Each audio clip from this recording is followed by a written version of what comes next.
Hello, good morning everyone, and welcome to final day of racing here at SWS World Finals International at Campillos KartCenter. We are just about to start our first race today.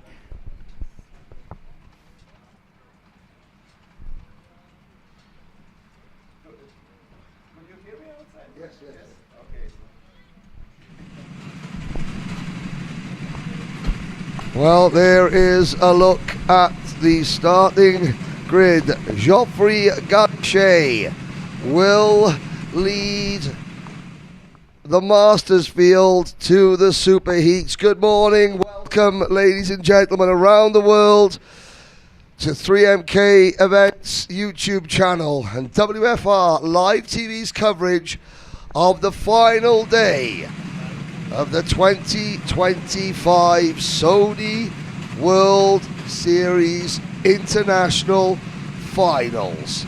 Heats are done. The endurance race, which yesterday was decided after 12 hours by 0.3 of a second, is done. Now it is time to decide the winners, the champions in the sprint categories. Every driver will compete in one superheat.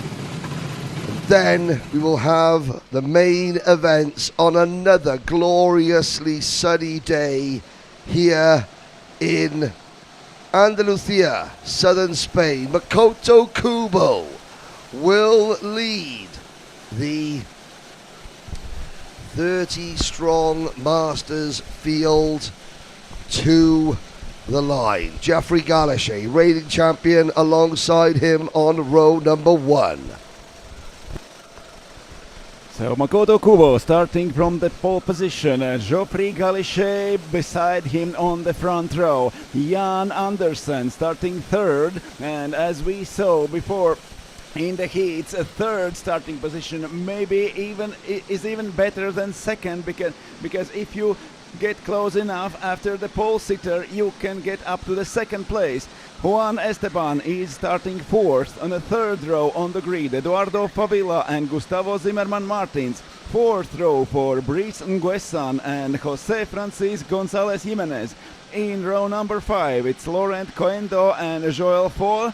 In row number 6, Jose Pires and Olivier Bruno. Then 13th starting Ruslan Denis and 14th Andrea Rocco. In row number 8 goes Frank Vernoli and Julien Bezengi. Row number 9 for Alexander Batirshin and Marco Lauer. 19th on the grid Olivier Laurenson, and 20th on the grid Stefano Lelli. There is Tero Makinen and Fabrice Lanous on 11th row on the grid. Then Kazufumi Saita and Jerome Houet. After them are coming on the starting grid Christian Rudnik and Luke Niebecker. Then Farid Taglet and Nadim Haddad. And the last row on the grid for Martin Burgers and Carlos Andre Augusto. We are ready to race again. The final day of racing here at SWS World Series, and Master category are on their formation lap. These races will be longer than the heats that we saw yesterday, but on Thursday the finals will be live chat feature of the YouTube coverage.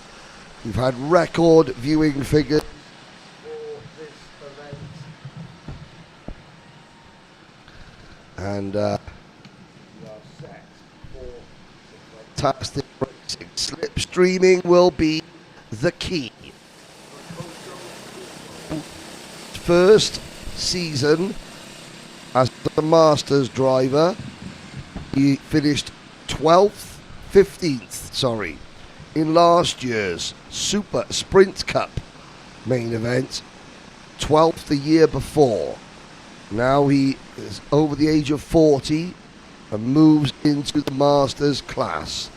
They will have 2 rolling laps. Geoffrey Galichet, last year's champion, starting in front of Koto. They are getting themselves into position. Ian Anderson from the Faroe Islands runs in 3rd lineup. He is deaf, so he is driving with his sense also on, well, the seat of the pants, the vibration of the engine. There he is. He runs, or he is part of Deaf Sim Racing, a group to help hearing impaired drivers or hearing impaired people get into motorsport and karting in general.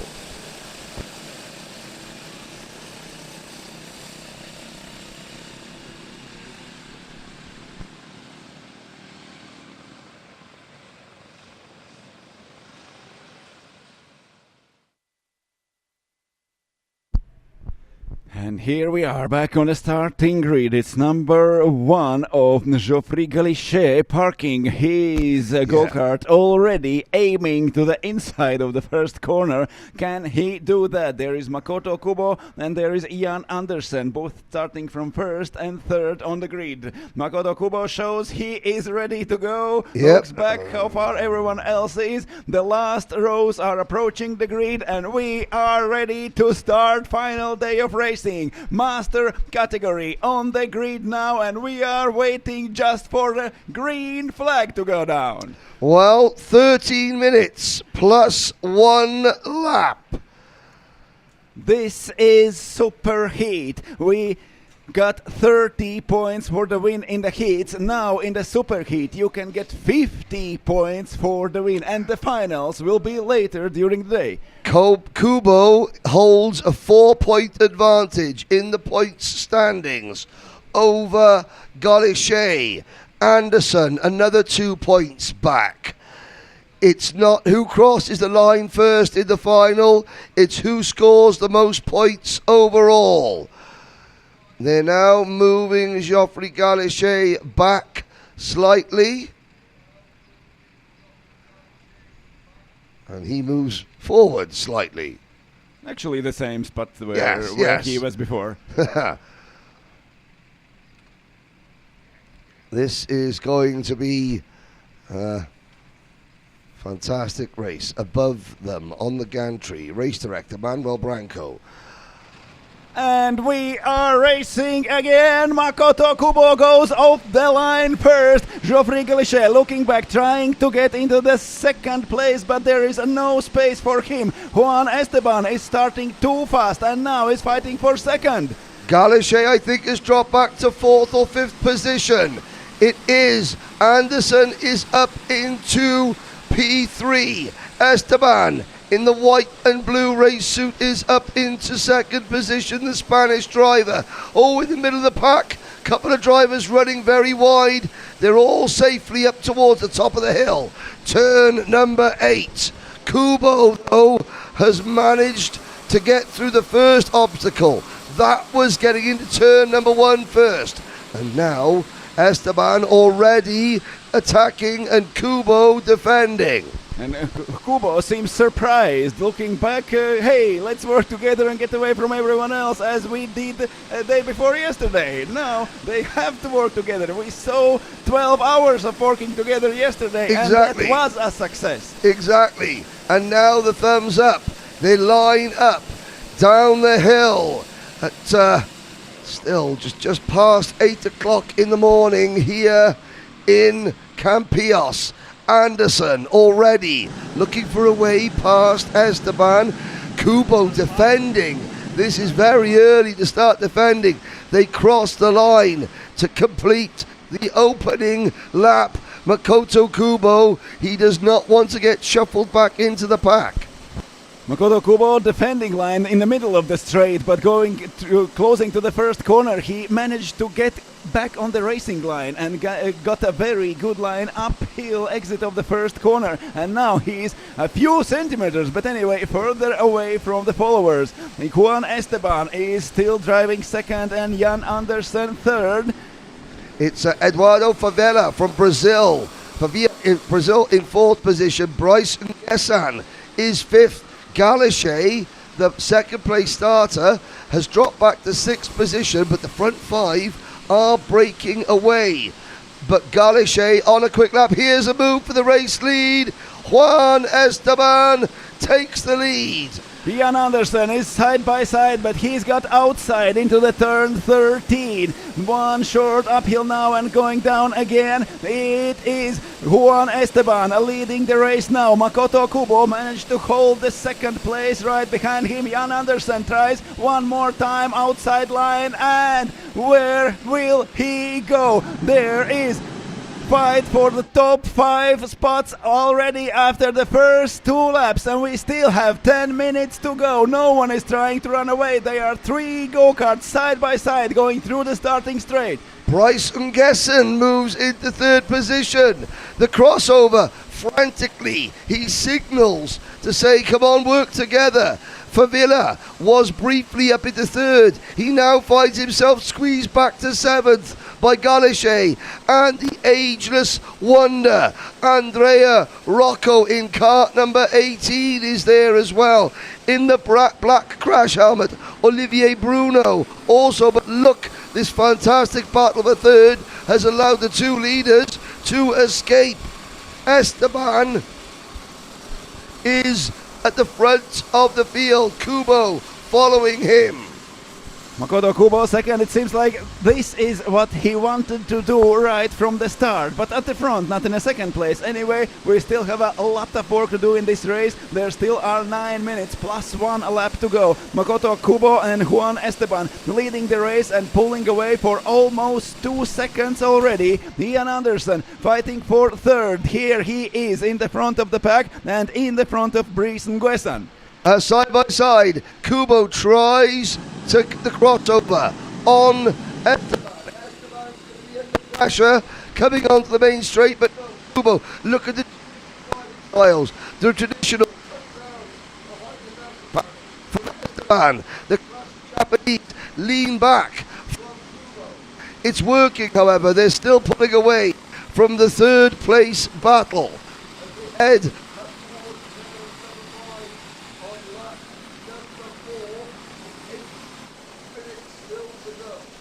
I wonder if Kubo moves during the penultimate and last corner in the previous lap. He took different lines. It was an attempt to pass Juan Esteban, or he just went different lines to get a better speed out on the straight and push Esteban further away from the pack. We don't. Let's look. Kubo still slipstreaming. Draft yesterday in the endurance. We had team exactly you see here for 12 hours. Well, 11 hours, 58 and a half minutes. About that. Yes. Or until the penultimate lap. Yeah, until the penultimate lap. Now into turn number 16. Still neck behind Bryce Ngessan was in. I think Ian Anderson has now passed Ngessan. It's now Galichet and Ngessan. Jean Foray, Olivier Bruno. What has happened? Anderson and Favela have dropped down to 10th and 11th position. So there's been an incident for hot. Now, 3-second penalty for driver number 20. That is Ian Anderson. 3-second penalty for Jerome Fouet. 3-second penalty for Gustavo Zimmerman's Martins. And now Jan Andersen is still in the same spot on the track, but with the penalty he is classified lower and now is only in P10 in the running order. It's Juan Esteban leading and Makoto Kubo right after him. Here they are through the turn number 12 going up, and they have really comfortable gap behind them. It's already 2.3 seconds. There is driving Jan Andersen, but with 3 seconds penalty he is classified down in P10. Now Andersen is third on the track. There we see him with his number 20 on a go-kart. One more lap completed. Juan Esteban leading, Makoto Kubo second. We have 5.5 minutes to go plus 1 lap. Esteban with Kubo have run away 2.3 seconds. It's a huge gap in this competition, and it's almost impossible to close this gap alone. Jan Andersen now is running third, but he is there quite alone. There is a little bit bigger gap to Geoffrey Galichet and Guessan and Joël Fauré and Olivier Bruno. Up in the highest point in the track. Kubo still following Juan Esteban. There we see Jan Andersen with a black and green race suit. He is still running third, but classified down in P10. If the field splits more and extends more, then Jan Andersen will recover some of these positions. He has got 3 seconds a penalty, and now from third place 3 seconds, that means 10th in the rankings. There is Andersen, there is Brice and Guessan right behind him. There they are running. There is Geoffrey Galichet, Joël Fauré and Olivier Bruno now in P7. It's Rocco Bezengi in P8, P9 for Jimenez Gonzalez, and Jan Andersen classified in P10. He is actually running there with Geoffrey Galichet, now fighting for the third place. Does Geoffrey know that Jan Andersen has a penalty? If he has a radio in his helmet, like in an endurance race all drivers had, then he knows, but probably not. So Geoffrey Galichet he still thinks he is fighting for third. We apologize if there are any audio issues. We are the audio issues. Well, no, I mean, you're lucky that you can't hear me. Let's just say that. There's a silver lining to every dark cloud. That silver lining was that you couldn't hear me. Hopefully it is fixed now. The WFR live TV crew working very hard. We've got 3.5 minutes to go. Esteban. Now, let's just talk. It is 6 wins apiece in the sprints for Spain and France. Juan Esteban could put the home nation back in front of their sworn Saudi kart enemies, the French. Let's see as we go into turn number 16. Kubo, they're 2 seconds in front of Galichet and Ungesan and Fauré. They had Olivier Bruno. So there are 4 French drivers in third, fourth, fifth and sixth. 3 minutes to go. And Galichet is through. He has passed on the track. Jan Andersen now he is actually running third.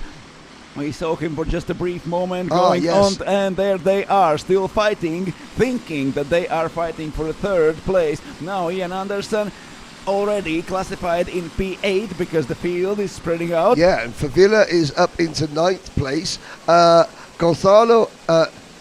Gonzalez Jimenez is 10th. Zenis is 11th. Frank Vignole is 12th. Laurent Quendo 13th. Andrea Rocco has slipped back to 14th. Olivier Laurentian is 15th. Then it is the number 23 of Kazufumi Saita, followed by Bartrishin, Gustavo Zimmerman's Martos. Then it is Tunisia's Farid Tahlet up into 19th place. And the top 20 rounded out by the number 4 kart Fabrice Lanous. We are into the last 2 minutes of this race. There are again. And was it Makoto Kubo? Yes, it was. Makoto Kubo dives inside to corner 16 and now is in front of Juan Esteban. And our point standings leader now is leading the race again. Can he stay there for 2, maybe 3 more laps? And of course, as things stand, Galichet running third in the. He's classified third. I think running fourth on the road. Kubo would lead the point standings by 11 points going into the final. That's huge. And Galichet is already in front of Ian Andersen. Andersen is classified in P8, but now is still driving in P4 just together with Geoffrey Galichet. There they are, Galichet with number 1 on his go-kart and Andersen with number 20. But our leaders are here going down through turn 11 into the middle straight on the track. That's one more overtaking opportunity. Makoto Kubo stays on the middle part of the track. Going from the racing line is Juan Esteban, and he still is behind. Let's have a look. Esteban now starts to work around. They will cross. Will they cross the line? Yeah, they're short. Oh, it's going to be very, very close.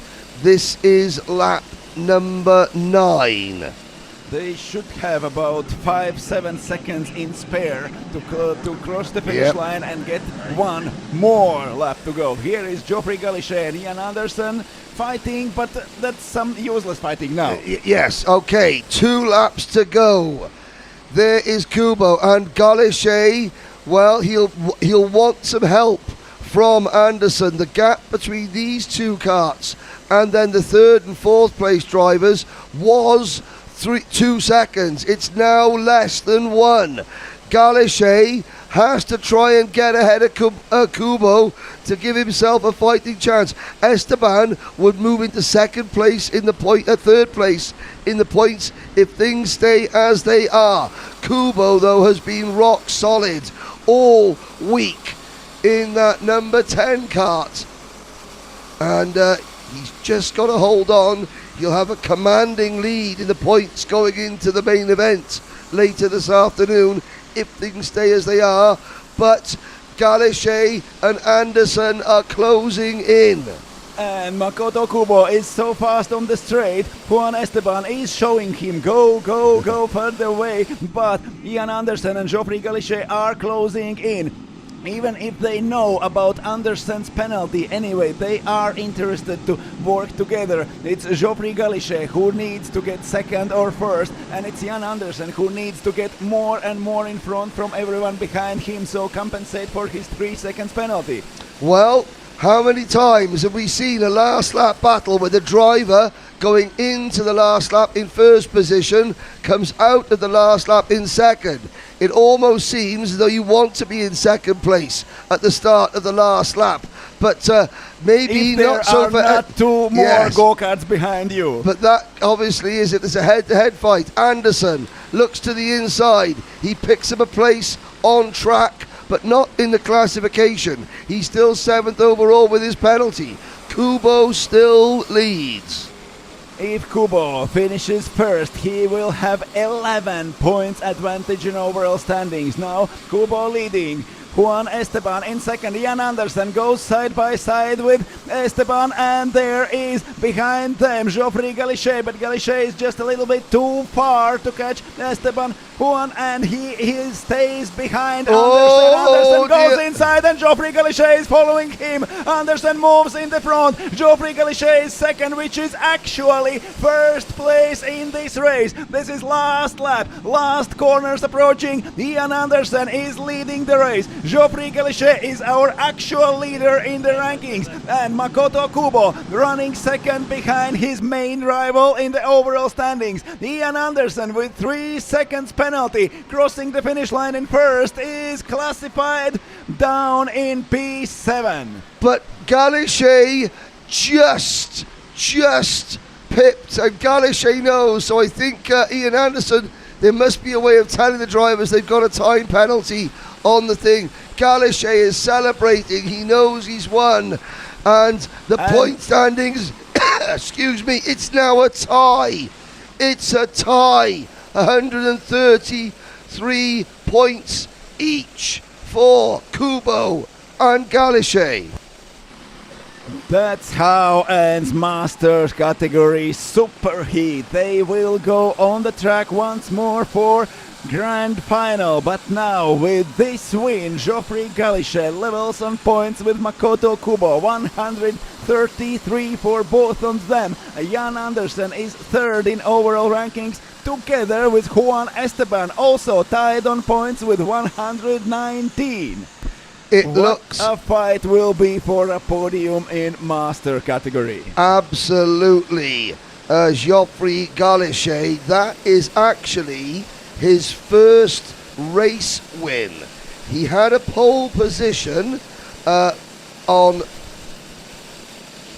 Wednesday. We're now on Saturday, but he didn't win a heat race. France now take a 7-6 win lead over Spain in terms of race wins in all categories this week. Geoffrey Galichet takes the win. Makoto Kubo second, they're level on points. Juan Esteban is third, and up to P4 after this battle is Julien Bezengi. P5 for Brisson Guesson. Joel 4 is in P6. Ian Andersen finishing first but classified 7. Then in P8 it's Oliver Bruno. Gonzalez Jimenez is P9. Frank Vergnoli completes top 10. Then comes Ruslan Zenis, Andrea Rocco, and Eduardo Favila, also with a 3 seconds penalty. Favila will be very disappointed with that. That knocks him really out of contention for the overall win. Quendo finishes in 14th position, driving kart number 6, Laurent Quendo. Then it is Olivier Laurentian, the number 23 kart of Kazifumi Saita.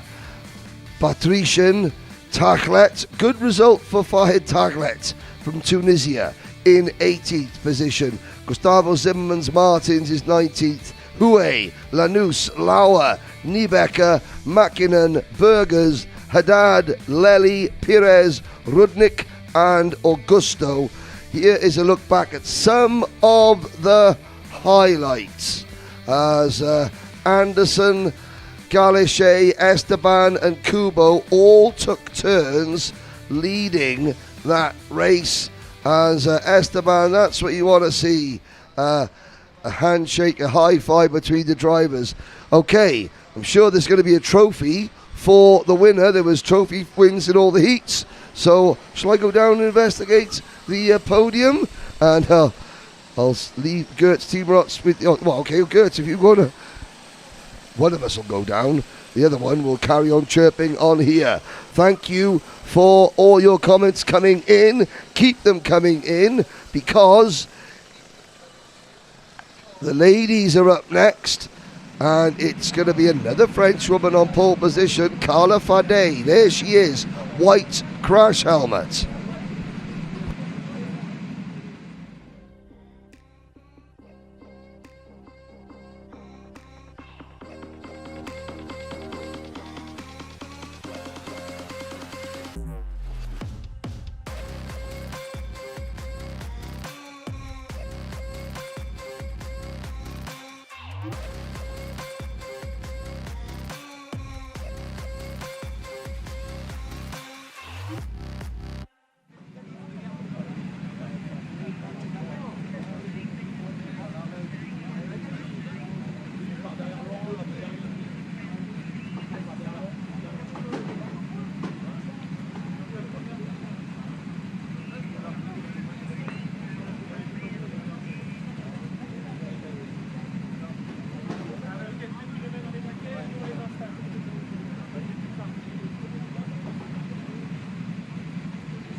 We continue to look at the ladies getting ready to enter their carts there. That's the bright pink race suit. That's Anya Barrett, who's getting some support online.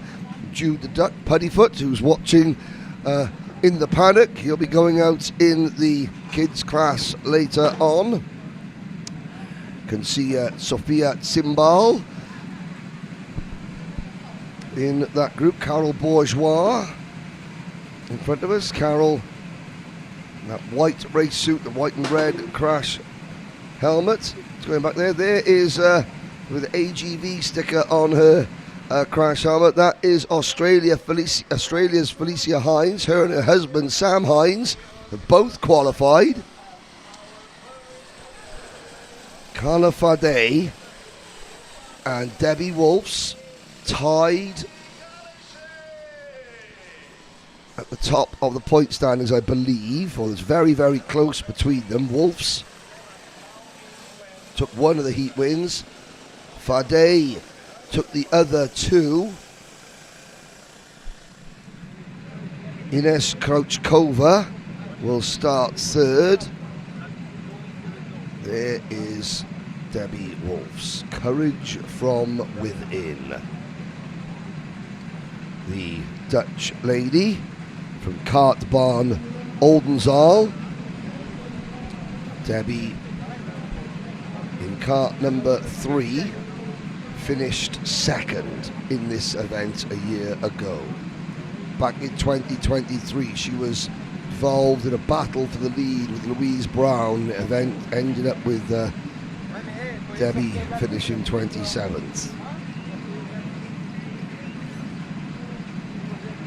And now drivers pick up their weights, they go to their carts. There's Vanessa Lariou going through with the Ayrton Senna tribute crash helmet. There's pretty in pink Anya Barrett. Sophia Tsimbal gives us the victory symbol. Aliona Palchuk goes through. Evelina Manchu, you saw the bright yellow race suit. And Lariou, I think, has Vanessa Lariou is so tiny, petite, that she needs 2 people to carry all the weights that she has to add to her go-karts so that all the drivers weigh the same. Sophia Tsimbal is the first of 2 Ukrainian drivers in the front 3 rows of the grid. Yulia Shipchak will start 6th. Yulia actually took pole position for one of the heat races. Is that Debbie Wolf's sister?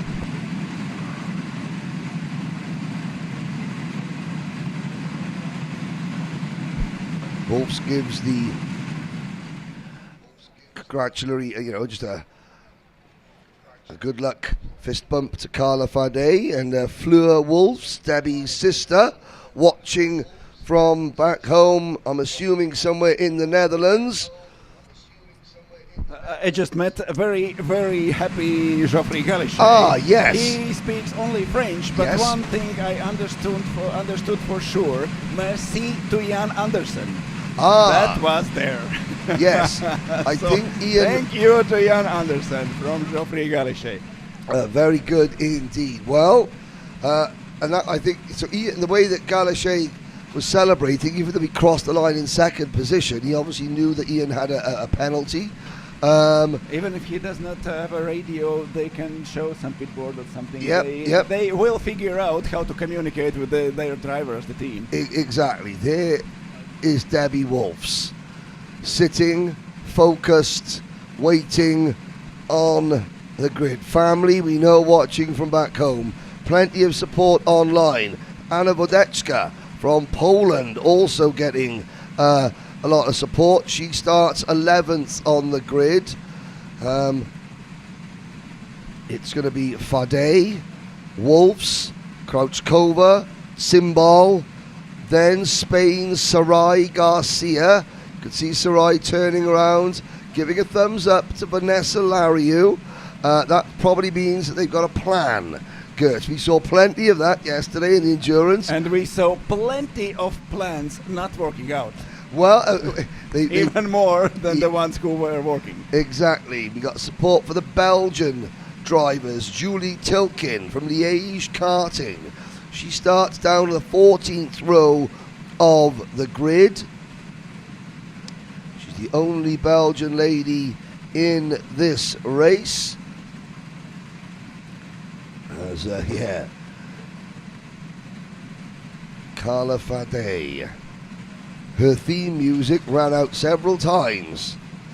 Hey, Fadey, it's Carla Fadey. Hey, Fadey, it's Carla Fadey. Will you go to karaoke at the evening? Will we hear Hungry Like the Wolf at the end of this one, though? Let's find out. There's your full starting lineup. Carla Fadey, Debbie Wolfs, row 1. Ines Krauchkova, Sofia Simbal, row 2. Sarai Garcia and Julia Shipchak, row 3, followed by Vanessa Lariu, and then it is Anastasia Tereshchenko. In row number 5, it's Aliona Palchik and Margot Beal. Then row number 6 for Anna Wodecka and Elizabeth Schulze. Carol Bourgeois and Lebanon's Celine Tabchouri on row number 7. Leah Tajnikar and Natalia Ibanez Gonzalez on the next row. Starting 17th is Frederica Zetekova and 18th Melody Robin and 19th on the grid Marianne Böge and 20th Rosanna Marciano. Anya Barrett and Nicole Protivova go from row number 11. Alicia Rocco, the daughter of Andrea Rocco, who we saw in Masters, she starts at the inside of row number 12 alongside Germany's Florentine Maudrich. At the back there are Heidi Draganic and Joanna Moreira, then Julie Tilkin starting only 27th, beside Felicia Hines, Evelina Mancio and Seton Lee Xin. Seto Lee Sin from Singapore. Great job just to get here to qualify, and she's learning an awful lot. Melody Robin, she's Canadian. She stood on the podium twice during the driver parade on Thursday evening, once for Canada, and she certainly, speaks with a very Canadian accent from Quebec, the KCR Karting Quebec. But Melody Robin will start down on the outside of row number 9. Fadey, white crash helmet. Inside row. Wolfs looking over her shoulder, trying to see, will she get help from Sofia Simbal? It's going to be a drag race to the front of the circuit for turn 1. Now the last check, the steward is going down the whole starting grid to the last row there. We have all 30 ladies ready for the superheat. The red flag goes through the field and we are waiting for the race to start. There are Carla Fadey and Debbie Wolfs on the front row and Ines Kruchkova and Sofia Zimbal on second. We look at the man in the white shirt.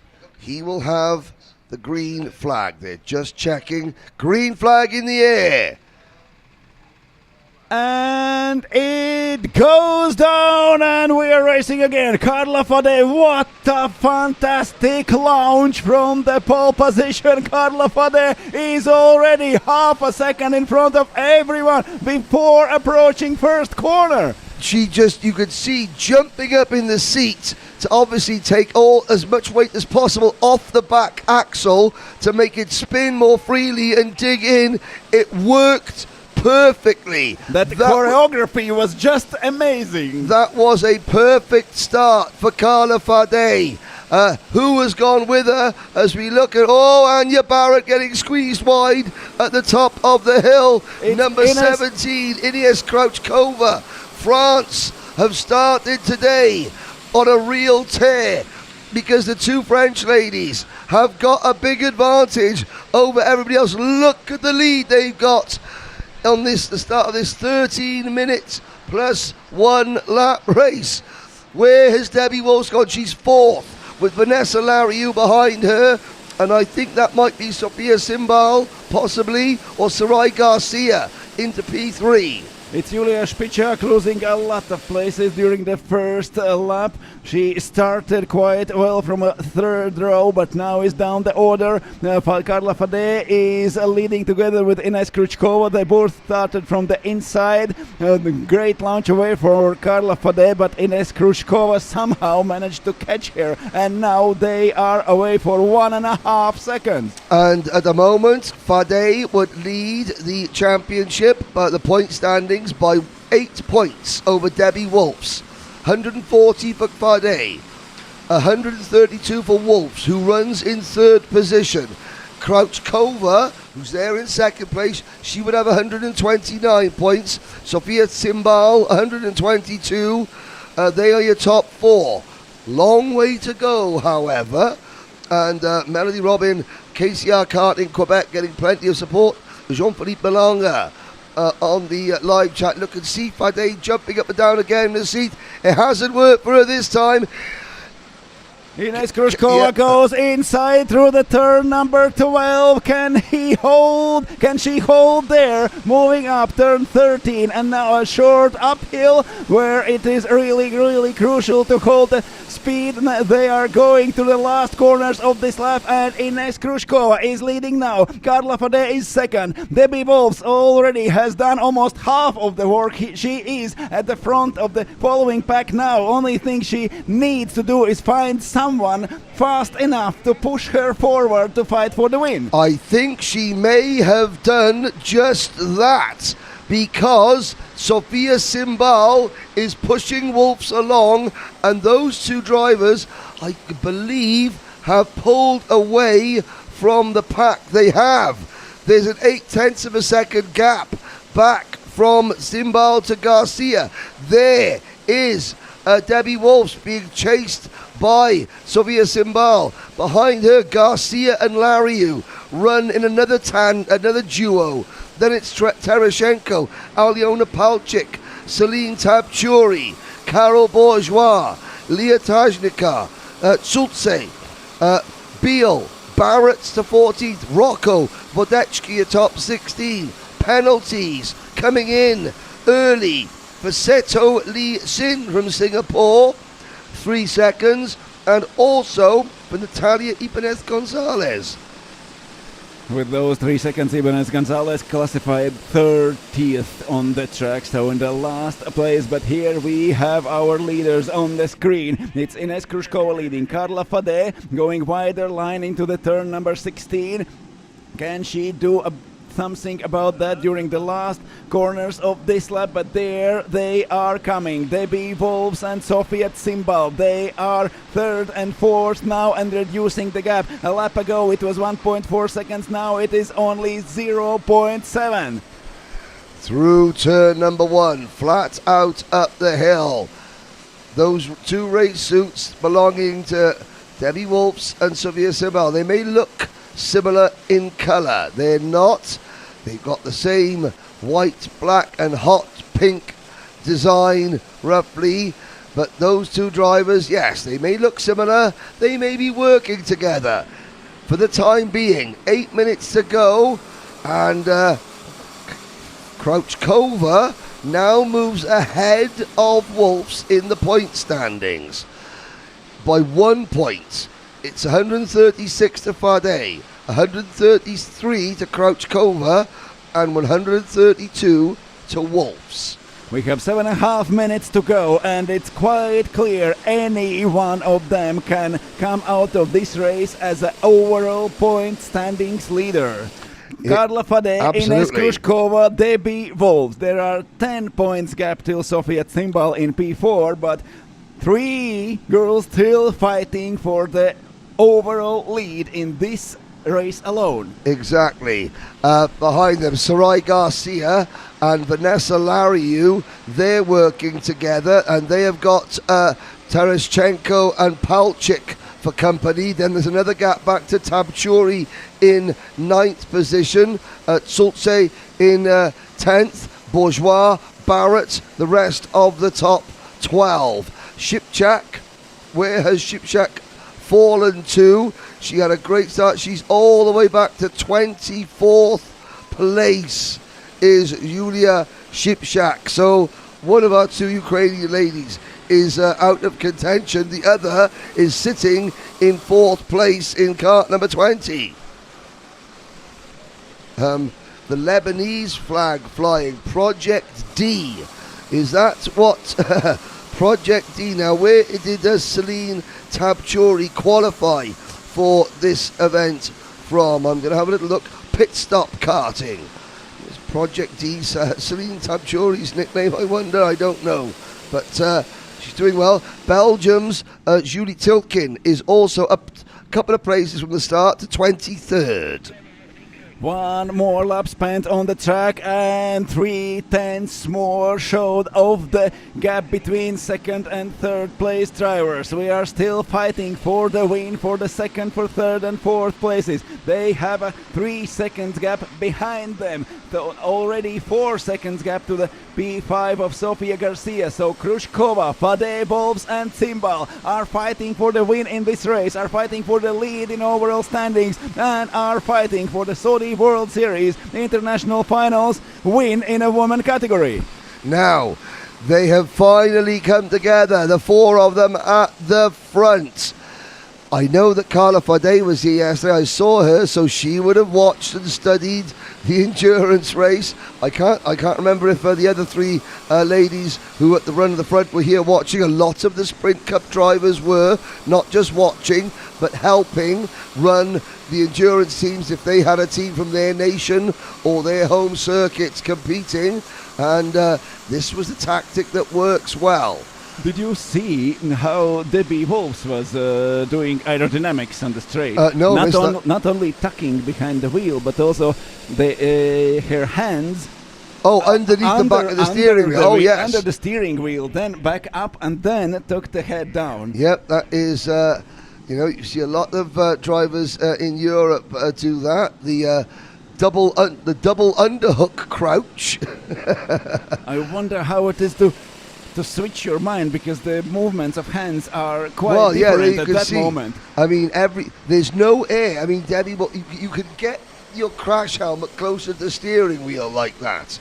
It makes you smaller. You just close the gap between this panel, between steering wheel and your crash helmet. Okay, Project D is the racing school in Lebanon that Celine Tabchuri went to, and she is up into 8th place, is the young Lebanese lady. Behind Tereshchenko, Palchik runs 6th, Garcia is 5th, but they are now 5 seconds behind this quartet of drivers. No one's made a move yet. This is smart racing. Crouchkova made the one pass, Fade didn't defend, and Carla Fade... Maybe that was even agreed pass. We do not know. Maybe they communicated with each other. Quite possibly, like we said yesterday, when you're in this slipstreaming mindset, the driver that is pushing needs to have a different skill set to the driver that is being pushed. And it works. And now it's over. Carla Fade goes inside. There is Debbie Wolfs following in the penultimate corner. One more inside line for Carla Fade. She is in front. Ines Krushkova now is second. And after this fight, Debbie Wolfs is right there. So far, she was not able to close this gap completely, but now they are all together at the end of the starting straight. Carla Fade has been the most consistent performer in the history of this class. The Women's Cup made its debut as a standalone category in Paris in 2022. Debbie Wolfs looks to the inside. Will she get help from Zimbal? Zimbal trying to push Wolfs past Crouchkova, and it works. Crouchkova not happy, down to P4. But she's still in the slipstream. Fade has a 5-kart length lead. That will come down to nothing. Carla Fade has never finished out of the top 5 in any of the previous 3 runnings. third in Paris, third in Slovakia, fourth in Genk last year. She's on course to match or improve those results. As things stand, she takes a long look over her shoulder. In fact, normally you see a driver's looking over their right shoulder. She looked right round over her left shoulder to see where the chasing pack were. The answer is, Carla, yep, they're still there. Maybe she didn't want to know where they are. She just checked they are not on the outside, not on the racing line. So I have to be aware not to leave the door open. We have 3 laps left, more than 1 lap time left till the end of the race when the clock will hit 0. Still 3 laps to fight, and Carla Fade has only 3/10 of a second advantage here. There is already Debbie Wolfs and Sofia Zimbal. They are all 3 together again, and a very, very small gap now to 4th place Ines Krushkova. With standings like this, Carla Fade will lead with 5 points advantage over Debbie Wolfs, and then mighty 11 points down will be Ines Krushkova, but fighting with Sofia Zimbal for 3rd spot on the podium. Actually, this arrangement of top 4 finishers gives real hopes for Sofia Zimbal to fight for the podium. It does indeed. A big hello, good evening to everybody watching this at Adrenaline Sports in Queensland. That is the circuit that Felicia Hines qualified for this event from. Felicia needs to give it a bit more yandle. She's down in 23rd. We got a new leader, however. It's Debbie Wolfs. Someone is hungry like the wolf. It's Wolfs from Fade, and then it's Zimbal and Krushkova. Well, give it to Scotty McLaughlin Yandel. I got to say, Wolfs doesn't need to give it any more Yandel. She is giving it plenty as things stand. As things stand, there are 3 points advantage to Debbie Wolfs, but there will be more if Carla Fade is pushed out by Sofia Zimbal. Sofia Zimbal runs wide, and there comes Ines Krushkova up to P2, and that means Carla Fade is down to P4 now, and also down in the overall rankings. Now this is going to be the penultimate lap. Next time around, they'll get the last lap board. These 4 ladies are 8 seconds in front of the next battle, and the next battle is a 4-kart scrap for 5th between Palchik, Lariu, Garcia and Barrett. Here comes another move. Krushkova back to the race lead in, is that number 17? Less than 1 lap took Ines Krushkova to come from 4th till 1st again. We've got family members supporting Debbie Wolfs on the live chat. We got plenty of people supporting. There she goes. There goes Debbie back to the race lead. Debbie Wolfs, one more great move in the penultimate corner. She did that before, did that again, and there is Krushkova trying to overtake. There is Carla Fade down in P4 and Sofia Zimbal running 3rd. Some gestures from Ines Krushkova. Well, of course, Fade was slipstreaming Zimbal. Zimbal was trying to slipstream with Krushkova. Krushkova ran a little bit wide. Suddenly, someone's gone off back. Coming up the hill. There's one driver. Is that Vanessa Lariu? Vanessa Lariu has been pushed off. She's shaking her head. Well, she's going to be excluded for skipping the track. She's also right in front of the leaders.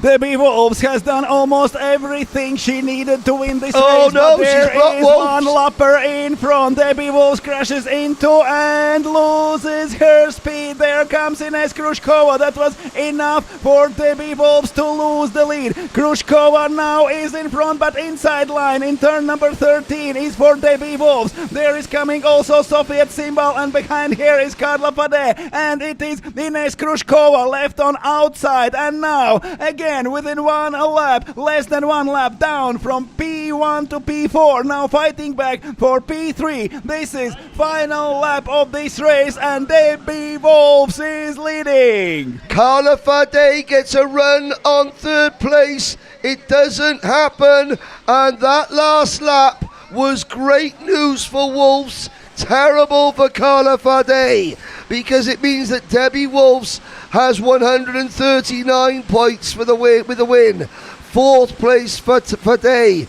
puts her on 131 points. And do you know what? Sofia Simbal 127 and Ines Krochkova 126. There are still 4 ladies in with a shot at the title, but Debbie Wolfs has put herself in prime position. Vanessa Lariu, and not only herself in a best position, but also actually Carla Fade in worst position. Yes, yes. Somehow Debbie Wolfs managed even that. Exactly. You see on the results screen that Vanessa Lariu finished 5th. She will be excluded for skipping the track. It means that Aliona Palchik will move into 5th position. Anya Barrett, 6th. Terashenko, 7th. Sarai Garcia, 8th. Elizabeth Schulze finishes in a fantastic 9th place for Latvia. Bourgeois, 10th. Tajnika, Nicole Protivova.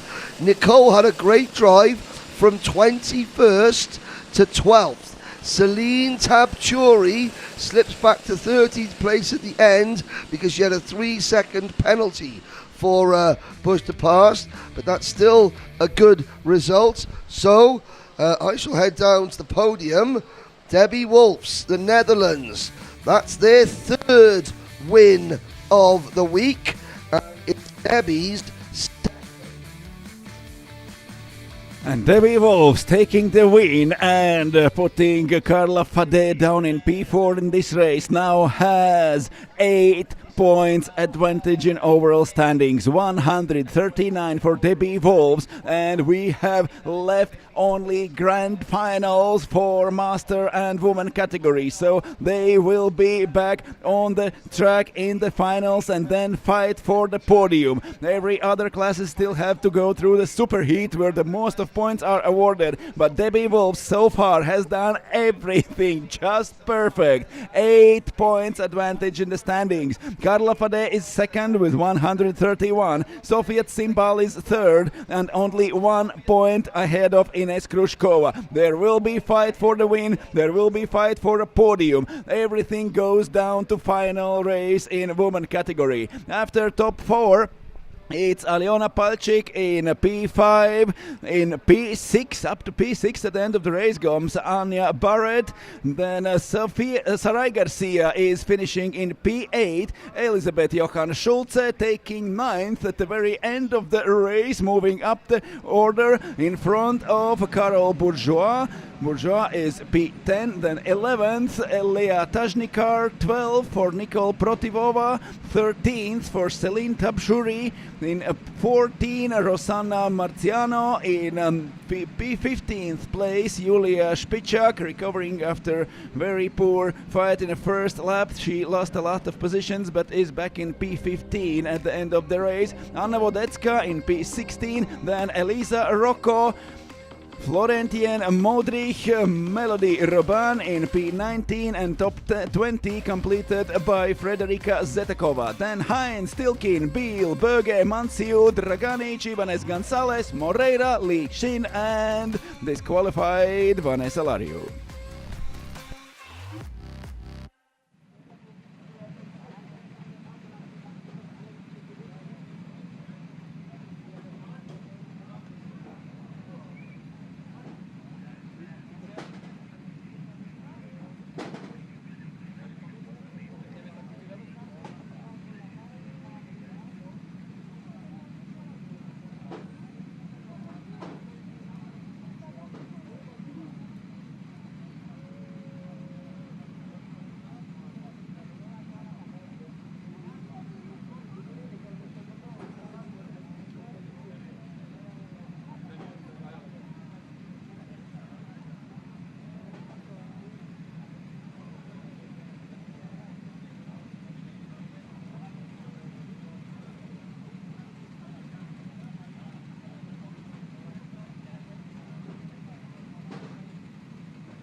Debbie Wolves now taking her prize on the podium for the win in a superheat. The woman can take a short rest before the finals will start later on, but now we are through to Sprint Cup category and superheat for Group A. We are ready to race. 27 drivers in superheat. For the Sprint Cup, it's Diego Perez Lara starting from pole position. Orion Van Wees beside on the front row of the grid. Anthony Chevasson is in P3. Fourth is Davis Zalmans. Then in P5 it's Alan Segal, and outside of the row number 3 it's Franco Queques. Row number 4 for Ahmed El Zisi and Antoine Bernard. Starting from inside of row number 9, Nikotic, from outside, André Bohm. And 11th on the grid is Martin Gerard, 12th, Yves Normand, 13th, Grigory Melnikov, 14th, Hiromitsu Waga. Then on row number 8 are Teruki Nobe on inside and Joao Pedro Pereira on the outside. Row number 9, Eduardo Bernal Rodriguez and Simon Dolzhitsky. 19th, Edwards Dwight Jr. and Adam Ben Hajj starting 20th. 21st, Marcos Cernuda. 22nd, Clemens Pichler. On row number 12 goes Marco Rosic and Travis Otters. Row number 13 for Fawaz Youssef and Khaled Alameri. And 27th on the grid, Mohamed Al-Zajjali.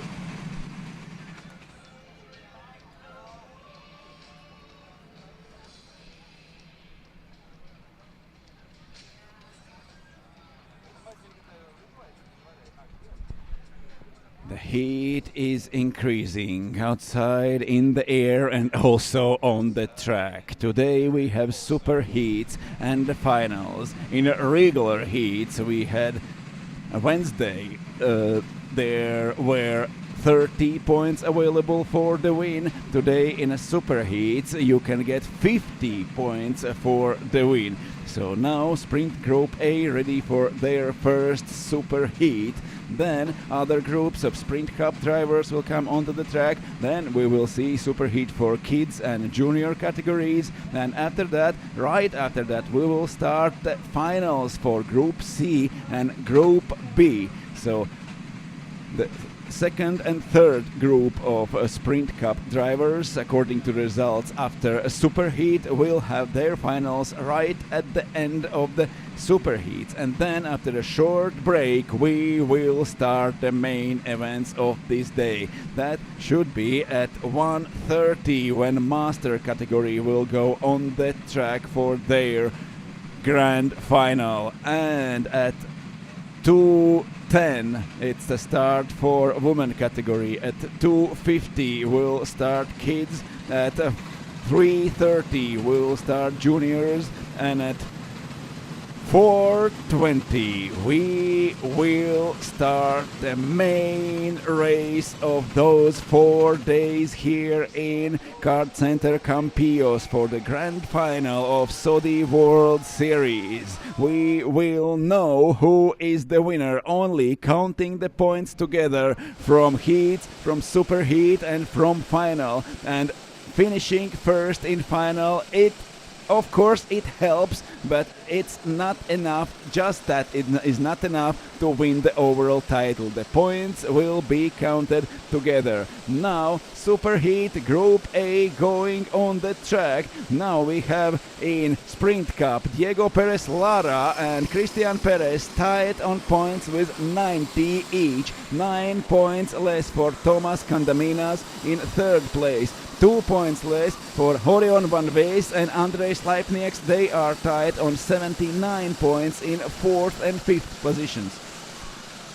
Are we going to see Diego Perez Lara remain undefeated? Thomas Condaminas, who will go in, I think, Group C, the third superheat. How many superheats do we have? We have 4 for Sprint Cup and 2 for kids and junior. 4 for Sprint Cup. There's only 3 finals. Every driver will make a final. Now, the drivers in the Sprint Cup, they're battling for a place in the top 30 point scorers go into the main event. Then, after the superheats, the drivers in positions 31 to 60 will go into Final B. Everybody else will go into 35 go into the final, A final. The next 35 down to 70th will go into B final, and then everybody else will go into the C final. And there it is. So Perez Lara, Van Weiss, Chuvasson, Zalmans, Seagal, Kekes, El Sisi, Bernard, Teach, Andre Bohm, Guerard, Yves Normand, Canada, with 2 drivers at the front of this one, and there are plenty of people watching back in Canada. Hope KCR Karting Quebec is it's a very early start. If you're still up in Canada, you probably are still coming in from the bars on Saturday night in Montreal or Trois-Rivières. Let's see if the late night, the early start is worth it for the Canadian fans. Bernard is with his number 100 on the grid down in P8. How far up can he go in this one race in Superheat? And anyway, we will see him in the finals as everyone else. As Henry already said, there are some adjustments on the starting grid now. And, if I was Horion Van Weiss, I'd be looking for every single possible advantage I could get against a driver that has not lost a race yet this week. Green flag in the air. Diego Perez Lara from the inside. Great launch from Horion Van Weiss. He's just a little bit in front, but it is not enough to get a good line into the first corner. He's already talking, communicating with Diego Perez Lara, and they succeed. There is David Zalmans up to P3 after the great launch from 4th on the grid. Down at the back, you've got Fawaz Youssef from Kuwait. The first Q80 driver from Kuwait Motor Town. He's going to be trying to move up. Then you've got Travis Authors as well from South Africa in the back. They're amongst those carts that are 4 wide going into turn number 8. But here are your leaders heading through turn 10 on the anchors down to turn 11, trying to break away. But, it's Horion Van Weiss is 11 points behind Diego Perez Lara. He needs to get ahead of Perez Lara and then try and drag Perez Lara back into the clutches of this horde of carts. Zalmans has had a fantastic opening lap. Zalman's running 3rd, but his race actually depends on that. Can he catch the leaders and stick with them, or he will be in the clutches of the horde coming behind. The name of the game in this race is for Perez Lara to lose as many points as he can. Adam Ben Haj running in 16th. Hope that Adam's father, who was taken ill on Thursday, he was resting in the hotel during Adam's sprint races on Thursday. Adam actually missed one of his races because he didn't want to leave his dad while his dad wasn't feeling very well. But then he came and did very well, so he is running in 16th position, Adam Ben Haj. So if Mr. Ben Haj Sr. is watching back at the hotel, hope you're getting better, sir. If you're here at the circuit, stay out of the sun, take it nice and easy, plenty of water, although it's probably not good for the blood pressure being here at the circuit if you're not feeling well. So now leading Diego Perez Lara, and as Henry said already before, how many drivers we have seen leading the race and then actually taking the win. It all goes down to the last lap of the race. Diego Perez Lara is in front. That position gives him 50 points. Second position in a superheat gives 45. There is bigger gap in points in the superheats between first and second. Third gets 42 and fourth gets 40. Then 1 point down for each position. Before in the heats you could get only 30 for a win and 27 for second, so only 3 points losing in the second place. Now I'm just looking at this. Horion van Wijs, obviously he knows the situation with the points, but he's only going to gain a couple. And Horion van Wijs now gaining points is actually taking points away from Diego Perez Lara. So now they are fighting not for 5, but since they are fighting each other, they are fighting for 10 points difference in the standings. I know, but at the moment there would be a 16-point gap between Van Wijs and Perez Lara if things stayed as they are. But there will be 5 points more for Horion van Wijs and 5 points less for Diego Perez Lara. Yeah, that is true. So that would take the deficit down. But of course, if Horion van Wijs took the lead and then sort of slowed, and look, you see Perez Lara giving him the So perfect. far it's okay. It's okay so far. Let's go that way. Perfect. Diego Perez Lara getting plenty of support in the online chat. But Horion van Wijs, the driver in kart number 99.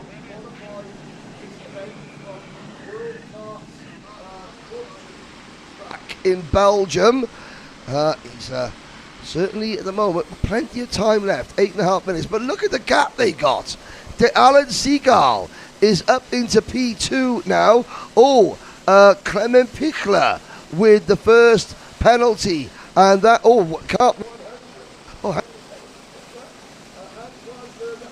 Antoine Bernard, 10-second penalty for dangerous driving. He's down in 24th place. That could be his chances of making the A final. It's 10 seconds for him. It's no hope actually to do anything in this race.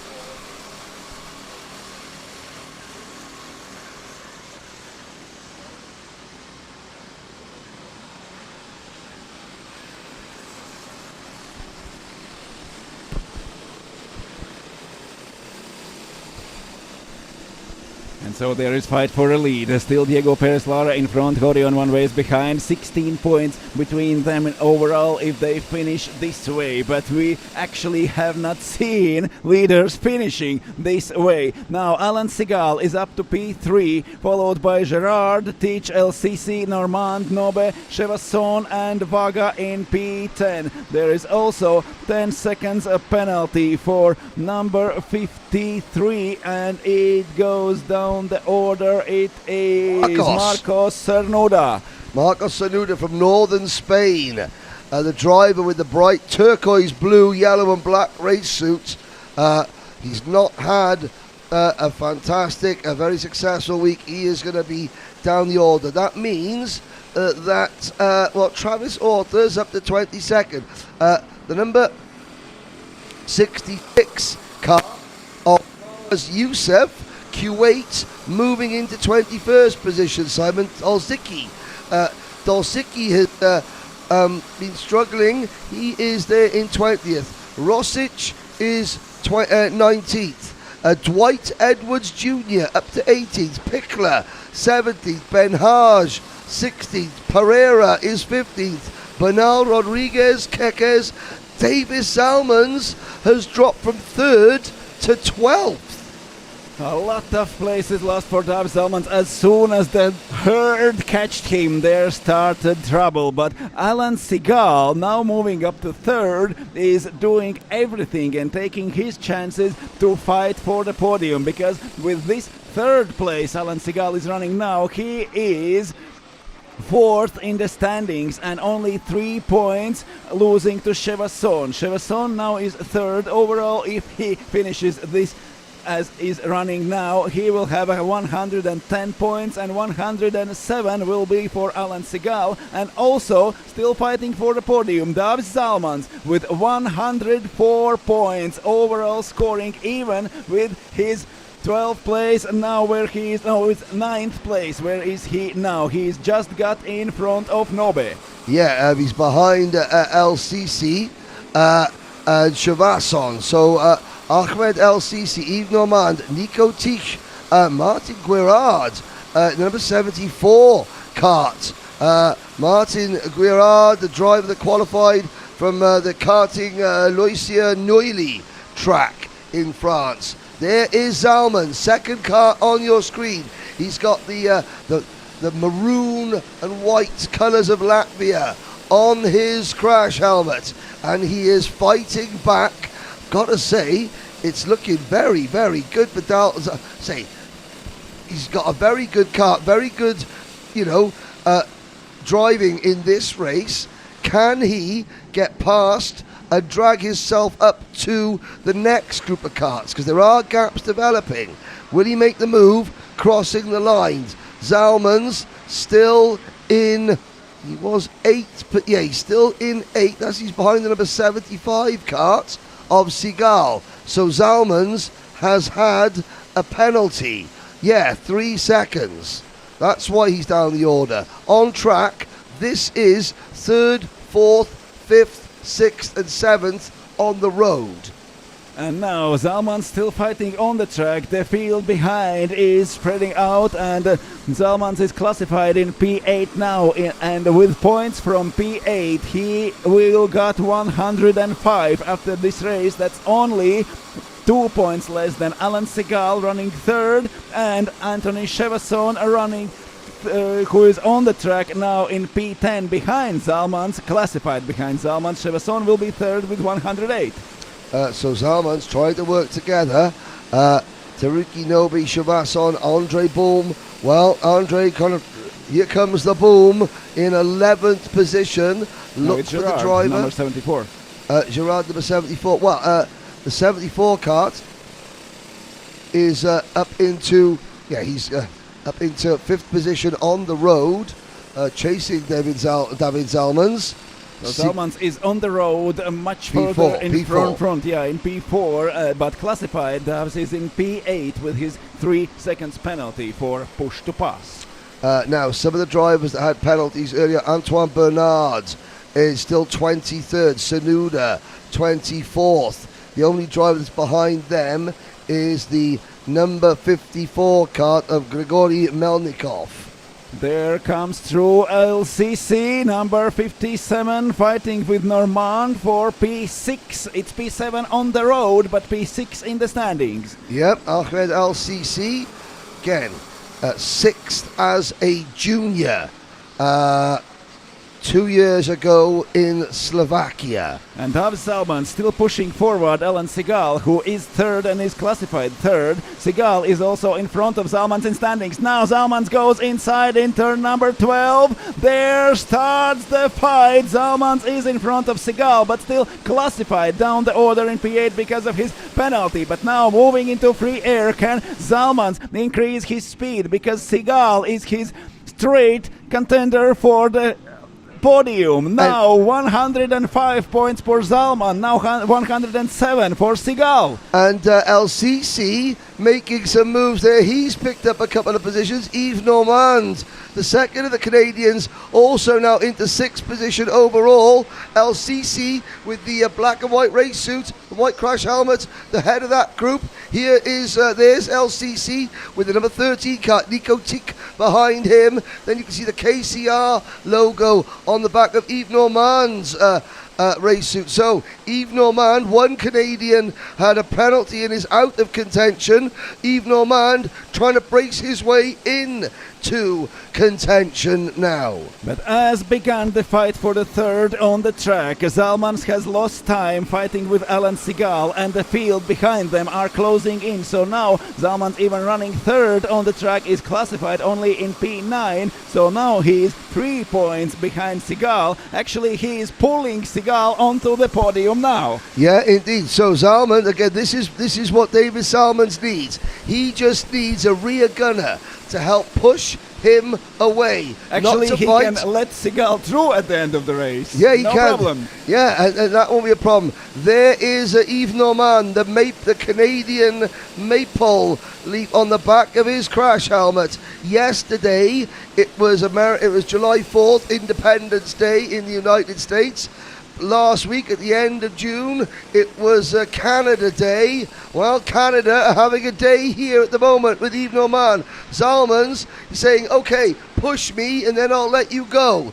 That was simple, clear, effective sign language. And they are on to the penultimate lap of this race. Clock is 0. We still have this and one more lap to go. Dow Zalmans in front of Alan Segal, but classified down in P9. As soon as they started to fight, the field started to catch up. And now Segal is classified third, running behind Zalmans. They are trying to run away from everyone else. Horion Ways has been incredibly patient during this race. He has not tried to overtake Diego Perez Lara. They are 5.5 seconds in front, but what happened in the last laps of this race? Orion Van Ways is falling back, and now there is 1.3 seconds between leaders. If that stays, Diego Perez Lara takes one more win. We will have unconquered driver in Saudi World Series. It is unbelievable. Diego Perez Lara is leading, and how he got away from Orion Van Ways just 2 laps before the end of the race. Well, Diego Perez Lara, he has been undefeated. He will remain undefeated. He's got one more lap to get around. Horion Van Weiss, I wonder if he's going to be kicking himself for not attacking Diego Perez Lara. Maybe he was attacking and lost there because the gap is too big for just to.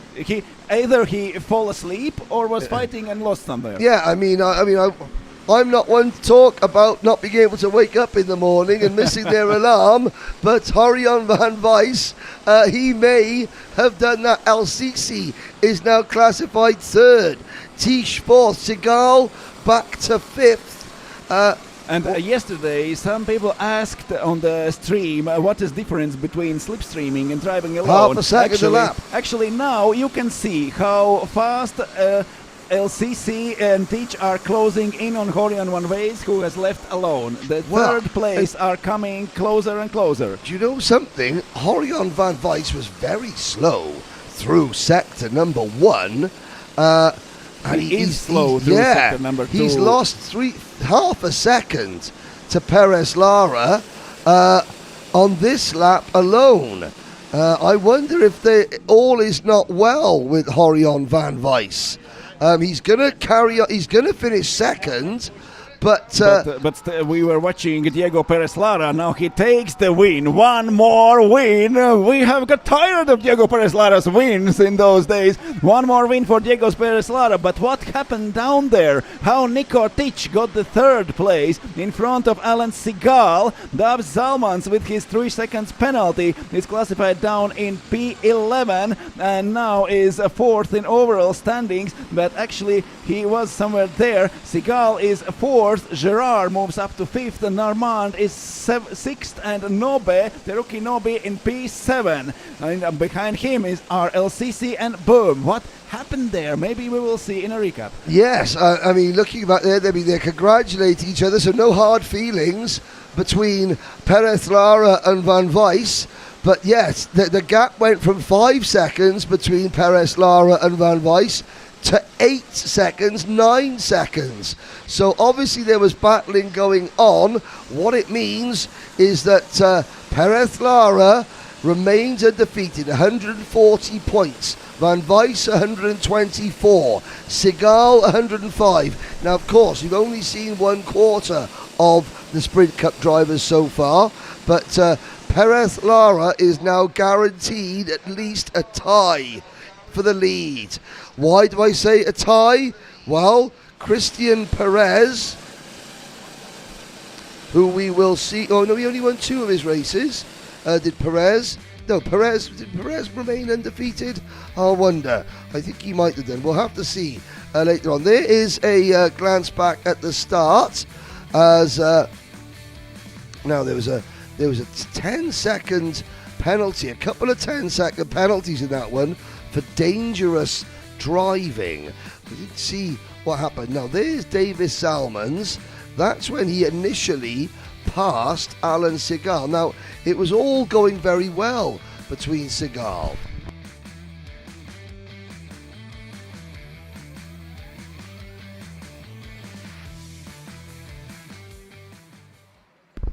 So Looking down there, well, let's have a look. Nico Tick third, Segal fourth, Gerard fifth, Norman sixth, Nobe seventh, LCC eighth. Jump start for driver number 68, Anthony Chavasson.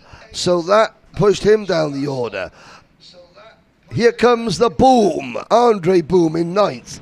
Bernal Rodriguez is 10th. There is, some congratulations there from one Spaniard to another. Oh, that was actually. Talmans in 11th. Varga, Ben Haj, and the rest. Who will make the main event? Well, I think Yves Normand has probably done enough. Christian Perez, who did win all three of his heat races as well, he will start from pole position in this next race. So, can anybody join Perez Lara at the head of the field for the main event later, as we look at some of the contenders for this next race?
Ahora veremos la final, que será un poquito más difícil. The Danroll Suite is busted. So Diego is ready for the finals, and everyone else just beware. He will aim for the win. Diego Perez Clara, he has won everything so far. Well, there is a look at Christian Perez. He was part of the winning team in last year's 30 hours of Campillos. Yes, that's right, you heard me, 30 hours. The longest endurance race in all of karting. 15 hours one way, 15 hours the other way around this circuit. With they don't stop, they bring the pace cart out after 15 hours. They open a cut through road, and that is how we do the 15 hours. We start it going the opposite way around the track, and then we finish it going the way that we're going at the moment. Once again, huge viewing figures on the live stream. This is on course now to be the most watched race kart event in the world. There is Remy Loth, front of your screen, and giving us a thumbs up. Behind him with the Union flag on the top of his crash helmet, that's Jackpot, Jack Williamson. Hello, Lucy, on the live chat. Jack's mum watching up at the top of the outside the restaurant area. That's where at least that's where they were stationed yesterday, or sorry, Thursday. Jean Del Valle will start on the inside of row number 3. Jean Del Valle, teammate to Christian Perez for Pacatis Racing in endurance racing. They both qualified for this event from the KartCenter Campillos. Those keeping count. It's France 7 wins, Spain 7 wins. France and Spain share the front row of the grid here. Jean Del Valle and Jack Williamson on row number 2. Then it is Kevin Trebiatowski and Nate Kosanina on row number 3. Nate Kosanina won one of the 7 Bell crash helmets that were on offer during Thursday night's prize draw. Will his luck continue? Federico Consina from Lignano circuit and Kirill Martolog from the 2G circuit in Ukraine on row number 4. Tobias Stukla and Stilian Ralchev from Bulgaria on row number 5. Marvin Komder, the Dutchman, and then Anthony Bracal from France. Hirofumi Yamaguchi and Quentin Yanin are next. Francesco Torboli and Augustine Gamboa from Chile. It is early morning, maybe even still Saturday night in Montevideo, in Chile, Santiago, Chile. Hello, Chilele. And then we have Nodar Kovzidze from Georgia, Christoph Sauna from Latvia, Aurelian Ferry from Denmark, Grant Sulihan from Lebanon, Liamonas Skredenis from Lithuania, Bastian Uloa from Chile, then Dmitry Demianenko, Francois Richard, Arthur Jerome Go from the Philippines. Have the Philippines woken up yet? Although they're probably ahead of us actually, so it's probably nice Saturday afternoon over in Manila. And then that is your 25 starters.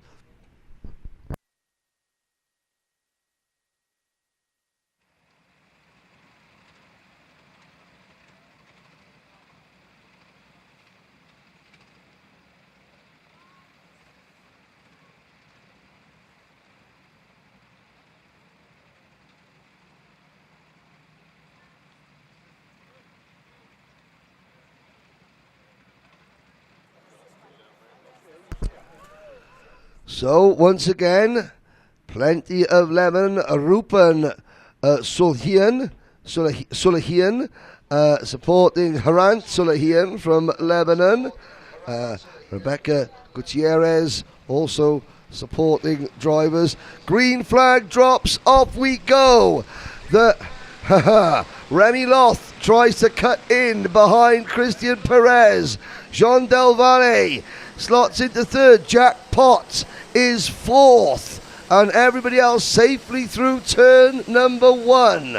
So all front row starters safely in their positions, safely so far, but there it begins already. Both on the inside going John Del Valle to the outside in the turn number 5. Here they are down in maybe one of the most dangerous corners right after the start. Yeah, that is where we have seen plenty of incidents. Now, Jack Williamson trying to get at the inside of number 40, Jean Del Valle. Del Valle on the... Oh, he almost lost it, did Del Valle. Kicking up the dust.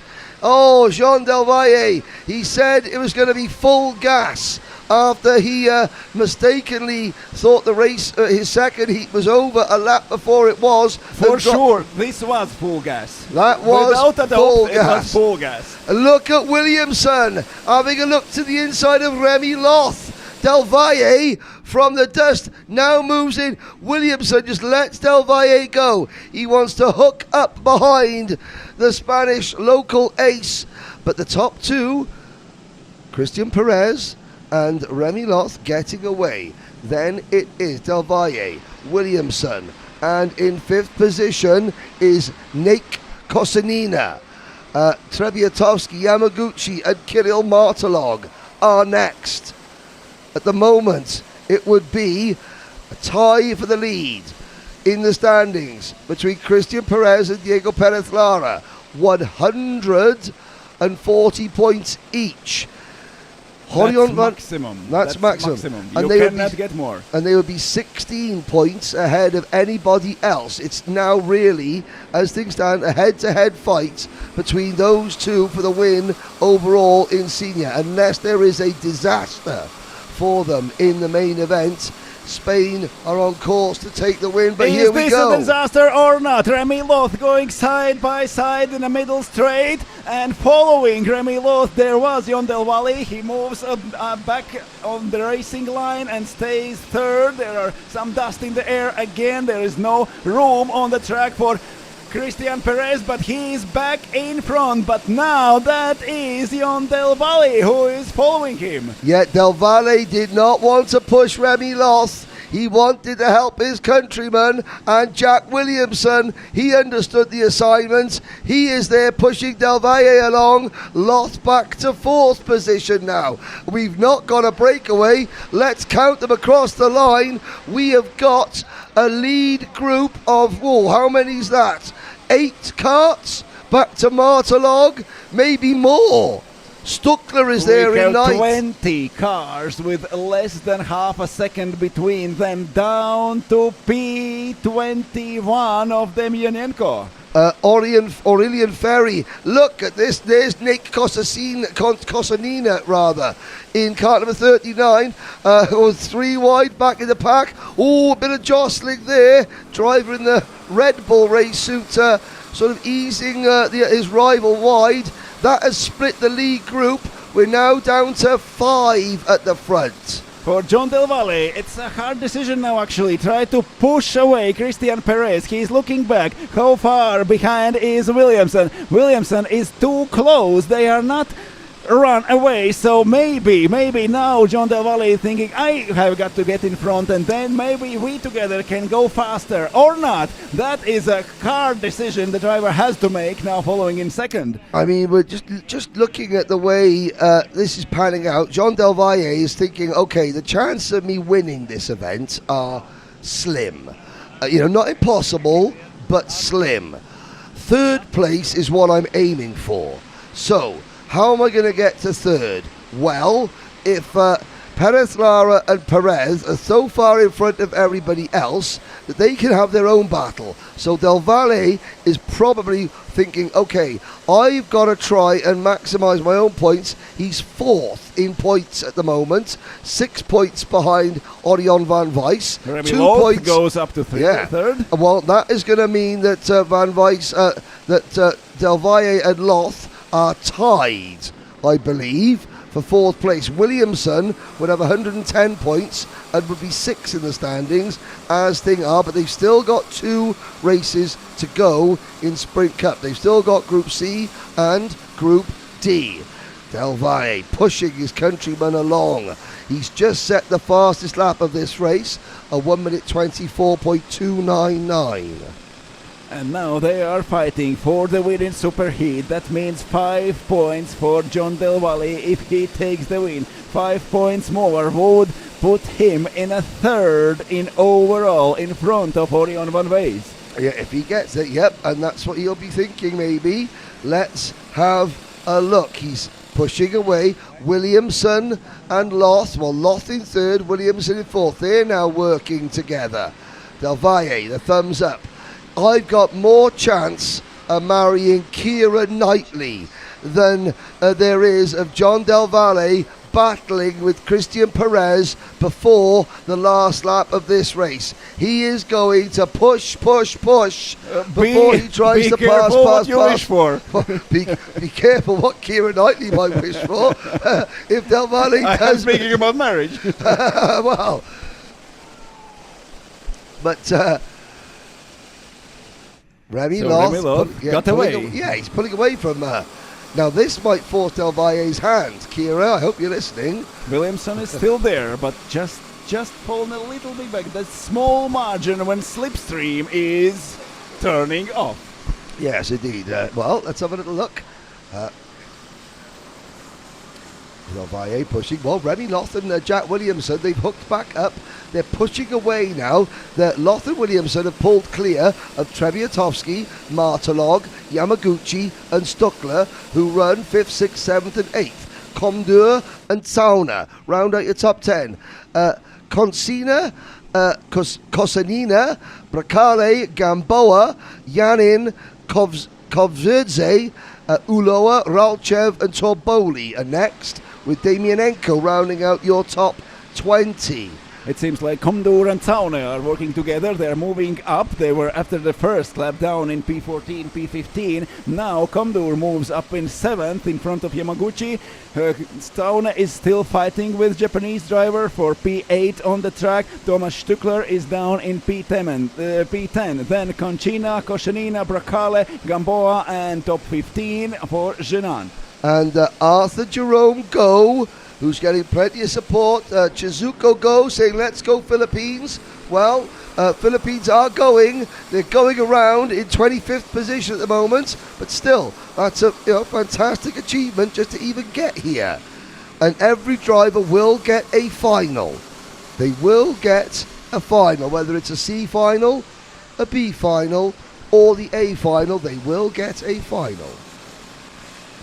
No. We are watching the drivers who are 400% sure we will see them in the A final. Yes, yeah. These 4 drivers will be among the 35 who in Sprint Cup who qualify for the A final. But in what order they start that final? Well, we pretty much know that Perez Lara and Perez will share the front row of the grid. The 2 Paquettis racing teammates. Christian Perez still has a job to do to share the front row with. Yes. I think Diego Perez. I'm not sure how they work out a because tiebreaker Remy in points. Loth is coming, and that means trouble now for them at the front. Yes, it does. And Jack Williamson is there as well.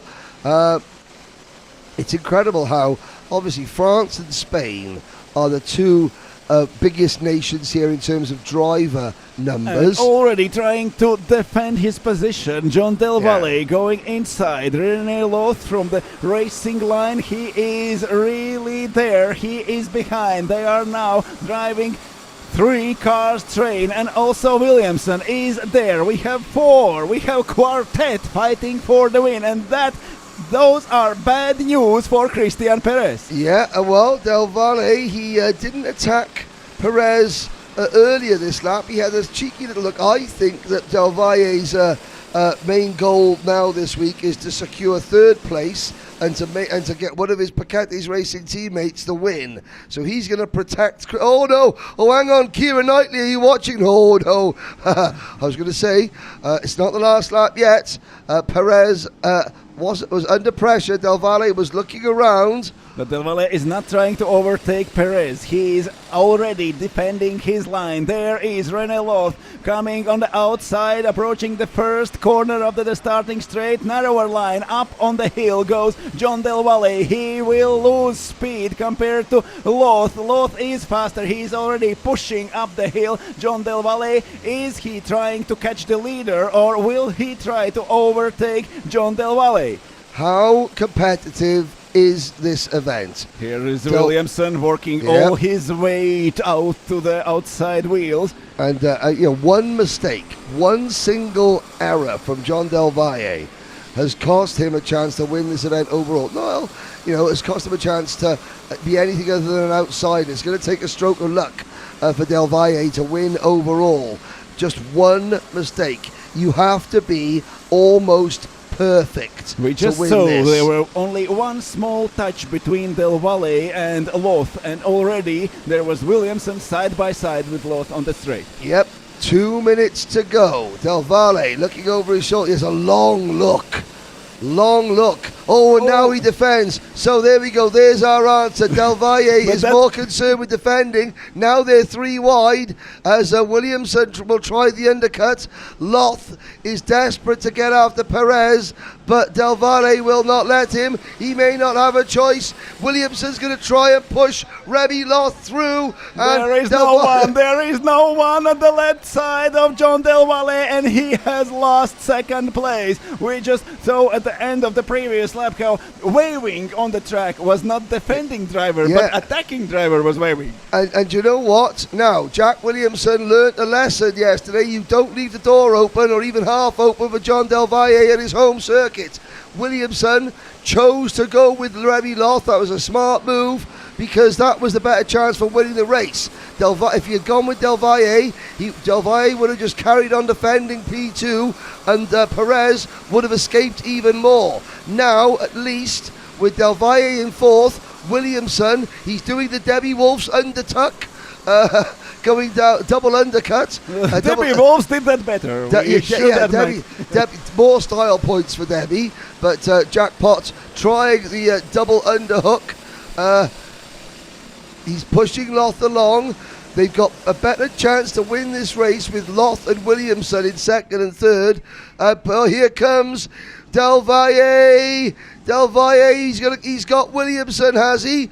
Williamson again comes back on Del Valle. He's going to squeeze him wide. He does, but that's given Perez even more room. Actually, it's giving Perez almost a win. We are over the line. The clock hits 0. We have 2 laps to go, but already 8/10 of a second is Christian Perez in front of everyone. It's going to be a lot less than 8/10 of a second by the time they get to turn number 8, the way that Jack Williamson is pushing Remy Loth. He's got like his bulldozer on the front and he is just shoving, drafting. But to push Remy Loth, Williamson has to get a wider line entering the corner, and that forces him to leave the door open in front of John Del Valle. Exactly. It's very, very hard for Williamson now. Exactly, because if he's got to get that wider turn in for a better exit. He's got a good line there, Williamson, as he knows they're coming to the last lap. The gap, 9/10 of a second, well, 8/10 of a second at the start of this lap. I think it's 9/10 of a second now.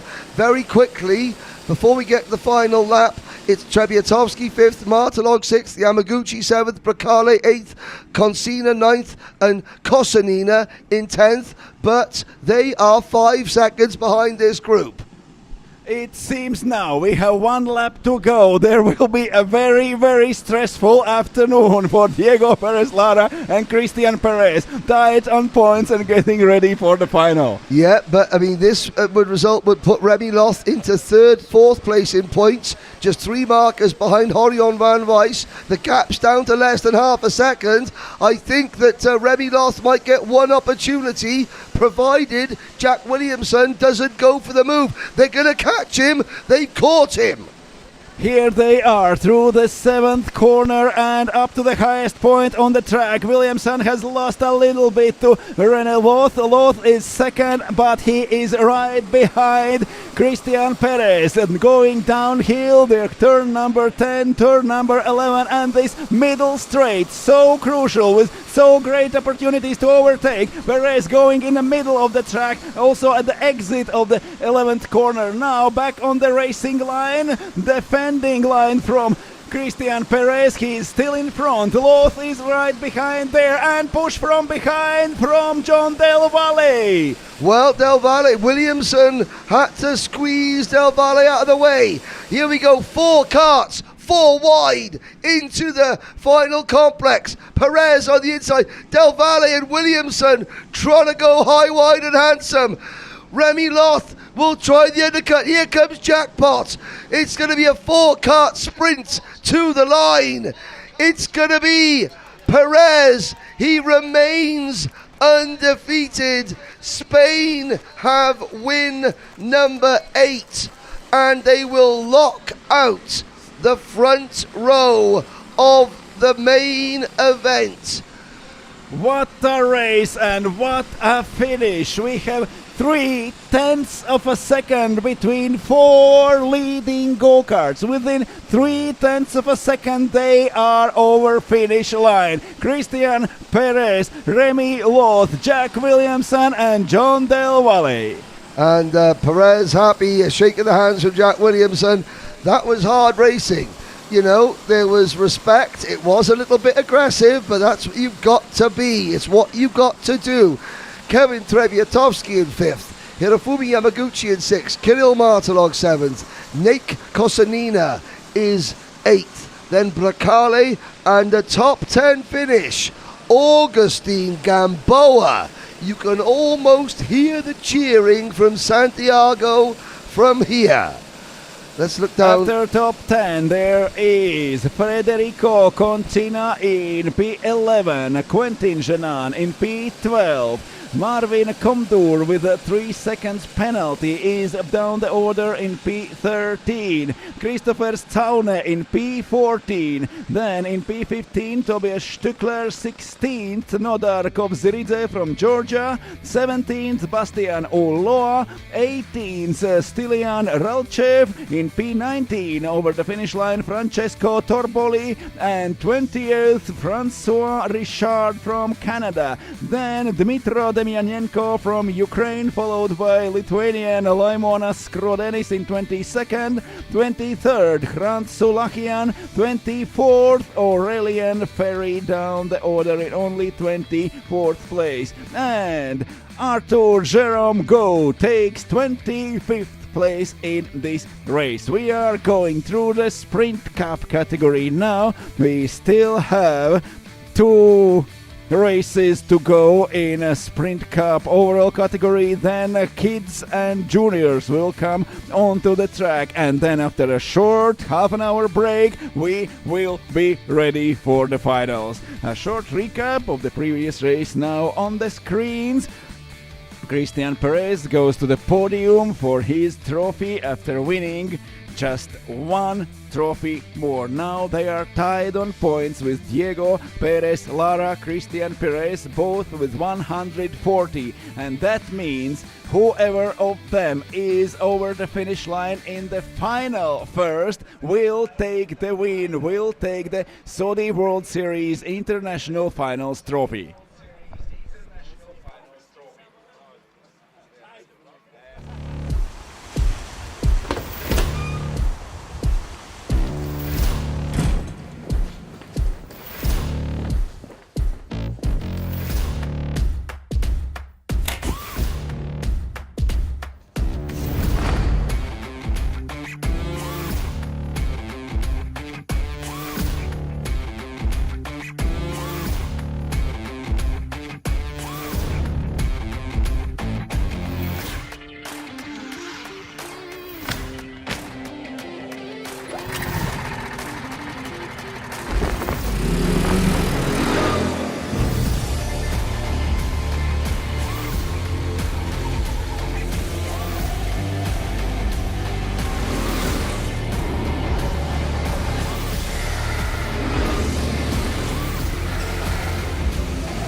We are back in KartCenter Campillos, Sprint Cup Heat C for Superheat. The Group C for Superheat are getting ready for their race.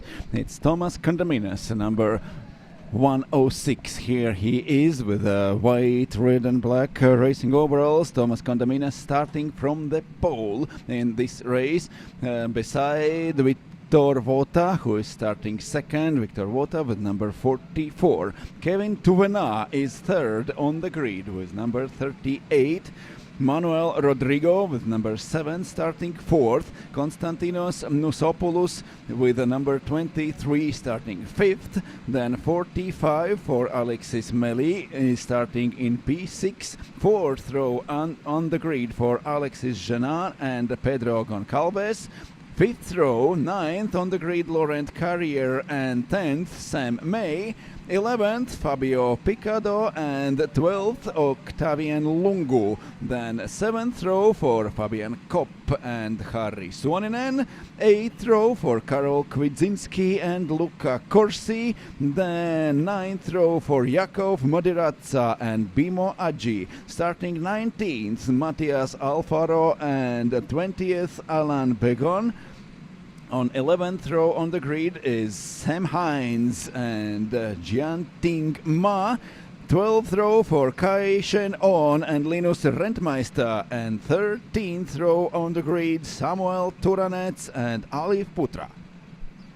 Here they are waiting in the shade to pit lane be open and go to get their seats in their carts, which are once again randomly allocated to the drivers. No one knows which go-kart they will have in each race, and it is always the different card. They are swapped and allocated absolutely randomly to the drivers for each heat separately. So there they are, waiting for the pit lane to be open, then waiting to get on the track and to fight for their 50 points in the superheat.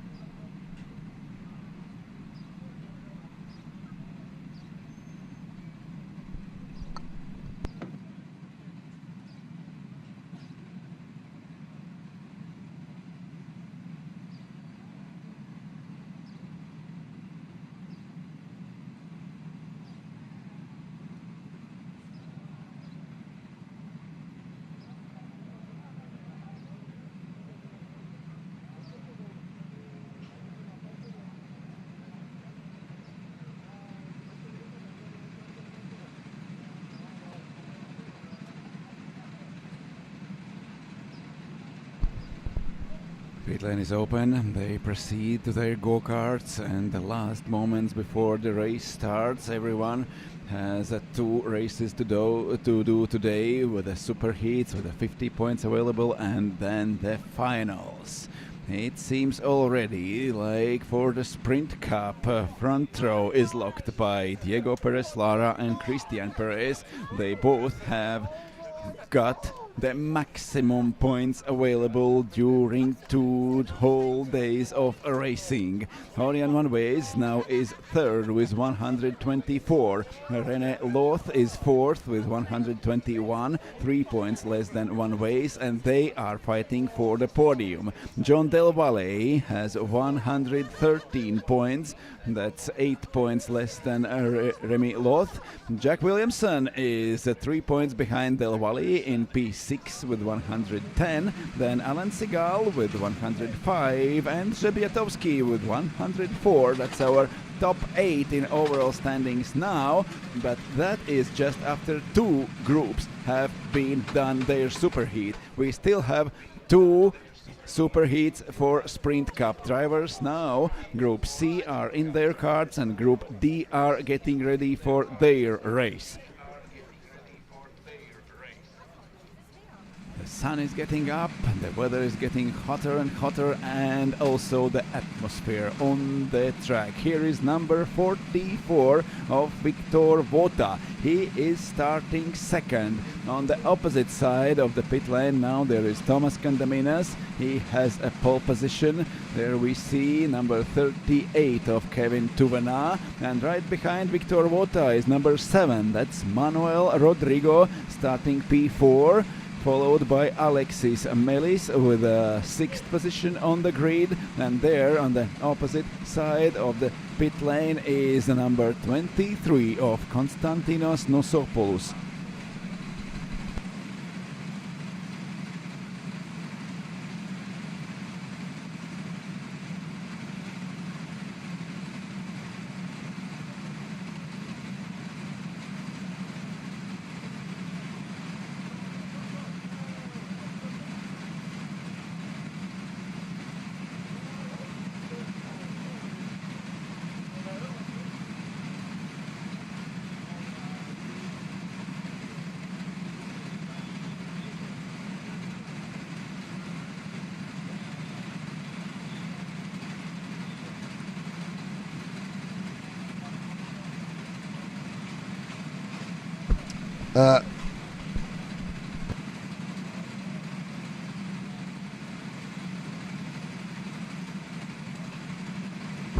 Looking there at the number 44 cart. Right, Sam May getting some support, the British driver. Bimo Aji. Bimo Aji, I think he won a voucher, an Itakart voucher in the prize draw, Gertz, on Thursday evening. He was absolutely over the moon. He's got loads of support online, does Bimo. He is starting this race on the 10th row, the driver from Indonesia. I wonder what life is like in Jakarta right now. Ukraine, Ilyas Miftakodinov, who will start the next race. He is not in this one. He'll go in group number 4. Augustin Gamboa, people from Chile, celebrating his top 10 result. And again, Adrenaline Sports Queensland. What is Adrenaline Sports? What time is it? It's Saturday night. It's Adrenaline Sports in Queensland, I'm imagining. It's karting time. It's karting time. Saturday night. What better time? Sit back with a couple of cold ones. Shall I do the... Oh, I got to do it. Yeah, nah. And get the Aussie chants going down at Adrenaline Sports in Queensland. Sam Hines is down in 21st alongside Jianting Ma from Singapore. Well, this is effectively now the battle for third place. Thomas Condaminas, Victor Wota.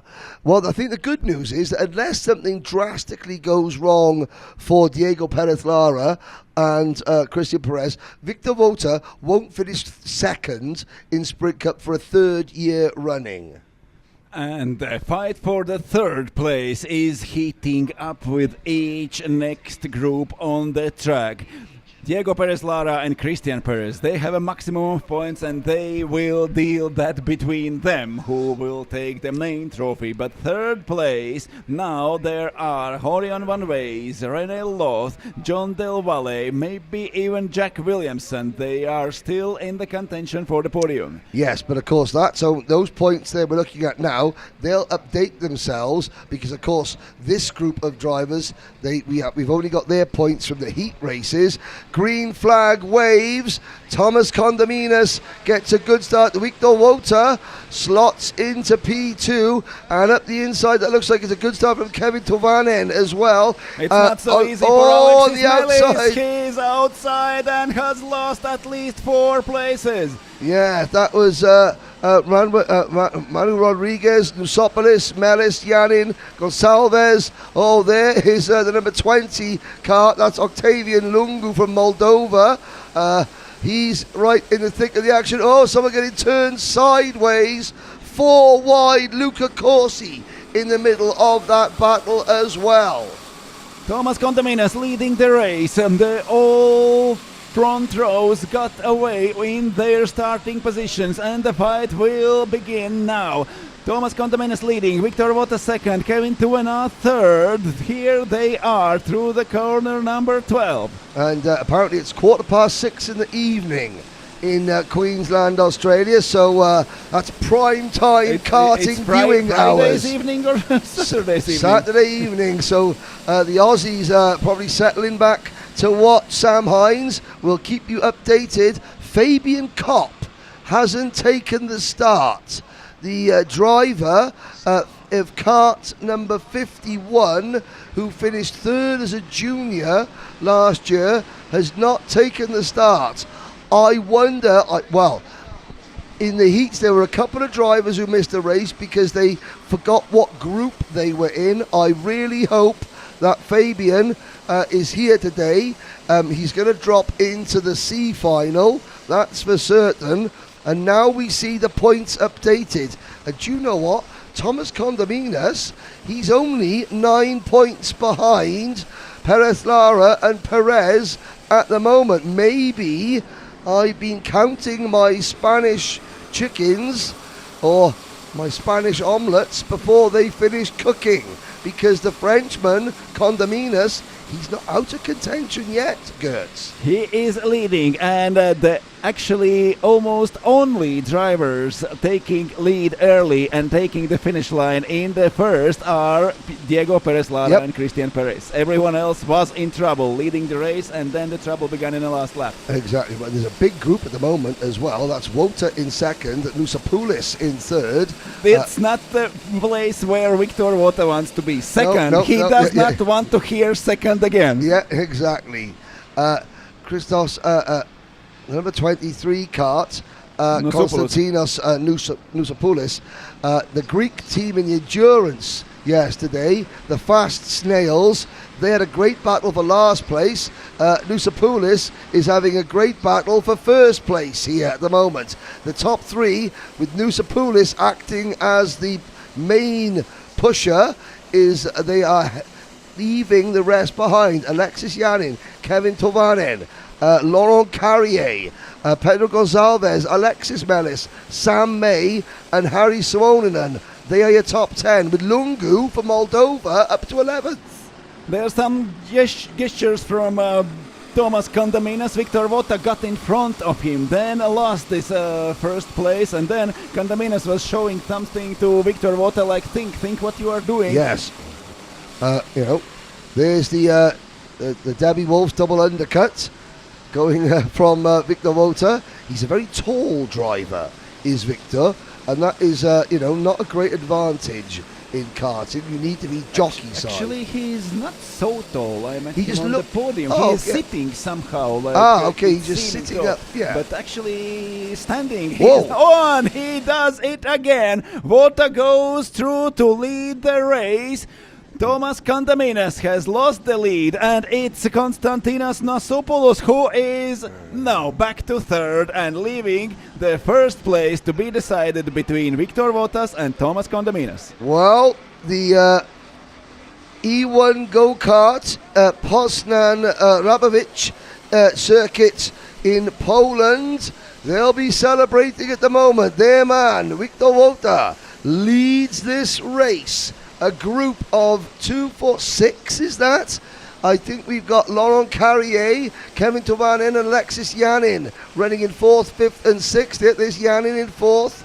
You can tell that because he's got his name on the back of his race suit. I wish more drivers would just have their name in massive writing on the back of their race suit. Shouldn't have Vota waited longer, be more patient to get in front. There were one attempt already at the beginning, second lap before. Now it is Thomas Condominas going past Vota, and past Condominas goes Konstantinos Nosopoulos. He is wide in the turn number 12, but maintains second place, holds inside line. Condaminas is happy to get back into second in this train of cars. I mean, I could see why Condaminas was eager to go for the move, because Victor Vota had moved to within 1 point of Condaminas in the standings. Oh, Vota now getting shoved wide at turn number 16. Who is that in the red and white race suit up into P3? Is it Kevin Touvenan? Yeah, Kevin Touvenan. Nusopoulos led for about 5 meters. Nusopoulos led for about 5 meters. For about 205 meters led Victor Vota. Now he Yes. is down to P4, and Thomas Condaminas is back at the front again. And as soon as he gets in front, he is hitting his helmet and showing some signs to the guys follow me. behind him. No, just think what you are doing. We have to run away, not to fight each other during the first laps of the race. It's interesting, you know, if a driver taps the side of their helmet with one finger, that means think. Think about what you're doing. If a driver taps the back of their crash helmet with their whole hand, that means, look, follow me. Just keep looking at the back of my crash helmet. Don't try and look at the side of it. Just follow what I'm doing. The Maybe universe. he has found the one smart enough follower to do that, not Well- to try to race him at the beginning. Yeah, well, we'll see. Well, what will Nusopoulos do about it? KartCenter, Thessaloniki. Thessaloniki. That's right, I get Thessaloniki. Thessaloniki. Yeah, that's. I got it nearly right. It's almost as good as my Greek is almost as good as my Portuguese from yesterday. I will never get Andre Caicedo's name wrong again, especially now that he's an Endurance Cup winner. Here we go. Nusopoulos up the hill with the 38 kart. Touvenan in third. Vota in fourth. Yanin in fifth. Melis is sixth. Sam May from the United Kingdom, running in 8th place, has just set the fastest lap of the race, and he is chasing the number 46 kart, Pedro Gonçalves. Laurent Carrier has slipped to 9th. The number 104. Oh, Bimo Adji gets a 3-second penalty, and that drops Bimo down to 23rd. He's only in front of Sam Hines. Yandel needs to be given in large amounts for Sam at the moment, because he's down in 24th place. He doesn't realise half of Queensland's watching. Here is Kevin Touvenan now riding third. Victor Vota is in fourth, but Thomas Condaminas and Konstantinos Nusopoulos, they have pulled away. At last, it took almost 10 minutes for Thomas Condaminas to find someone who will follow him and push him away from everyone else, and then decide the winner of the race in the last or penultimate lap of the race. They have pulled away. There is 0.7 seconds, and they are pulling further. Driver number 65, Sam Hines, is also out. Well, he's given it to Jandal. He's trying. God bless him. He's been given a penalty, though, for push to pass at turn number 7. Oh dear. I think there's a friendly bet between Sam and his wife Felicia who will finish the higher. And one more trouble for Victor Vota. He is not Yes. fourth anymore. Janan goes through. It must be hard for Victor when you think about it. You know, we talked about him being a runner-up so many times. He has that lead, and he thinks, you know, he loses it. He can see the fact that he's not going to win this year. He's not going to go one better. So it's hard for him to sort of like stay composed. Although he just follows Alexis Yanin back up past the number 38 kart of Kevin Touvenan. So together with Janan, Vota goes through. They are he is actually at the same place here where he was before. Alexis Janin came through, but Thomas Condaminas and Konstantinos Nusopoulos are still riding at the front, but already they have more than 1 second advantage over everyone else. There are less than 3 minutes left in this race. Janan third, Vota fourth, and actually, Victor Vota now, with finishing in this position, would be classified in P6 in overall standings. Actually, does he want to fight for just a podium? Well, you know, Or he just lost it already during the heats when Diego Perez Lara and Christian Perez were just unbeatable. yeah. Well, I mean, a podium is a podium. You know, every driver here would give their You IT have to for the remember Kimi Räikkönen. He said, "If I'm not a champion, I don't want to go to gala ceremony." But Kimi's a unique chestnut. I know Kimi and his son Robin, and Kimi is a unique talent in the world of motorsport, as everybody He knows. said it's better to be fourth. I don't have to bother myself to go to the ceremony. Yeah, but that's just because he wants to go to the bar earlier, Kimi. That's always a better choice.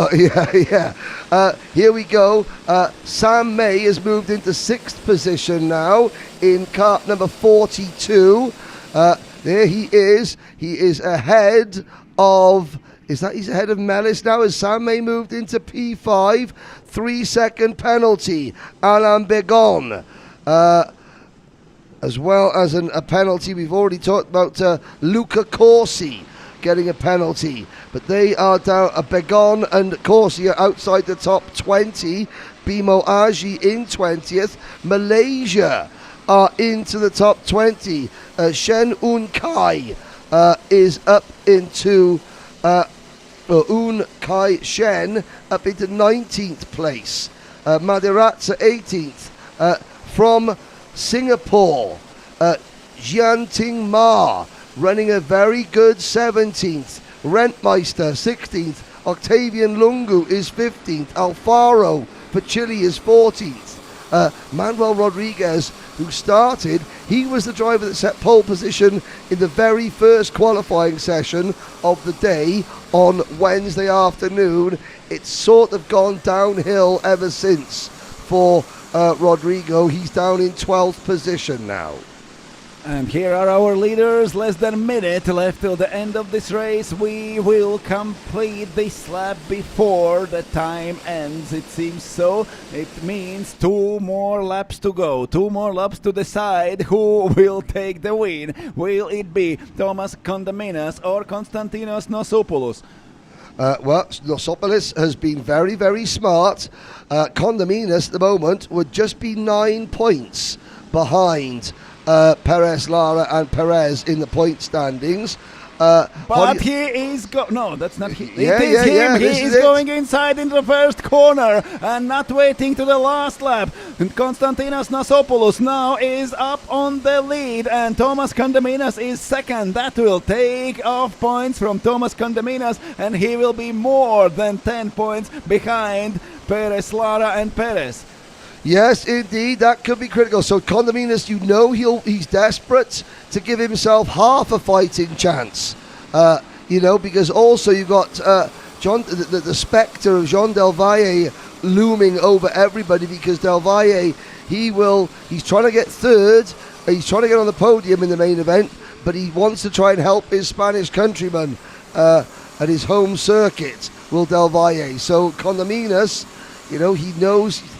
Yeah, there'll be one kart in the lead battle that will be trying to help the 2 Spanish drivers. There's, luckily for him, he's got Remy Loth, a fellow Frenchman, in the hunt for the podium as well. Nosopoulos on the brakes early, going into turn 16. That's the last braking zone of the circuit. Behind them, Yanin, Vota and May. A 3-kart scrap for 3rd, 4th and 5th. But the last lap begins now. Nosopoulos still has the lead.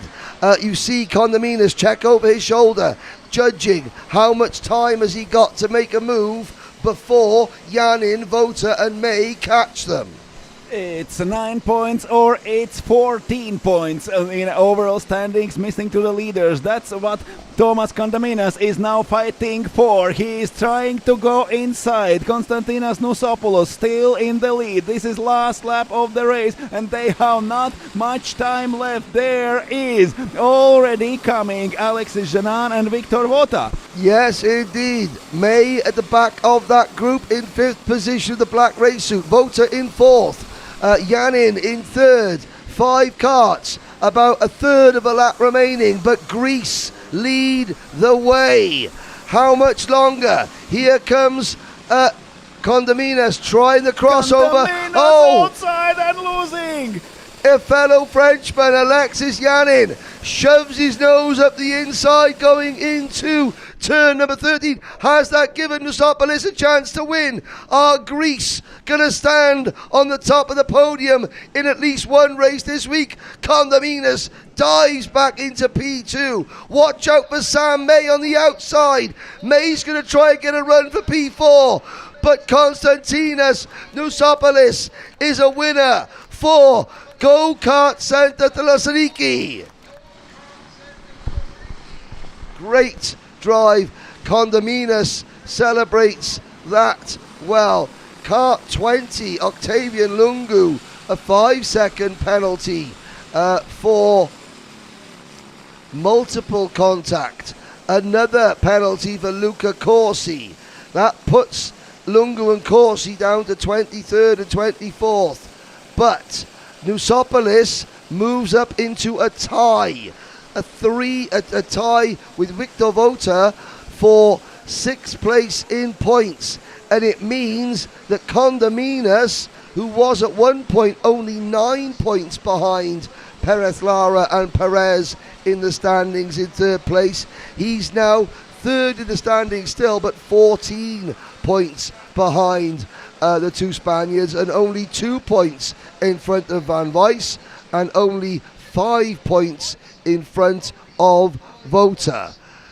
Let's have a look down the order. May didn't quite get up to 4th on the line. Vota was 4th, Jan in 3rd, Tuvenin 6th, Carrier 7th, then Gonsalves, Suoninen and Alexis Melis, your top 10.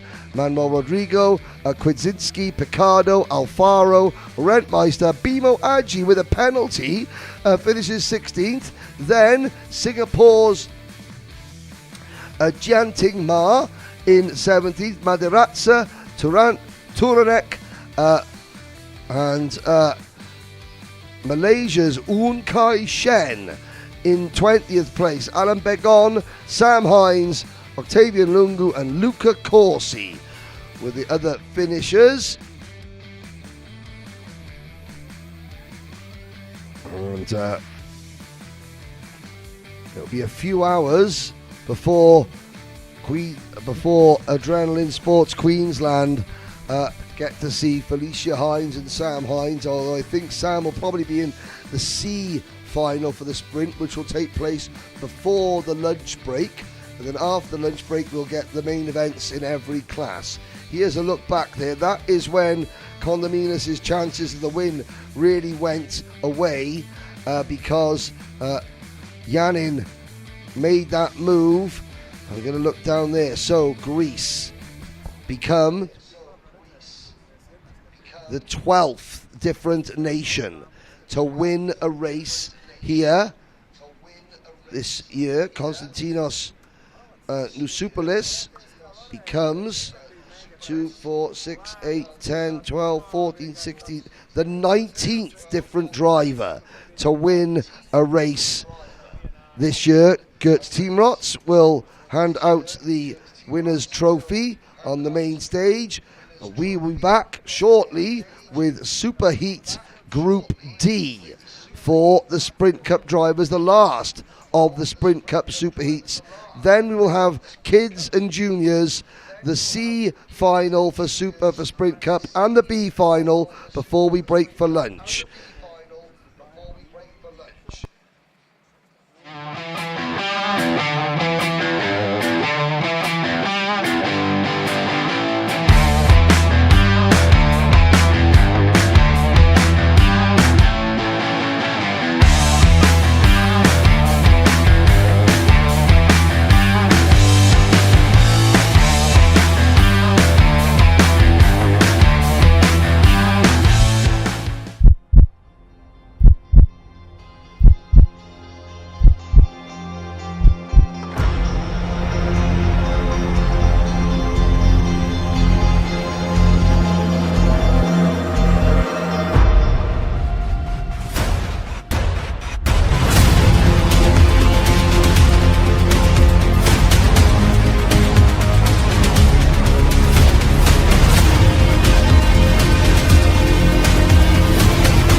We are looking at the last group of Sprint Cup drivers going out for Group D. Andres Leitniks from Latvia will start from pole position. Levente Sabo from Slovakia on the outside of row number 1. Ilya Smivdakudinov will go from the inside of row number 2. Then we will have Benedict Kovacs, Amael Pereira, Albert Boss, Kyle Kumaran, Konstantin Tumentsev, Christian Salvet, Anthony Malvesin, Matthias Karnajak, Franisek Moroviak, then Orpheus, Tompanidis, Carmo Kerb, Afonso Zambuyo, Nathan Salwan, Stepan Yankovic, Malik Firas from Jordan, Tommaso Pazzetti, Maxime Leduc, Kevin Hurtaut, Daniel Skokan, Mikhail Letovanek, and Andre Trump. And I think they will round out the field. There is Andres Leitniks. I imagine that Gert Timots, you just interviewed Zambujo. Plenty of support for him on the live chat, but I imagine, Gert Timots, that you just interviewed a very happy Greek. Yes, I interviewed very happy Greek and actually a tired Greek one. The battle was quite intense, and he said he had a slower cart. He thought he will not be able to follow the leader so good, and at the end he even went through and made it. So really, really happy. Konstantinos Nousopoulos. Nousopoulos, yes. Yeah, Nousopoulos. Nousopoulos. Well, here we go. The last Sprint Cup Superheat. Latvia and Slovakia, Ukraine and Hungary, France and the Netherlands, India, Estonia, Poland, Greece again, Portugal, Croatia, Jordan, Italy, Canada, the Czech Republic, Slovakia, and Andre Trump, Drago Ras. Have we got anyone watching from the Bushiri Kart Raceway in Aruba? If we do, what time is it in Aruba? How sunny and warm is it? How beautiful is the blue sea and the yellow beach, the yellow sand on the beaches? Paint us a picture. What does Aruba look like at the moment? We spoke to Carlos Augusto, who's watching from the VIP room. He's in Masters. Spends half his time between Aruba, half his time in Brazil. But speak to him yesterday, he said Aruba's got this fantastic track, you know, like over 1,000 meters, 8 to 10 meters wide. You just told where we will be the finals next year? Oh, I wish. Yes, you spoiled that? Oh no, the finals for next year will be unveiled tonight in the closing ceremony.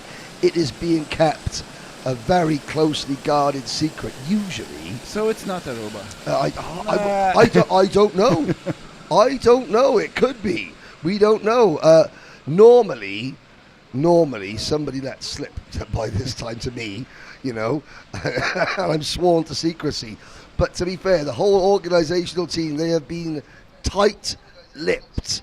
So it'll be a surprise for me when it's unveiled this evening at the closing ceremony, which is taking place in the superb Motor Museum in Malaga. Myself and Christy Jimenez will be hosting that. Gertz, you have a date at Silverstone to get to for your job on Latvian TV3 to analyse the Formula 1 race. Yes, they said they cannot survive without Henry Bourdette, and they need at least me. Oh, well, yeah, you know, they... I still think it's a shame that the Formula 1 decided to host the British Grand Prix on the same weekend as the Saudi World Series International Finals. That was a mistake. It was a huge mistake. Because everyone's watching Karting International, KartCenter Campillos.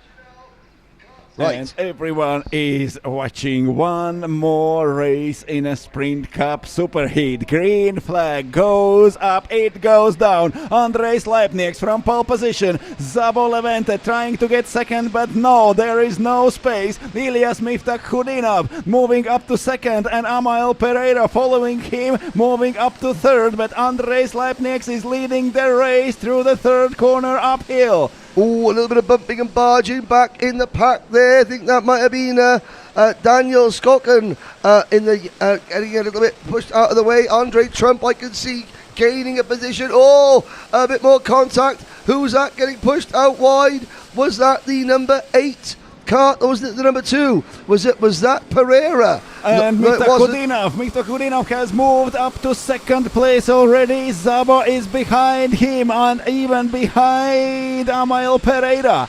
I think it was actually Nathan Saloon who was pushed wide there, the number 4 cart. And Leipniks has lost his lead just now.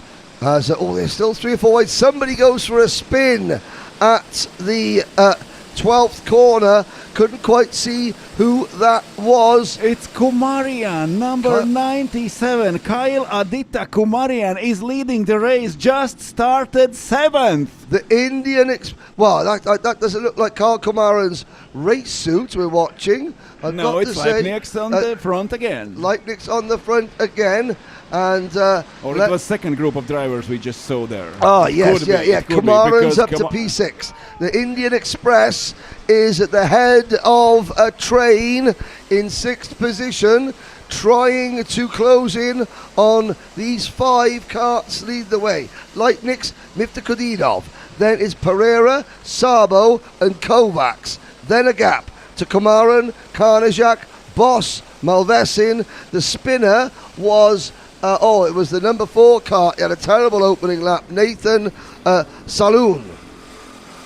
Nathan Saloon now down last on the track. Andrzej Leipniks leading together with Ilias Mifta Khudinov. They are trying to pull away. There is Pereira and Zabo, 3rd and 4th. We have 2 pairs of drivers now. Actually, it seems like they are working together, unlike in previous 2 races. Yes, Ilias Mifta Khudinov currently would be 7th in points. Andrzej Leipniks at the moment would be 3rd in the championship standings, 11 points behind the 2 Spanish drivers, Perez Lara and Christian Perez, who are tied at the top. It would be Leipniks 129, Condominas 126, Van Weiss 124, Loth 121, and then Mifta Khudinov and Sabo tied on 115. And we can start counting these points. This is the last race for Sprint Cup in a main category. They are counting all together now, and Leipniks finishing first would be 3rd, but it is Ilias Mifta Khudinov who is chasing him. Now going inside, they are starting to fight with almost 10 minutes to go in this race. Leipniks is 2nd, Mifta Khudinov moving up in front, but actually in those fights you are lucky if you are losing only 1 position, and now Leipniks is 2nd in front of Pereira and Zabo. I was going to say that was actually very, very good driving from Andrzej Leipniks. You saw Mifta Khudinov make the move, but then as soon as he was sort of almost alongside, Leipniks realised, okay, he'll tuck back in. He didn't try and run side by side through the corner, because then he would have been freight trained. Now Leipniks is back in front. It has brought the number 2 cart of Amael Pereira and Levente Sabo in the purple race suit in 4th position right into play. Not far back is Kovacs. Pereira goes inside, he crashes into Leipniks, pushing him wide. Will be there penalties, we will see after a few minutes, but now Leipniks is still leading. Mifta Khudinov is down in P4. And it was actually Mifta Khudinov, who got shoved out of the way. Pereira looking to the inside. There wasn't like a gesture of apology. 3 Will seconds. that be enough? Tommaso Pozzetti, 3-second penalty for contact. Levente Sabo still in P2 at the moment. Pereira gets to the inside. Pereira. Will Miftahudinov help Pereira, even though Pereira shoved Miftahudinov out of the way a lap ago? The answer is yes. Miftahudinov, you know, he knows that his best chances at the moment are working with Pereira, even if he's not too happy with him. And now Pereira looks to the inside, and Leipnix looks a bit aggrieved. Miftahudinov helps Pereira. Miftahudinov also got help from Levente Sabo, and Andres Leipnix drops from first to third. And now we look back, we've got a 5-kart battle, because the number 24 kart, Benedek Kovacs, has now joined the party. And Leipnix goes inside from the third. Ilyas Miftahudinov is still in front and is trying. Oh, Benedek Kovacs. Sabo gets shoved out of the way and slows down. Levente Sabo's lost ground. We're back to 4 at the front. Fastest lap is the 6th place driver, Albert Bos from the Netherlands. Karnajak and Kumaran with Salvet and Malvesin round out your top 10. But the fastest man on track after his penalty is Tommaso Pozzetti. Oh, Firaz Malik gets a penalty. Malik Firaz rather gets a penalty. That drops him to 24th. So the Jordanian driver, you'll probably see him in the C final a little bit later on this morning. And now Kovacs right behind Leipnix. Miftahudinov up to P2. Pereira is leading the race. We have 6.5 minutes to go, and top 5 cars are again together. Levente Sabo dropped down to P5, but he is closing in. He is coming closer to the leaders. Into turn number 12 we go. The top 4 still nose to tail. Sabo has a bit of work to do to catch up with them. Trying to see where Sabo is. Well, he's about 10 kart lengths behind these 4. Now, Miftahudinov chooses not to attack Pereira. Behind Sabo, Boss and Karnajak working very well together as a duo in 6th and 7th. Kumaran leads a big train of drivers in 8th place. Salvets has just passed Kyle Kumaran, actually, as we start another lap. Still over 5 minutes of this race to go. Miftahudinov, will he die to the inside now?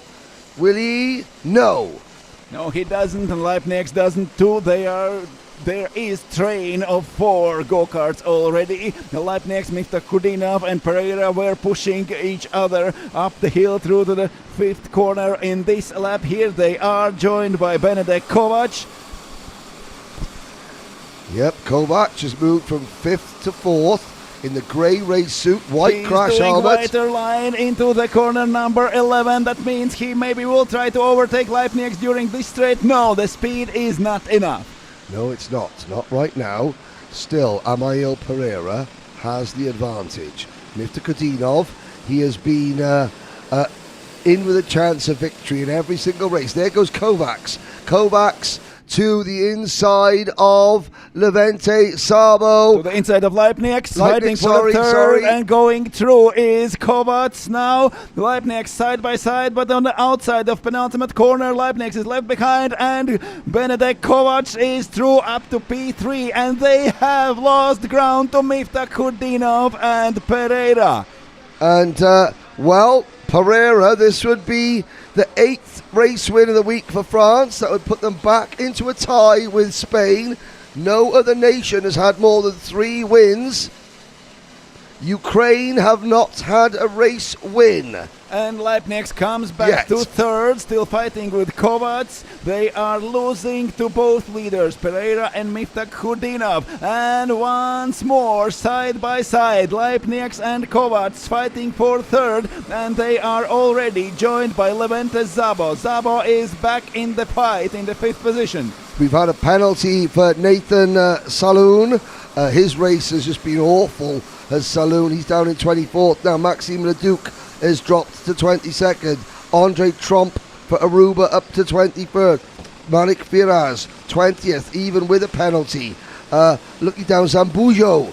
Zambujo is 15th for Portugal, and The fastest lap of the race for Tommaso Pozzetti. He's only 14th, is the Italian driver. And Leibniz dives inside of Levente Szabo. Szabo shows him, think, let's move forward. They are losing already more than 1 second to Pereira and Miftah Khudinov. Miftah Khudinov patiently waiting, pushing away Pereira and leaving this fight to them alone. Yes, indeed. Through turn number 1.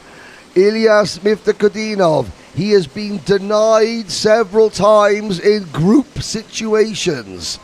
And now he's thinking to himself, okay, in a one-on-one fight, I want to try and come out on top because I've always been on the losing end when there's been 4 or 5 karts battling for the lead. Here they are, already almost 2 seconds in front. There is Levente Szabo, now in P3. Behind him is Boss, then Karnazak, then Kovac. And we have new penalties. It's Andres Leibniz got 5 seconds for hard push. Oh, and that will drop him. Where will it drop him? It'll drop him to 12th in the race. And it'll drop him out of the top 7 in the point standings. That is absolutely crucial. And that could be game over for Leibniz in terms of a fight for the podium. Good news for people like Szabo and Miftah Khudinov. They are now 6th and 7th in the points table. 2 wide, Szabo on the outside. This is the Szabo, Leibniz, Karnazak, Kovac, Boss battle. There's number 25, Albert Boss. Now 3rd on the road. Karnazak 4th on the road. They're 3rd and 4th in the standings as well. Behind Szabo, it is, or behind Karnazak, it's Leibniz, but Leibniz, even though he is running 5th on the road, ahead of Levente Szabo and Benedict Kovacs, Leibniz is still down in P12. He's classified 12, but still fighting this second group of drivers. Does he know that he has got a penalty? That it is 5 seconds and it is classified as hard push. Oh, there yes. must be something. Well, there was that issue with Levente Szabo earlier on that Levente wasn't best pleased with. But 30 seconds left. Miftah Khudinov, a little thumbs up from Amael Pereira. He understands that Miftah Khudinov is helping him pull away from everybody else. Miftah Khudinov just says, yep, I'm pushing you away because I want you all to myself when they cross the line. 2 laps to go this time around. The time is over. This and 1 more lap till the finish line. They have already 2.6 seconds advantage over the group of drivers fighting for the 3rd place. Boss is up to 3rd. Karnazak moves in front of Szabo. Kovac is 6th. Kumaran classified 7th. Then comes Salvet, Moraviak, and at the end of top 10 is Herto. Andres Leibniz up to P11 as the field is spreading out. Yeah, so Leibniz has gained 1 place. That's still not enough to put him into the top 8 in the point standings, though. Lusopoulos, Wota and Miftah Khudinov all tied on 115 points for 6th position in the standings as things run. Miftah Khudinov would gain some more points and move into sole possession of 6th position if he can win this race. Karnazak. And goes inside Karnazak. Boss is left outside, and there comes through also Kovac. The Hungarian driver looking to the inside. Szabo also through. Now they're going to come to the last lap. You can see Ilyas Miftah Khudinov moving around now, trying to find a gap, a way to undercut. There he's got it. He's got his nose alongside. He's got half a cart length alongside. Pereira will defend, but can't. But Ilyas Miftah Khudinov has the advantage going into turn number 1. Ukraine lead France with less than a lap to go. Great line from Ilias Miftakudinov going into the corner number 1. He was on the middle part of the track. From outside there came Pereira, but Miftakudinov with a wide line at the exit, almost on the inside of this go-kart arrived Pereira, but Miftakudinov maintained speed up the hill, and that was most important. Now they are coming downhill through the turn 9, turn 10, and here is this middle straight where so many overtakings have been done so far already. But he had a great run off the corner, did Miftakudinov. Amayo Pereira, the back end of the cart, stepped out. He tried to get on the power too early. I think that's given Miftakudinov the advantage he needs. Pereira will try and close in, but I don't think it's going to be enough. A long look over his shoulder for Ilias Miftakudinov. This could be, as a penalty for Benedikt Kovacs. 10 seconds for Benedikt Kovacs. That doesn't matter because the live chat's about to explode in a colour of yellow and blue. The flag of Ukraine. Ilias Miftakudinov is a winner. What a race! Great win for Ilias Miftakudinov and Ukraine. Pereira is second, Karnezak third, Boss fourth, Kumaran comes over the finish line in P5. Salvet up to P6, Kerto seventh, Moraviak 8, Zabo with a penalty down to P9. Then Pozzetti, Malvezin, Tumencev and Andres Leipnieks is in P13 with his penalty for hard push. Now, we were talking about, the fact that Perez, Lara and Perez will start the A final from the front row of the grid. Of course, it's an accumulation of points. It's not who crosses the line first in the A final. It's who scores the most points throughout qualifying, the heats, the super heats, and then the final. They are 14 points clear of Thomas Kondominas. However, between Kondominas in third and Nusopoulos in eighth, there are just 11 points. So the fight for the third and final podium place is going to be between France, Belgium, Ukraine, Poland, Greece. Let's not forget Del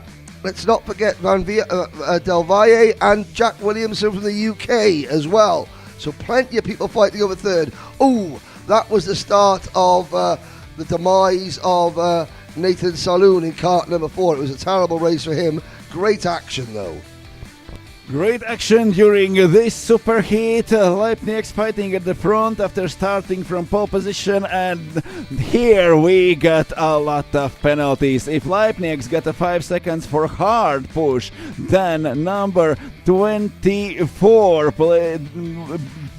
Benedikt Kovac, he got 10 seconds for multiple pushing drivers. That's a penalty for Benedikt Kovac, and he is classified down in P17, but he finished together with the leaders in a second group, so hard penalty for Benedikt Kovac, and 10 seconds added to his lap time. Miftakudinov takes great win in the last superheat for Sprint Cup category. Now Diego Perez Lara and Christian Perez will start from a front row. It seems like a second row in the finals will be for Thomas Kondominas and Horion Van Wees. Then Remy Loth, and with this win, Ilias Miftakudinov is moving up to P6 in overall rankings, just 6 points short of third place. So Ilias Miftakudinov, with this win, has got Ukraine fighting for the podium in Saudi World Series.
The kids category drivers getting ready for their superheat, for their last race before grand final.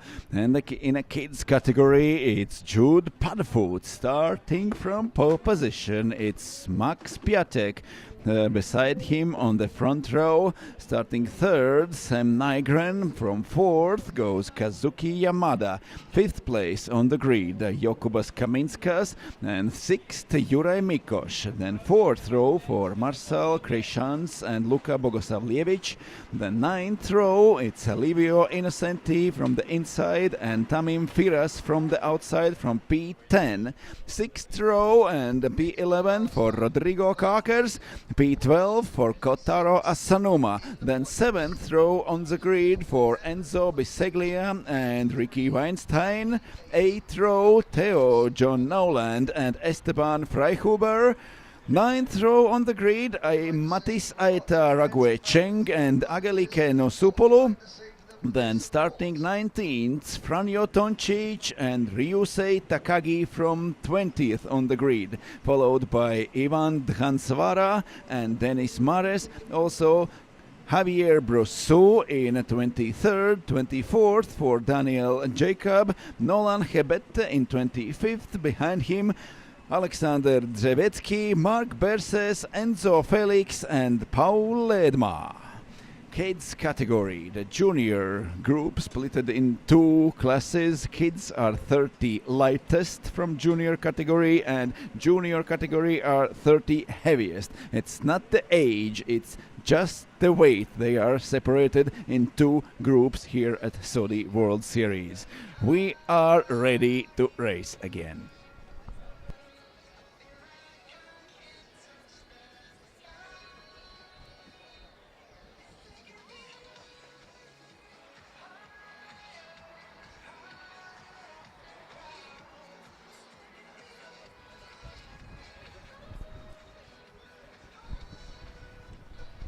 Kids category waiting still in the pit lane.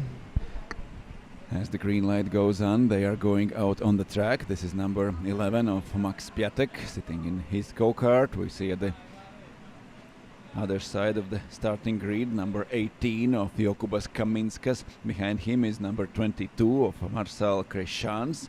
Then further back, Livio Innocenti with go-kart number 7 and 24. That is Rodrigo Kakers, Latvia. But from the front of the grid, from the pole position, will start Jude Padfoot.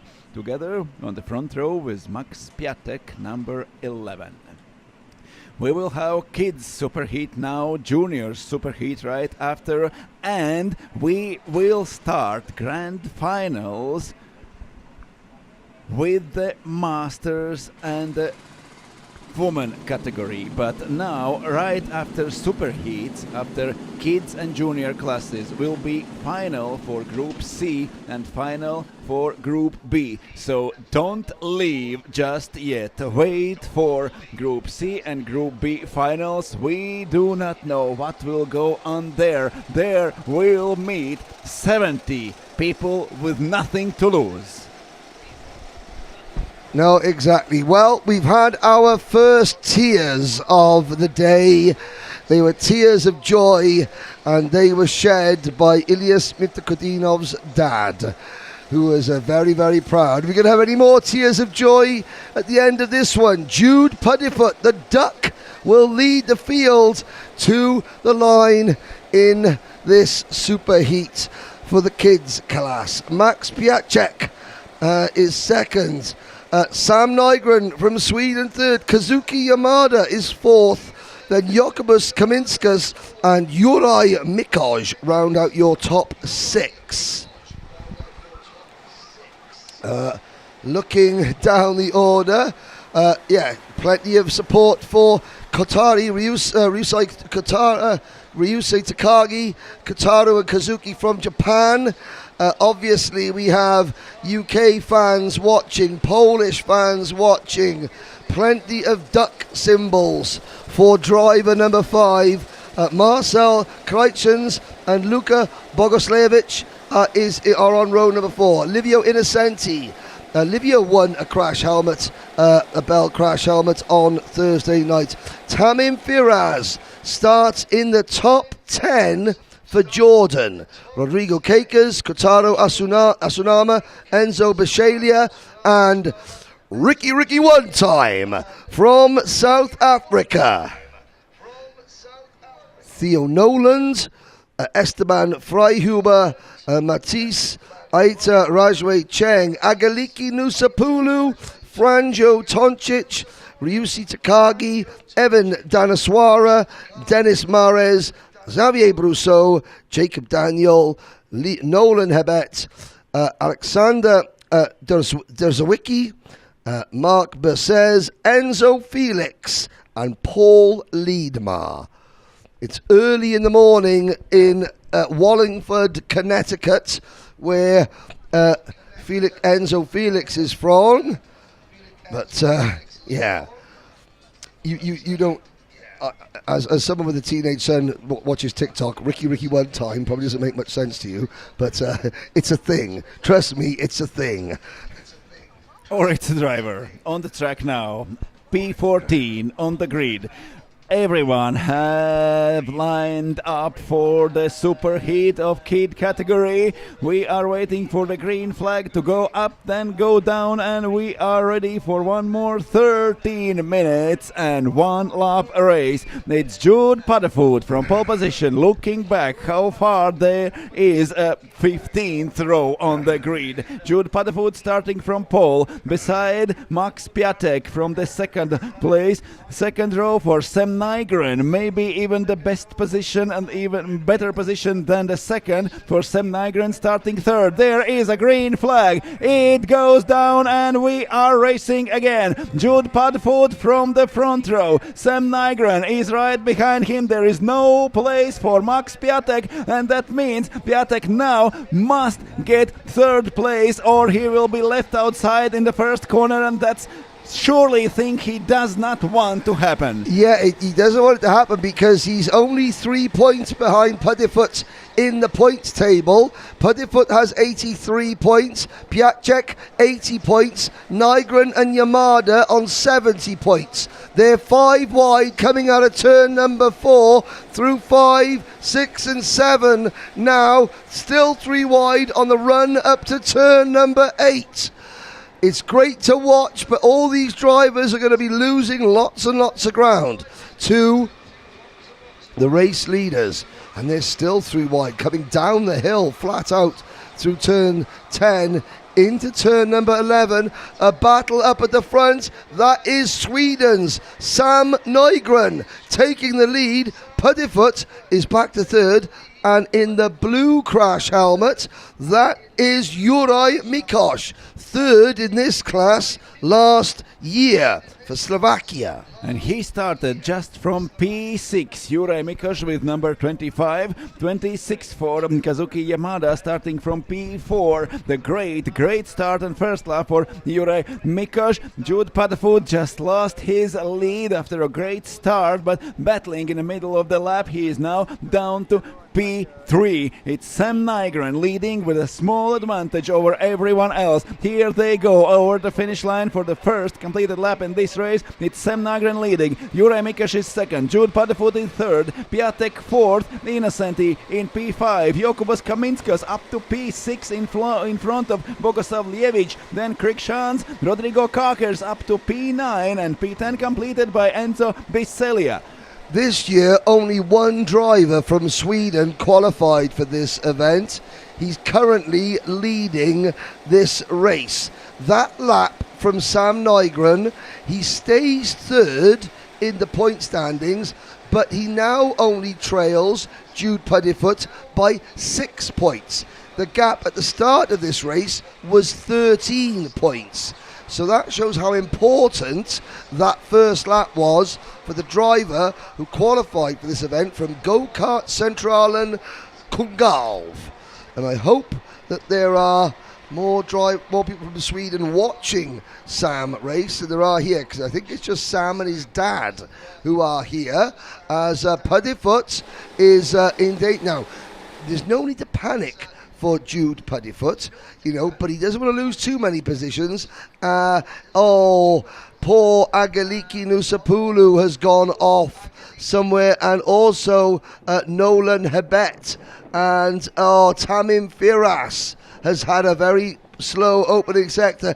Tamim Firas, the Jordanian driver, drops from 13th down to pretty much last. It's Agelikina Sopolo who is now driving somewhere about 12th or 13th on the track. She just got 3 seconds penalty. That's why she's dropped down. She's Tamim the same Firas. place on the track, about 12 or 13th Oh, now. South Africa fans, Ricky one time has fallen back to 26th place from his 14th place starting position. Let's see how much moves he can make. Enzo Felix up to 24th. Kazuki Yamada has dropped back to 22nd. Great start for Paul Liedmar from Estonia, 29th to 21st on the opening lap. Innocenti goes through up to P4 in front of Max Piatek, and that means Piatek losing points in overall standings now. They are tied on points with 120, with Sam Nygren leading this race. Sam Nygren with this win could get second place in overall standings, just 6 points behind Jude Puddifoot, who is currently third in front of Innocenti and Piatek. I mean, not that Sam Nygren would give up the race win or anything, but would you rather start second in the main event or third, Gertz? It's a tough one. The first would be better. Oh, well, yeah, that would be preferable. But you have to do something with Puddifoot to gain that. But, Sam Nygren can't do anything with Jude Puddifoot. It's down to other drivers. Nygren just got to lead and win this race. Puddifoot runs in P3. But it seems like he's got the same language with Innocenti. They are working together. Yes, indeed. As we through turns 3 and 4. The problem are Piatek and Bogoslavljevic. They are there too. Yes, and they're also in the top 6 and top 8 in the points table. Livio Innocenti, don't think that's his brand new crash helmet, and I don't think he's wearing it just yet, Livio, but it may be. Is it a Bell crash helmet? No, I think he's probably going to, save that for another time, but he's pushing Puddifoot along. Puddifoot there with the green and white, so it's a alternate. But he livery goes blue wide, as- and Piatek is side by side, also followed by Bogoslavljevic. The Austrian is not waiting longer and going in the middle straight, 2 spots up. The only other driver in this class to win, let's have a look. Puddifoot has not won a race yet. That's right, Puddifoot has not won a race yet. Bogoslavljevic won the opening heat race. Livio Innocenti won the second heat race, and Jokubas Kaminskas won the third heat race. Kaminskas from Lithuania currently running in 8th position. He's 5th in the point standings, but it's very, very close from the top 3. Puddifoot's in the middle. Puddifoot's going to get swamped if he's not careful. The duck better learn to fly pretty quickly, or else he's going to get shoved in the oven. He's on the outside again, and they are coming through. There is a fight with Innocenti. Puddifoot, Bogoslavljevic is in front, and Max Piatek also here. Puddifoot now, this could give Sam Nygren the overall lead, because Puddifoot on the outside, he's lost 2, 4, 6 positions, has the duck. Oh, you can almost hear the chef sharpening the cooking knives. Can Jude the duck Puddifoot? Can he now fight back? Flight or fry?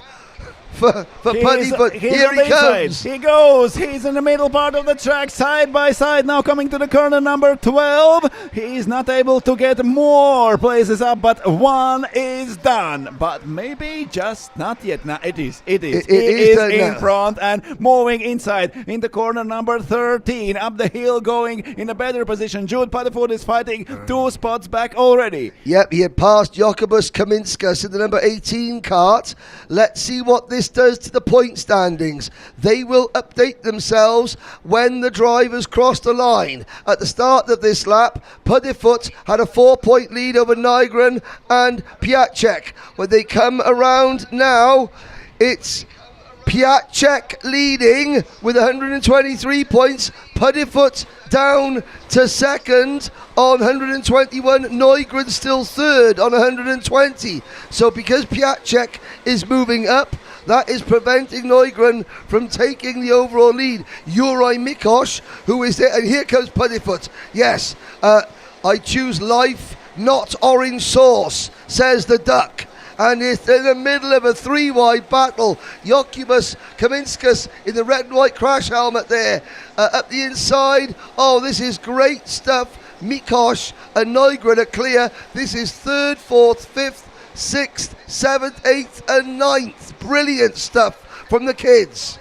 They are 3 side by side going into the corner. Puddifoot moves to the outside. Other 2 going over the curb. Now he's in the slipstream, but the fight goes on. 6, 7 cars fighting for the same position. Up in the front, Sam Nygren and Juraj Mikosh. Now Piatek 3rd and Innocenti 4th. Where after this fantastic fight, we are still going without a single penalty. Curse of the commentator. There strikes it comes. again. There it comes, but that's it's not for the here. leaders. Not for the leaders. Paul Liedma gets a penalty. Agaliki Nusapulu gets a penalty. 3-second penalty each. Push to pass for both of them. They still can't decide who's going to run in 3rd place. Now Sam Nygren moves into 2nd in the points. Puddifoot down to 3rd. 10 points separate Piatchek, Nygren, Puddifoot and Mikosh. All we know is that this is building up towards a superb main event later on. Jude Puddifoot has got to fight. He's got to fight hard. There he is. Smart lines from Puddifoot through corner 3rd and 4th and going to 5th and 6th. New driver running in 3rd place. That is the first time, really, that Marcel Kreitschans has shown his hand in the number 22 kart. Kreitschans up to P5, Rodrigo Kakers in P6, then Asanuma, Bogoslav Bievich, Jude Puddifoot was 9th over the finish line, but now has moved up. Then Biseglia, Kaminskas down to P11, followed by Toncic, Rague Cheng and Noland. I'm trying to see. Let's have a little look up the track there. They're the top 2. Nygren keeping Juraj Mikosh at bay. And I think Kreitschans has moved into P3.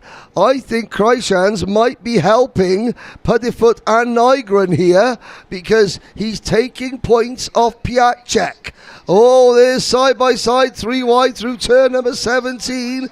This is the battle for 3rd place. Across the line, it is, Piatchek in 3rd place.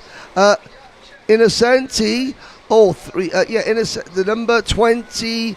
Now, I'm trying to see what number that is. That looks like the number 22 car, Kreitschans. But there is an even bigger fight starting for P6. Right, and Asanoma is in P6, and then only a few tenths of a second separating all drivers till P16. The battle that we were looking for there, that was the number 29 car, Kotaro Asanuma. That is the fight for 6th, 7th, 8th, 9th and 10th. That contains Puddifoot.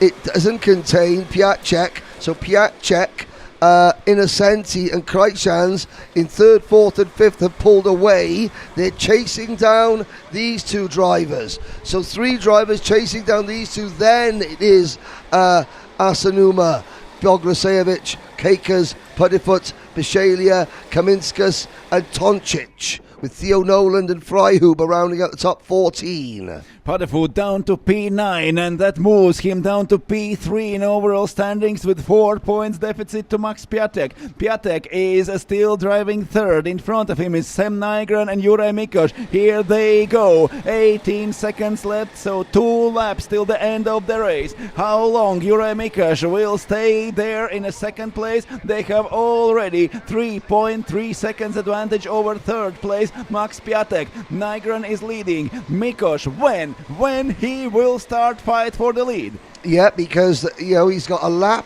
and 2/3 remaining. He's currently 10 points behind Max Piatek in the standings, and Piatek is the head of that train involving Innocenti and Kreishan. So Piatek could possibly only lose 2 positions on the last lap. Mikoš can only gain 1. It's really nail-biting stuff. Padefoot just has to try and get past Kakers and Bogo Savljevic. If Mikoš makes a move and finishes in the first place, he will be just 1 point behind. 1 point behind Jude Padefoot in fourth in overall standings. They will be just 1 point between them, and just 1 point in front will be Sam Nygren. Max Piatek driving now in third with a very small options to improve his result in this race. Will still lead, but with only 3 points in front of everyone else before the finals. Piontek. Maybe it's Max Piontek. Thank you, Piotr. On the my Portuguese, my Polish, and my Greek are so good. It says it's spelt Piatek on my screen, but it's Piontek. Whatever it is, it's going to be max attack now on the final lap for Piontek, because he's dropped behind Kreitjans into 5th position. He's dropped behind Innocenti. Nygren and Piontek tied on 120 points. Padefoot on 119, and Juraj Mikoš trying to pass Nygren for the lead will be on 113 points. 7 points separate the top 4 in the kids class. Thank you, Piotr. I'm glad I've made someone happy this morning.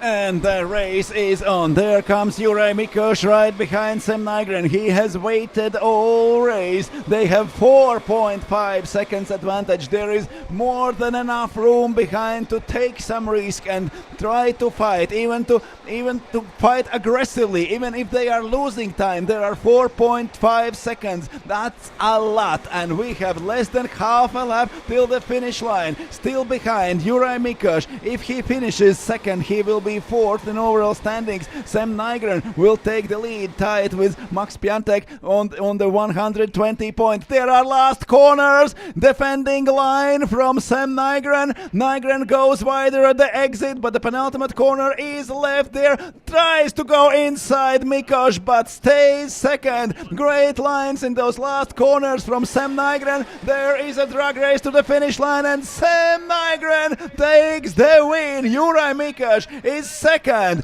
and Max Piatek getting back up to third is moving back into the lead overall with 3 points advantage before the finals.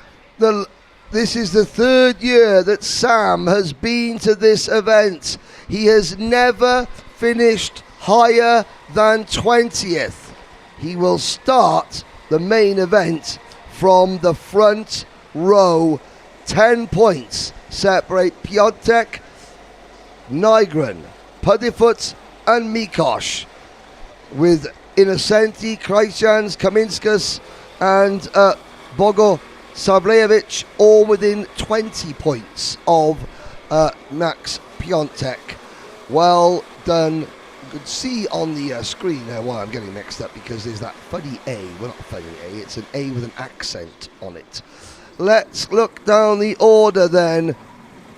It was Asanuma in 6th, Bogo Savljevic 7th, Padefoot 8th, Kakers is 9th, Toncic rounds out the top 10, Kaminskas, Theo Noland your top 12, Agaliki Nusapulu for Greece 13th, Rajway Cheng, Freihuber, Bishalia, Yamada, Mares, Takagi, Habet, Jacob, Weinstein, then in 23rd position Alexander Derzawicki, followed by Brousseau from Canada, Dan Sawara, Liedma, Felix, Bracez, and Firas. Sweden have a winner, a race winner, Sam Nygren. And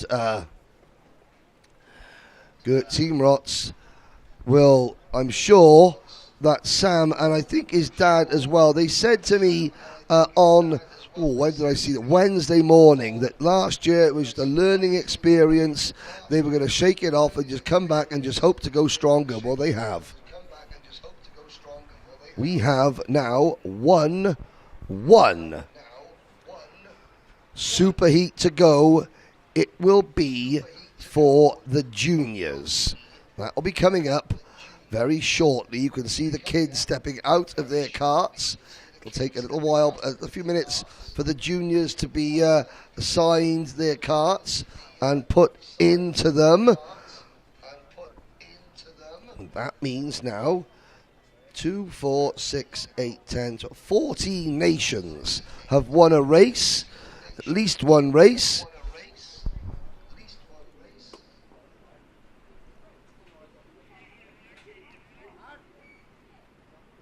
20 individual drivers and of course one team won a race. There is the youngest son of circuit owner Martin Roivers, young Alejandro, who has been helping out. Both Alejandro and his older brother Jeremy have been working incredibly hard here helping. Lucas Santos. And so that race suit, that's Luis Hutter. So that race suit, he had to give to one of the drivers in the endurance race yesterday, who was drafted in as a late replacement in the endurance race yesterday. We look at the juniors that get set to start. It's going to be Louis Hutter in the pole position. Mario Matisse will start second. Roman Curtis, Emil Forker, Kuba Dwernicki, and Igor Polak will round out the top 3 rows of the grid. We will just take a quick couple of minutes to catch our breath, and then it will be the final superheat before we go into the C final for Sprint Cup and the B final for Sprint Cup.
And you know what? That was a beautiful thing to see there. These young junior drivers, they're no necessarily younger or older than the kids. They're just taller and heavier. And that is, the camaraderie and sportsmanship. Yeah, they're going to go and battle just as hard as anybody else on the circuit, in this event when it gets to the on-track action. But you know, they've all come here from all over the world. You know, in this race alone, there are so many different nations, so many different languages being spoken. Switzerland, Portugal, Germany, the UK, Poland, Slovakia, the Netherlands, Italy, Belgium, Slovenia, Ukraine, Austria, Spain, France, Latvia, the Czech Republic, Hungary, Japan, all different cultures, different languages, united by their love of driving go-karts round and round in circles. And what better place to do it today than here in hot, sunny Andalusia, Spain. About 45 minutes north from the southern coast of Spain, the city of Malaga, Campillos circuit, one of the finest in Europe, if not the world. Elevation changes galore, as you've been seeing. And the C final grid and the B final grid have been released for the Sprint Cup. We also see who makes the A final as well. 35 drivers in each. We'll keep that a secret from you all, just for the time being. But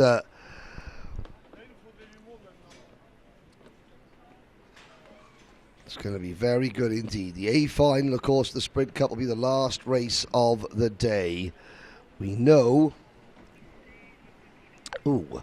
Now, the A final will be the last race of the day. The C final and the B final will be up next.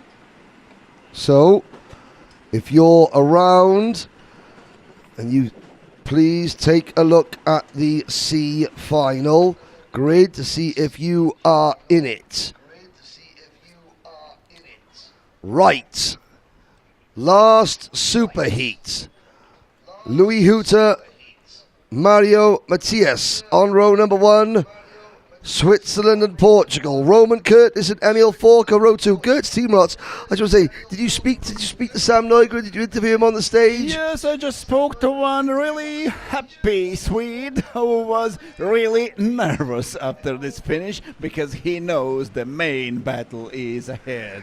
Yeah, but I mean, I would rather be nervous because I'm starting right at the front than worried that I'm starting right at the back. Who's going to start at the front of the final in juniors? We know starting at the front of the heat, of the superheat, it's this driver, or that driver, Louis Hutter. But there will be no break between we're straight this in. race, and we will start already the grand finals with Group C and Group B, and then will be a short, about half an hour break before the main battles for women, for Master, for Kid, Junior, and of course for A final. But C final grid, that's actually next race. There are Dmitry Kukshenko, Josef Goncalves, Khaled Alameri, Humad Al-Kedbi, Alif Putra, Jerome Artur Go, Mohamed Al-Zajali, Fawaz Youssef, Samuel Turanec, Travis Others, Andre Tromp, Fabian Kopp, François Richard, Kai Shen On, Dimitro Demianenko, Daniel Skokan, Linus Rentmeister, Michal Letovanec, Laimonas Skrodenis, Marko Rosic, Sam Hines, Maxim Leduc, Marcos Cernuda, Jain Ting Ma, Bastian Ulloa, Hrant Sulachian, Clemens Pichler, Alan Pegon, Aurelian Ferry, Nathan Salaun, Luka Corsi, Stepan Jankovic, Malik Firas, Jakov Madiraca, and Kevin Herto from a front row. That's the next race already. Okay, on to the circuit go the juniors. Huta, Matthias, Curtis Forker, Dwernicki, Polak, Walters, Fabri, Sarapulo, Di Vincenzo, Vedlin, Gaborikova, Kopchev, Sovic, Santos, Pichler, Beltran, Justizieri, Bruno, Kushniruk, Segato, Grandberg, Van Liersum, Sasek, Dremin, Putsatsieri, Tennis, Girard, and Tiger Nakahara. See the race, 13 minutes plus a lap. The finals, 16 minutes plus a lap. For the senior classes, I'm not quite sure if we can have, I think, is it 16 minutes plus a lap for the kids and juniors as well? It is 13 minutes for superheats and 16 minutes for finals. For every class there will be 16 minutes plus one lap.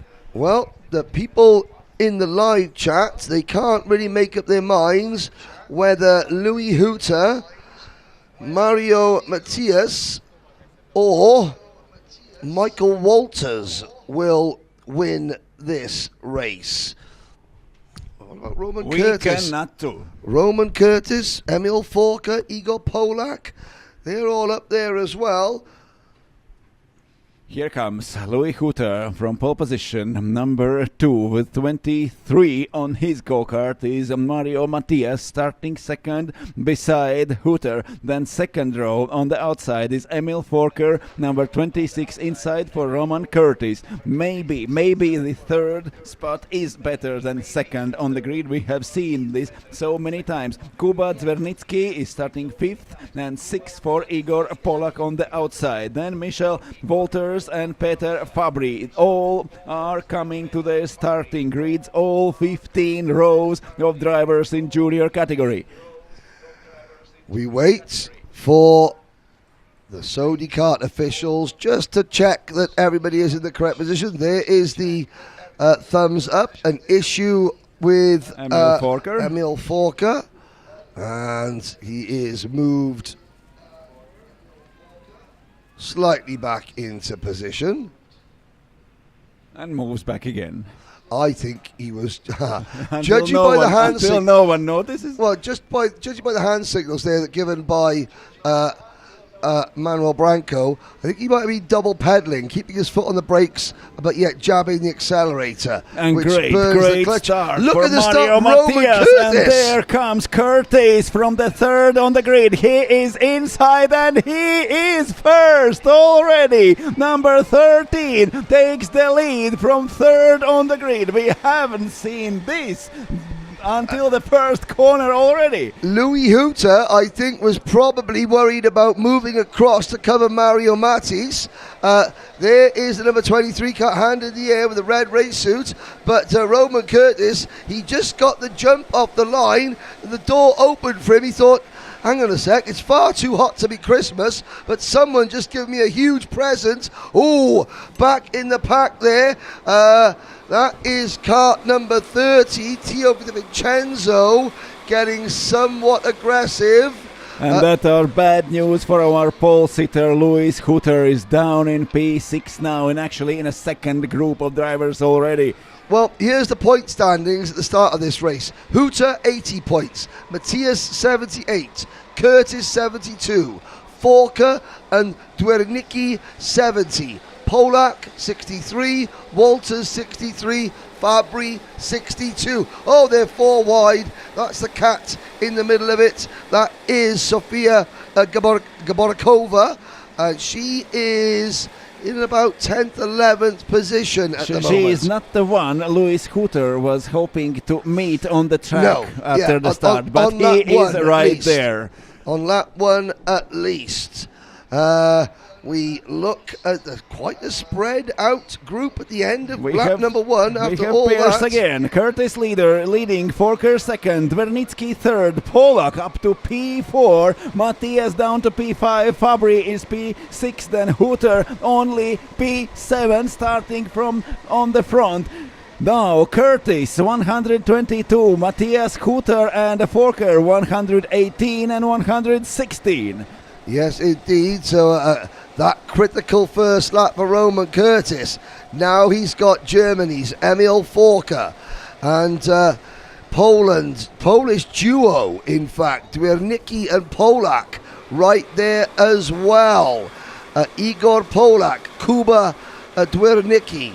Here comes Emil Forker to the inside. There's a big curve on the inside, not quite.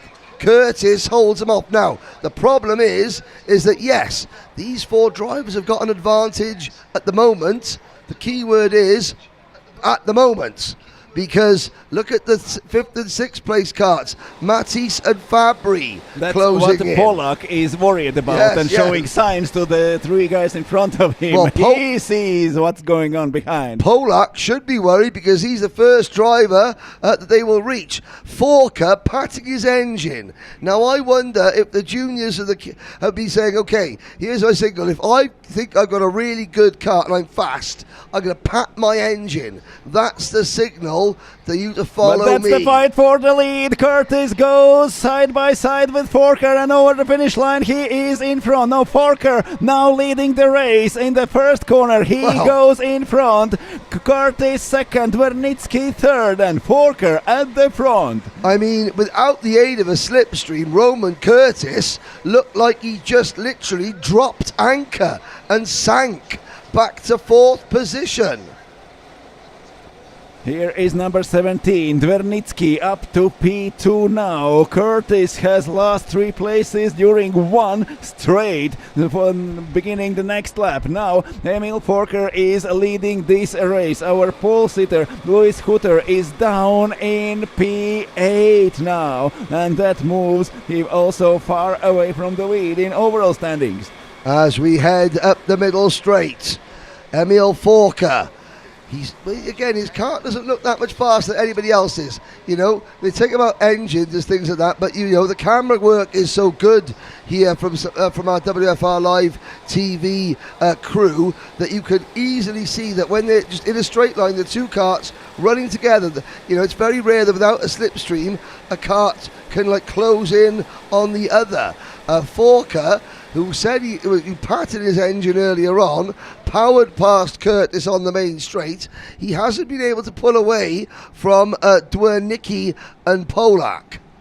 Now Dwernitsky following, Polak behind them, and Forker leading the race. Curtis is down in P4, Fabry in P5. Beltran moves up to P6 in front of Matthias. Sovic in front of Hooter, and Louis Hooter, our pole sitter, is down 1 more place to P9. What went wrong for him right from the start? I mean, on Thursday he was flying at the order from 20th at one point into the top 2.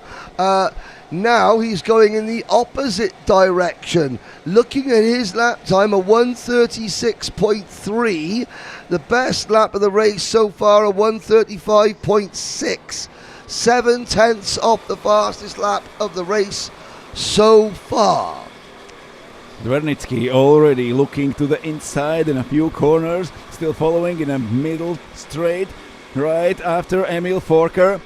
And exit of the corner number 11 is better for Emil Forker. He moves away. There are more than 1 meter, almost 2 between him and Dwernitsky. Polak is right there. 2 Polish drivers fighting now in a second and third places. There is a gap till Roman Curtis P4, and Emil Forker taking the win will lead overall standings before the grand final. Matthias will be second and tied on points with Dwernitsky and Hooter. Every of those 3 will have 116 and only 4 points less than Forker in the lead. Yes, indeed. And that means if Dvernitsky wins, he will lead overall standings. Yeah, I mean, this is the closest class of all. 20 points separates the top 7. Whoever finishes in front, really, I mean, Polak is down in 6th in the points. Forka and Dwernicki, yeah, they are battling for the lead of the race, battling for who will start the main event from pole position. Dwernicki, 135.285. But Polak is right behind them, and he is the one who needs points the most. Yeah, so he's got to be more aggressive because, of course, he won't just gain points for himself if he passes his countryman Dwernicki and Emil Forka. He will cost them points. So there'll be an even bigger shift in the points with drivers. They are 2 seconds in front of Beltran, Curtis, Matthias, Fabry, Sovic, Huta and Walters, although Walters has just gone purple through sector number 1. It's Matthias who's starting to make moves in overall standings. He just went up to P6 from P7, and that is putting him second in overall standings, just 3 points behind Forker and in front of Dvernitsky and Curtis. Yeah, so Louis Huta fighting back, 8th at the moment. He's just behind Max Sovic. In fact, he's 7/10 behind Sovic, so he's got to pick up the pace a little bit. Ivan Kopchev has dropped to the back of the field. I think he's obviously been off track somewhere, has Kopchev. He is 29th. Girard, 28th. Sarapulo, who got a pole position on Wednesday, is 27th. Sasek, Bruno, Tennis, Vedlin, Nakahara and Granberg, all outside the top 20. And Matthias goes down in overall standings. He is in the same spot on the track, but he is down in the results to P13 because of 3 seconds penalty for push to pass. Those 3 seconds are making huge difference in overall standings. Matthias now is down in P5. In this race, he is classified now in P13, and that's only for those 3 seconds penalty. Yep, 10 points off the lead of Emil Forka. In 13th place is Matthias. Now, I'm not sure if that was the point standings before he was given the penalty. We'll soon find out next lap by Emil Forka. Looking at his previous results, this is the 3rd time he's qualified for this event. He was 5th in Slovakia. I remember his family there. They made lots and lots of handmade posters for Emil. 18th last year. But again, looking strong, looking very, very strong indeed as they head through turn number 1 and up the hill. These 3 drivers now have a 6 second advantage over Sovic, Curtis, Beltran, Walters, Pichler, Di Vincenzo. I've got to say, there's a battle from 4th place down to 17th place. So Matthias can gain ground. William van Leersum is up to 14th position.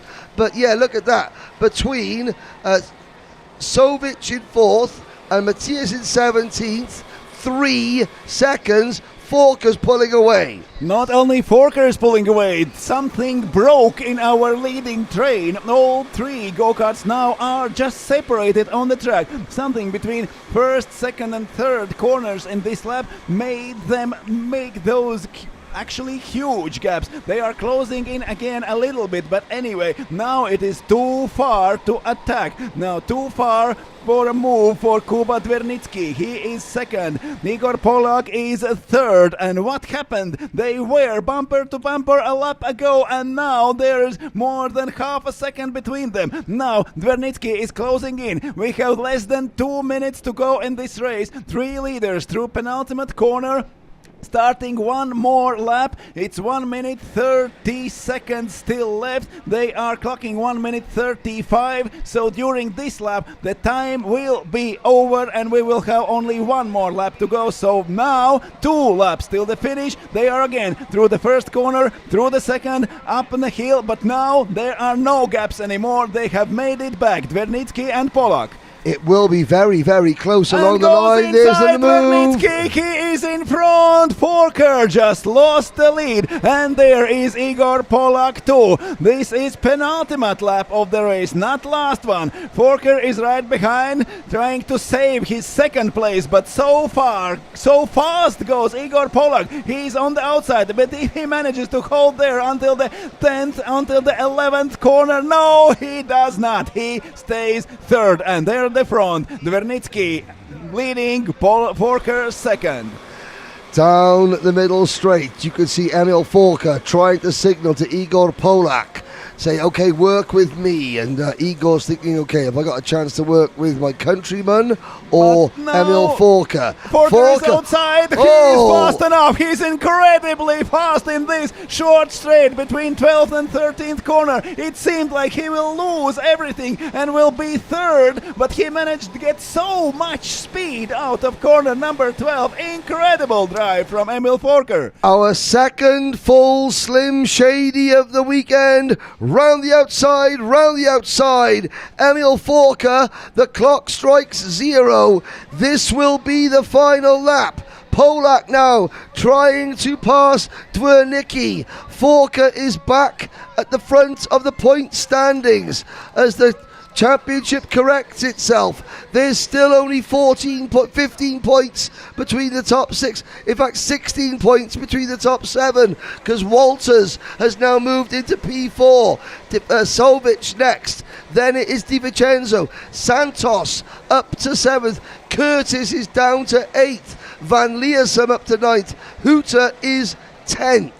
Emil Forker just got away from the Polish championship happening right behind him. They have swapped places. Now Polak is in front of Dvernitsky. Can they catch Forker in the last lap of this race? Here they are, turn number 11 and the middle straight. The Polish drivers are fighting each other and not pushing forward. So Emil Forker is safe so far as they are fighting each other. Forker is more than half a second ahead. Here they are in this part of the track. Forker got in lap before, just got incredible speed and that determined his lead. Now he has earned it. We have only 4 corners to go till the finish line. Forker is looking back, but the gap is just too big. Is Polak up to P2 and Dvernitsky down in P3. They are fighting for position on the track now, but Emil Forker is safe through the last corner and onto the finish straight. Emil Forker takes the win and takes the lead in overall standings. Igor Polak is a second and Kuba Dvernitsky third. Well, Germany lost the endurance race yesterday by 0.3 of a second.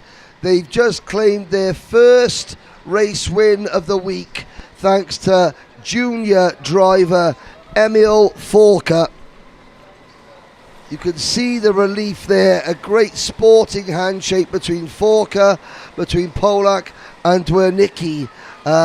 Walters finishes 4th, Sovic is 50th, Vincenzo 6th, then Santos for Portugal, Curtis, Huta, Van Leersum, your top 10. Matthias eventually was classified 12th. After including his penalty, and it means that Emil Forker leads Louis Huta by 4 points in the point standings. He leads Dvernitsky by 7 points, Matthias by 9 points, Polak and Curtis by 11 points, and Walters by 16 points.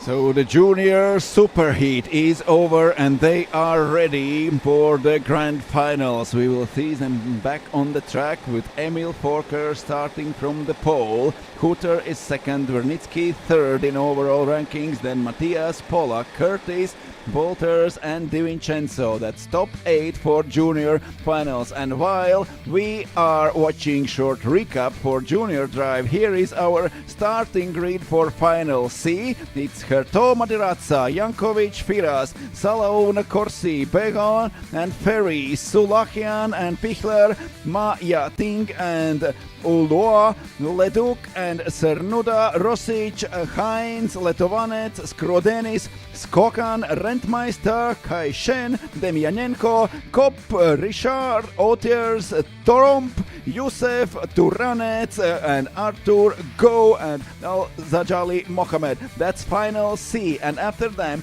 we will see on the track final B drivers, and in the final B on the grid, Adam Ben Hajj and Edwards Jr. Dwight, Grigory Melnikov and Matthias Alfaro starting in final B, Christopher Zaune and Nodar Kovziridze, Francesco Torboli and Simon Tolzitsky, Pedro Pereira Joao and Carmo Kerb. Final B also for Octavian Lungu and Tommaso Pozzetti, Eduardo Rodriguez Bernal and Alfonso Zambuyo, Orpheus Tsompanidis, Karol Kwidzinski. Also in final B, Augustin Gamboa and Quentin Janan, Harri Suoninen and Hiromitsu Vaga. In final B goes Antoine Bernard and Stilian Ralchev. Also in final B, Fabio Picado and Teruki Nobe,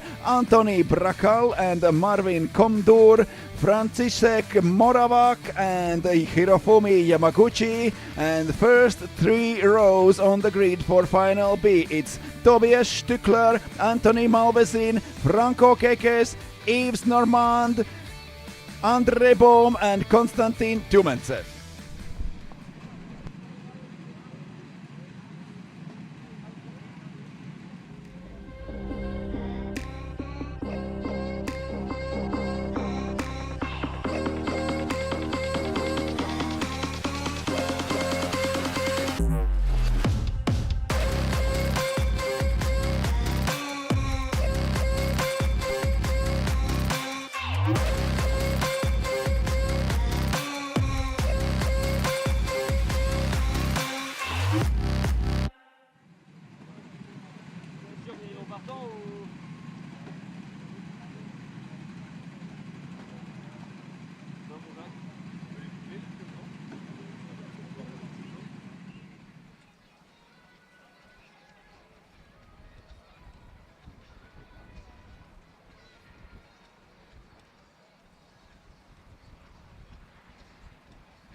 We are back on track with racing, and this is already final. This is final C. Drivers in a sprint cup classified from 71st till 105th places after the qualifying, after heats and after superheat. Now sprint cup final C, and we are proceeding to the starting grid. Down at the row number 16 is Humad Al-Kedbi and Alif Putra, Jerome Artur Go and Mohamed Al-Zajali. Fawaz Youssef starting 27th, Samuel Turanec in 26th, 25 P25 for Travis Otters and P26 for Andre Tromp, then 23rd Fabian Kopp and 24th Francois Richard. Row number 11 for Kai Shen-on and Dmitro Demyanenko. 10th row on the grid, outside Linus Rentmeister, inside Daniel Skokan. 9th row for Laimonis Skrodenis and Michal Letovanec. 8th row for Sam Hines and Marko Rosic. 7th row on the grid, outside is Marko Cernuda and inside Maxim Leduc. From 6th row, Ting Ma Jian and Bastian Ulloa. 9th row, 5th row and 9th place on the grid is Hrant Sulachian and 10th Clement Pichler. 4th row for Alan Behon and Aurelian Ferry. 3rd row for Nathan Salaun and Luca Corsi. 2nd row it's Stepan Jankovic inside and Malik Firas outside. And front row from outside Kevin Herto and pole position for Jakov Madiratsa.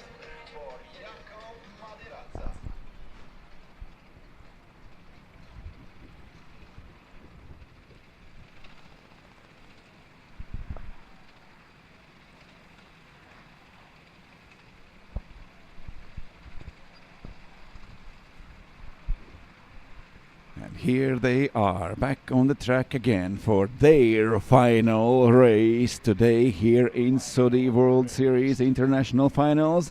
The green flag is there. The marshals are checking all parking spots on the starting straight. The first rows already waiting. The tires are cooling off until they are waiting for the all grid to be formed. And green flag goes up. We are ready to race again. Green flag down and we are racing. It's Jakov Madiratsa and Kevin Herto fighting for the lead. Kevin Herto is in front, but he is on the outside. Madiratsa goes from the inside and Herto is in troubles. He losing 2 positions to Stepan Jankovic and Malik Firas.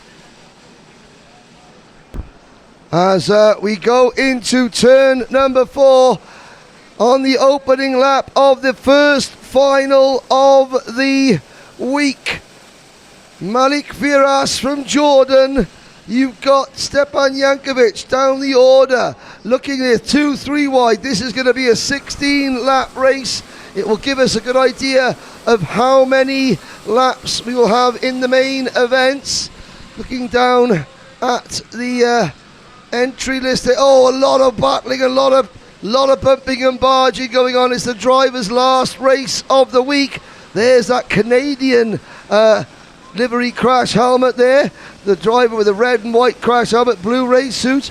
That would be Francois Richard, I believe. Fabian Kopp did not take the start. It may have been Maxime Leduc, I'm not quite sure. 2 Canadians in this race. Obviously, at the back of the field, Fawaz Youssef from the Kuwait Motor Town circuit. Lots of support on. But what a great start for Salaun. Number 4 is leading. He started far back from P5 on the grid and already in the first lap he went into the lead. Nathan Salaun is leading. Jakov Madiratsa happy to save at least 2nd place after not so fast getaway from his pole position. Kevin Herto is 3rd. Malik Firas is 4th. Then Lucas Corsi and Aurelian Ferry. Stepan Jankovic is down in P9 and Alan Begon in P8, but Nathan Salaud is leading the race together with Madiratsa. Now, why has Arthur Go not gone out from the Philippines? So we knew Fabian Copper would run. Arthur Go is not out there, sadly. Just quickly talk about Kuwait Motor Town. They've got so much support online for the Kuwaiti driver. He's the first Kuwaiti driver to ever qualify for this event, and of course they're begging for have more Saudi World Series qualifier races over in Kuwait, because the only way that Kuwaiti drivers will get better in this international event is if they have more races to qualify and it becomes harder to qualify. Fawaz Youssef doing a great job at the moment, but of course he needs more races in his home track against more rivals to get better and better. That's enough about what's going on down the order. Here, Gertz, is the battle for the lead and for the win. It is Nathan Salaun leading with number 4, and Jakov Madiratsa, our pole sitter, saved at least second place after not so great start. He almost lost to Kevin Herto. Herto now is running third, but he is there alone. But Nathan Salaun and Jakov Madiratsa just a little bit, and they will be able to work together. They are a few centimeters away. And it's gone wrong for Drago Ras. Andre Tromp has dropped to the back of the order, 27th position for Andre, the Aruban driver. This is his last appearance in the Sprint Cup. He'll move into Masters next year if he can qualify, but he has been off the track somewhere. A 3 second penalty for driver number 33, Bastian Ulloa from Chile, and a 3 second penalty from Maxime Leduc from Canada. That's all going on down the order. Fastest lap, Luca Corsi, 1 minute 24.80. Luca, the Italian, is up into 5th, just behind Malik Firaz. Herto is 3rd, but Madiratsa, the Croatian driver, I wonder, now we've had a young lady, Madiratsa, compete several times. I wonder if that's a relation. I'll have to have a little look. Is Madiratsa here this year in the ladies class? We'll have a little look at that now. No, Madiratsa isn't here in the ladies class, so maybe a brother or a husband or something like that racing in Sprint Cup. But it is second place for number 92. And it's from Jakov Madiratsa, Karting Arena Zagreb, chasing down Nathan Salawan, the Dunoi kart entered driver. Kart number 4, closing in, number 101, Kevin Hertot, another Frenchman. Could this be the race that France take their 8th win? Now Nathan Salaun still leading. Jakov Madiratsa trying to work together, but at a lot places on the track they are just a little bit too far away from each other. Maybe now we see how hard is this slipstreaming actually done right. You see they are bumper to bumper, and then the next straight they don't. So it is really complicated stuff that we have seen yesterday whole day long. That was quite impressive. That was high level driving. Of course, and even though this is the C final, it's obviously still a very high level indeed. Now, Sam Hines from the Queensland, from the Adrenaline Karting Queensland, 22nd place at the moment. Skrodenis is 24th. Un Kai Shen is 25th. The only South African in the race, Travis Orters, is up to 17th position. Rosic, and I got to say, is 10th. Good performance from Jian Ting Ma from Singapore, running in 9th place. Jakov Madiratsa still following Nathan Salaun without any move to try to overtake Salaun. Will he do that now? No. They are going down the hill. Salaun is not defending his position. They have made an agreement somehow, but Kevin Herto is approaching down in 3rd place. He is 0.5 seconds behind Madiratsa, and he is ready to join this party. Yes, Antoine on the live chat supported Kevin Hertold. Well, I think Kevin must be listening in his ear to the commentary, because he can feel your support. He's closing in as we head up to turn number 4 on lap number 6. Still 5 minutes to go. There is Malik Firaz, kart number 58, in 4th position, with Luca Corsi pushing him along. Hertold has just set the fastest lap of the race. Can these two drivers, can Jordan and Italy catch the top 3? At the moment, it's France, Croatia, France, the top 3.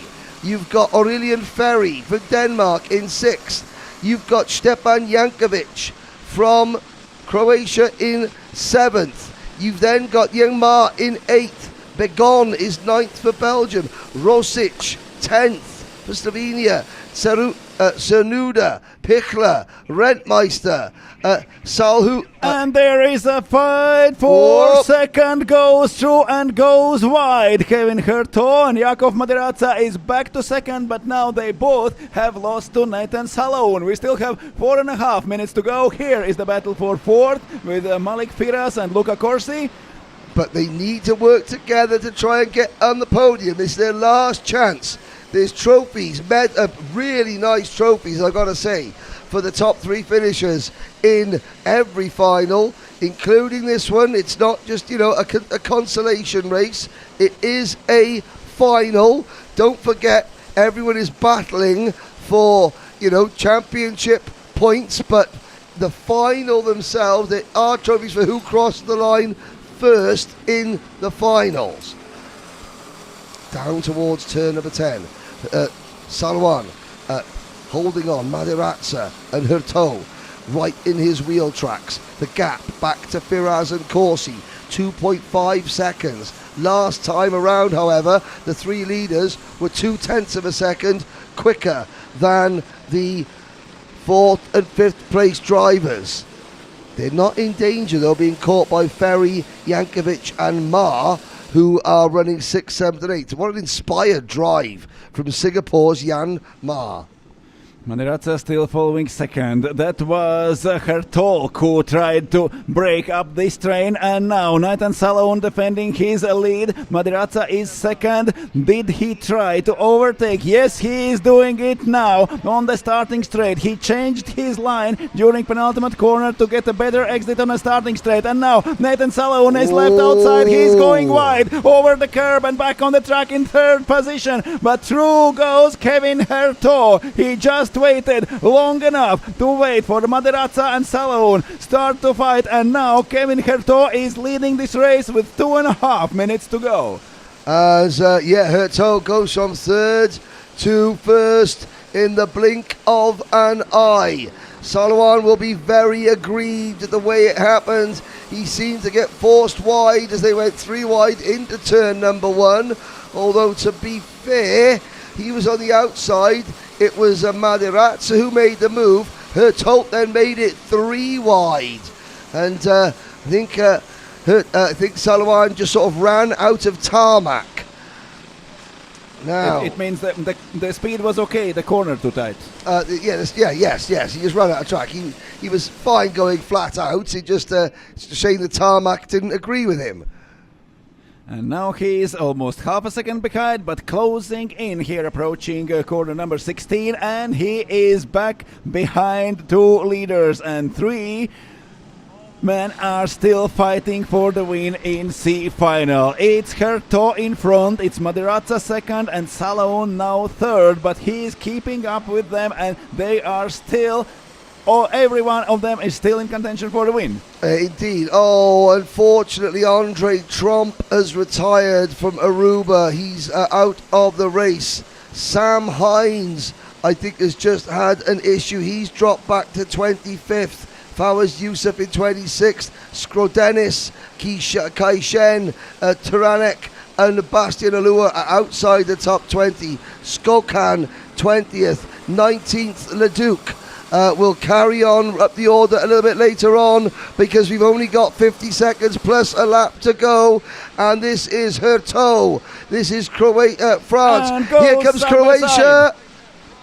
Maderazza is side by side. He's through the corner. Runs number wide. 12 goes wide. Back in front goes Herto, and 3 wide. They are going into the corner. Great line for Nathan Salone. That was fantastic. He was patient enough to wait on the outside before the corner 13, before the uphill going again. And now the fight for second is behind him. But Nathan Salone is leading 15 seconds till the end of this race. Then plus 1 lap. Will we cross the finish line one more time before the time clock runs out? 5 seconds, 4 seconds, 3, 2, 1. We are over, and we have 2 laps to go. Yep. So Nathan Salone will have a lot to do in those 2 laps to defend his position. Salawan has gone from first to third in one move. He then went back from third to first in one move. This is telling me, though, that the drivers are going to have to be careful watching the clock because they cross the line. Herto. He is leading now. Salone is second, and there behind comes Maderazza. Jakub Maderazza now is third. They are swapping places almost every second corner. Now the middle straight before the corner number 12. Here they are. In the middle of the track goes Herto defending his position. From the middle also Nathan Salone. The same line for all of them. And now dangerously close are Firas and Corsi. I was going to say these three are about to be joined by Jordan's Malik Firas, Italy's Luca Corsi. They've been working together. Their hard work is about to pay off. They will see the last lap aboard next time around. Oh, what a move from Salwan to keep Herto at bay. It looked like Herto. Now has he got the run? Yes, he has. He's looking to the inside. Salwan is defending. It's a France 1-2 at the moment. Maderazza for Croatia third. Firas for Jordan fourth. Corsi for Italy in fifth. Nail-biting stuff indeed on the live chat. There goes Luca Corsi to the inside. He takes P4 with his Piercarlo Ginzani crash helmet. Sorry. How he does that, those moves from the outside and in the penultimate corner, even not from the outside, from the middle of the track, he suddenly cuts the corner, goes to the inside and gets so much speed at the exit. Incredible moves by Nathan Salone. Now he is leading, just jumping away from Herto. Herto is second, Maderazza third, and Herto goes in corner number 12. They're running wide, but in the next corner it's Nathan Salone. Watch Maderazza. Oh, he couldn't quite do what Salone did. He couldn't quite go from third to first. It's going to be a drag race down to the turn number 16. Who's going to get the win? 4 karts, 5 karts, all in contention. And through the penultimate corner now they are going, trying to find inside a line is Herto. He's pushed from behind from Jakub Maderazza, but it is Nathan Salone taking the win in this battle, and then 4 go-karts side by side over the finish line. Let's have a look at that. 0.4 of a second. Nathan Salone from Kevin Herto, France first, France second. Oh, Jakub Maderazza for Croatia takes third. Italy's Luca Corsi is fourth. Jordan's Malik Firas, a fantastic fifth position. Then Stepan Jankovic, Croatia, placed 2 drivers in the top 6. Aurelian Ferry from Denmark, Alan Begon from Belgium, Jan Ting Ma, 9th for Singapore, Marcos Cernuda at 10th for Spain, Germany's Linus Rentmeister 11th. Then we had Marco Rosic, Hrant Sulahian from Lebanon, Clemens Pichler, Francois Richard, Dmitry Demianenko, Travis Authers, Daniel Skokan, Samuel Taranek. Behind Taranek was Letovanik, Kai Shen from Malaysia, then Leduc Uloa, Hines, Skrodenis, and Yusuf Tromp failed to finish. Cop and Go failed to start. But we have our first official podium. The C final in sprint is over, and France have their 8th win. 8 wins apiece between Spain and France. Nathan Salone is your C final winner. But don't go away. Kurt's Team Rots, I think we'll go down and present the podium for the top 3. I think we will go down when the B final is over. Oh, is it? There will be podium for B and C finals. Oh, right, Should okay. be so. I thought they would do, okay.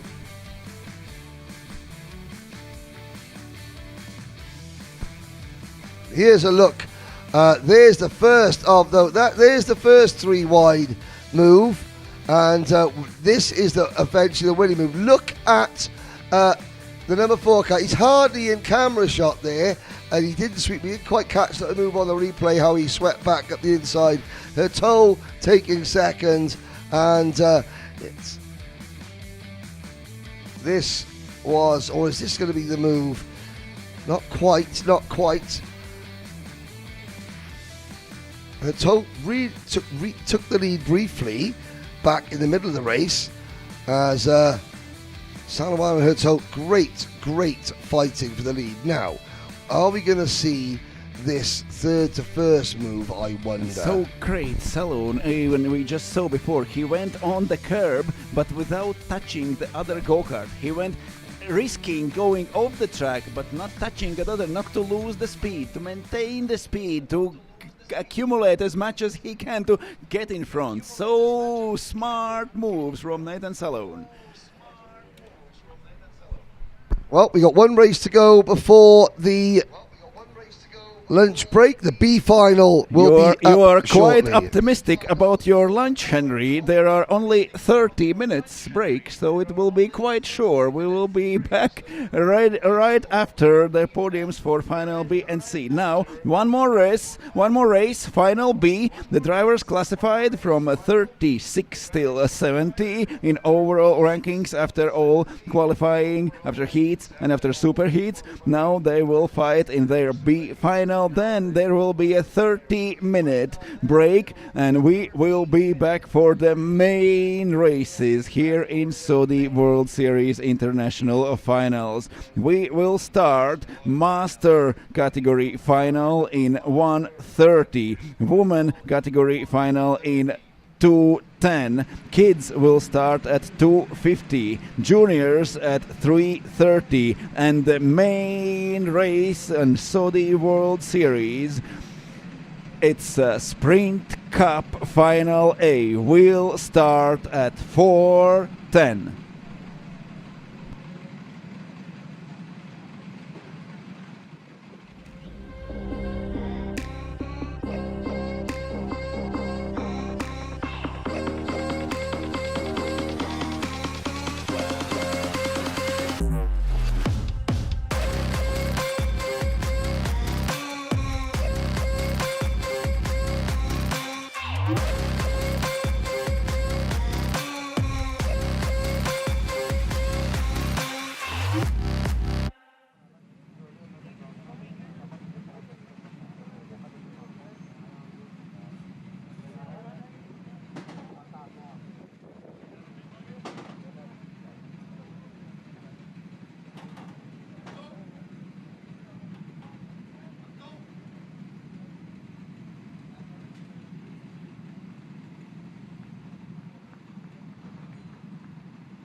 Here they are, waiting to go out on the track one more time in Saudi World Series International Finals. It's number 17 of Andre Bohm starting second. There we see number 26, it's Franco Kekes, with number 8 starting in P4, Yves Normand, and then on the opposite side of the pit lane with number 82, it's Tobias Stuckler. Then P6 on the grid for Anthony Malvezin, starting from P7, František Morabiak. P8 for Hirofumi Yamaguchi, 9th on the grid for B final Anthony Brakal, and P10 for Marvin Komdur. Then 6th row on the grid for Fabio Picado and Teruki Nobe, 7th row Antoine Bernard and Stilian Ralshev, 8th row for Harry Suoninen and Hiromitsu Vaga,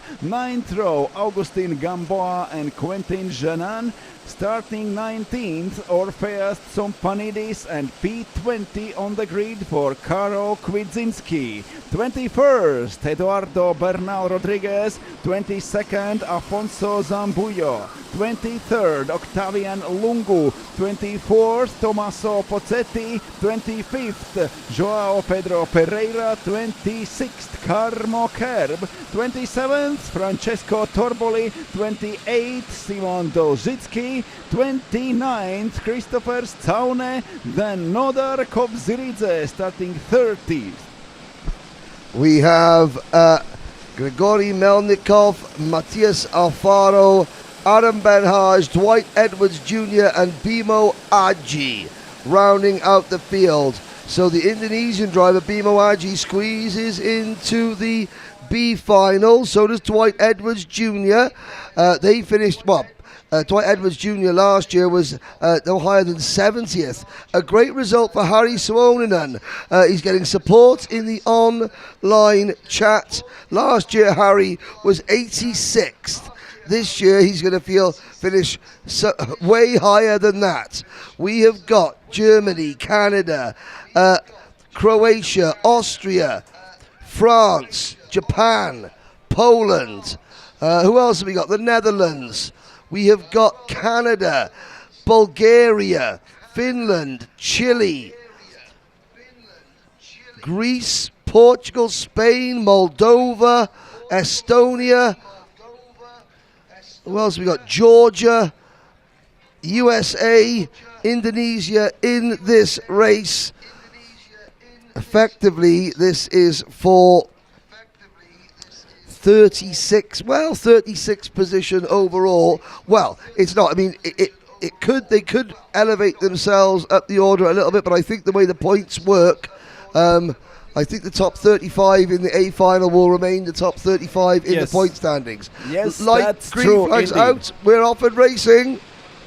And from the outside goes Andre Bohm. He's losing just a little bit. Franco Kekes moving side by side. Outside is the last thing Andre Bohm wants at the first corner. And now he's down to 4th already. There comes Yves Normand. He managed to get from the outside to the inside during first meters of the race. And Yves Normand is in front of Andre Bohm now. Franco Kekes, Tobias Stuckler, Anthony Malvezin. And there is a fight again. And going off the track, dust is on the air, crash is on, and here we are racing again. Up at the front, it's Tumentsev leading Andre Bohm in that bright, luminous yellow race suit. Here comes the Boom in 4th position, and we've got support, lots of Latvian support on the live chat at the moment.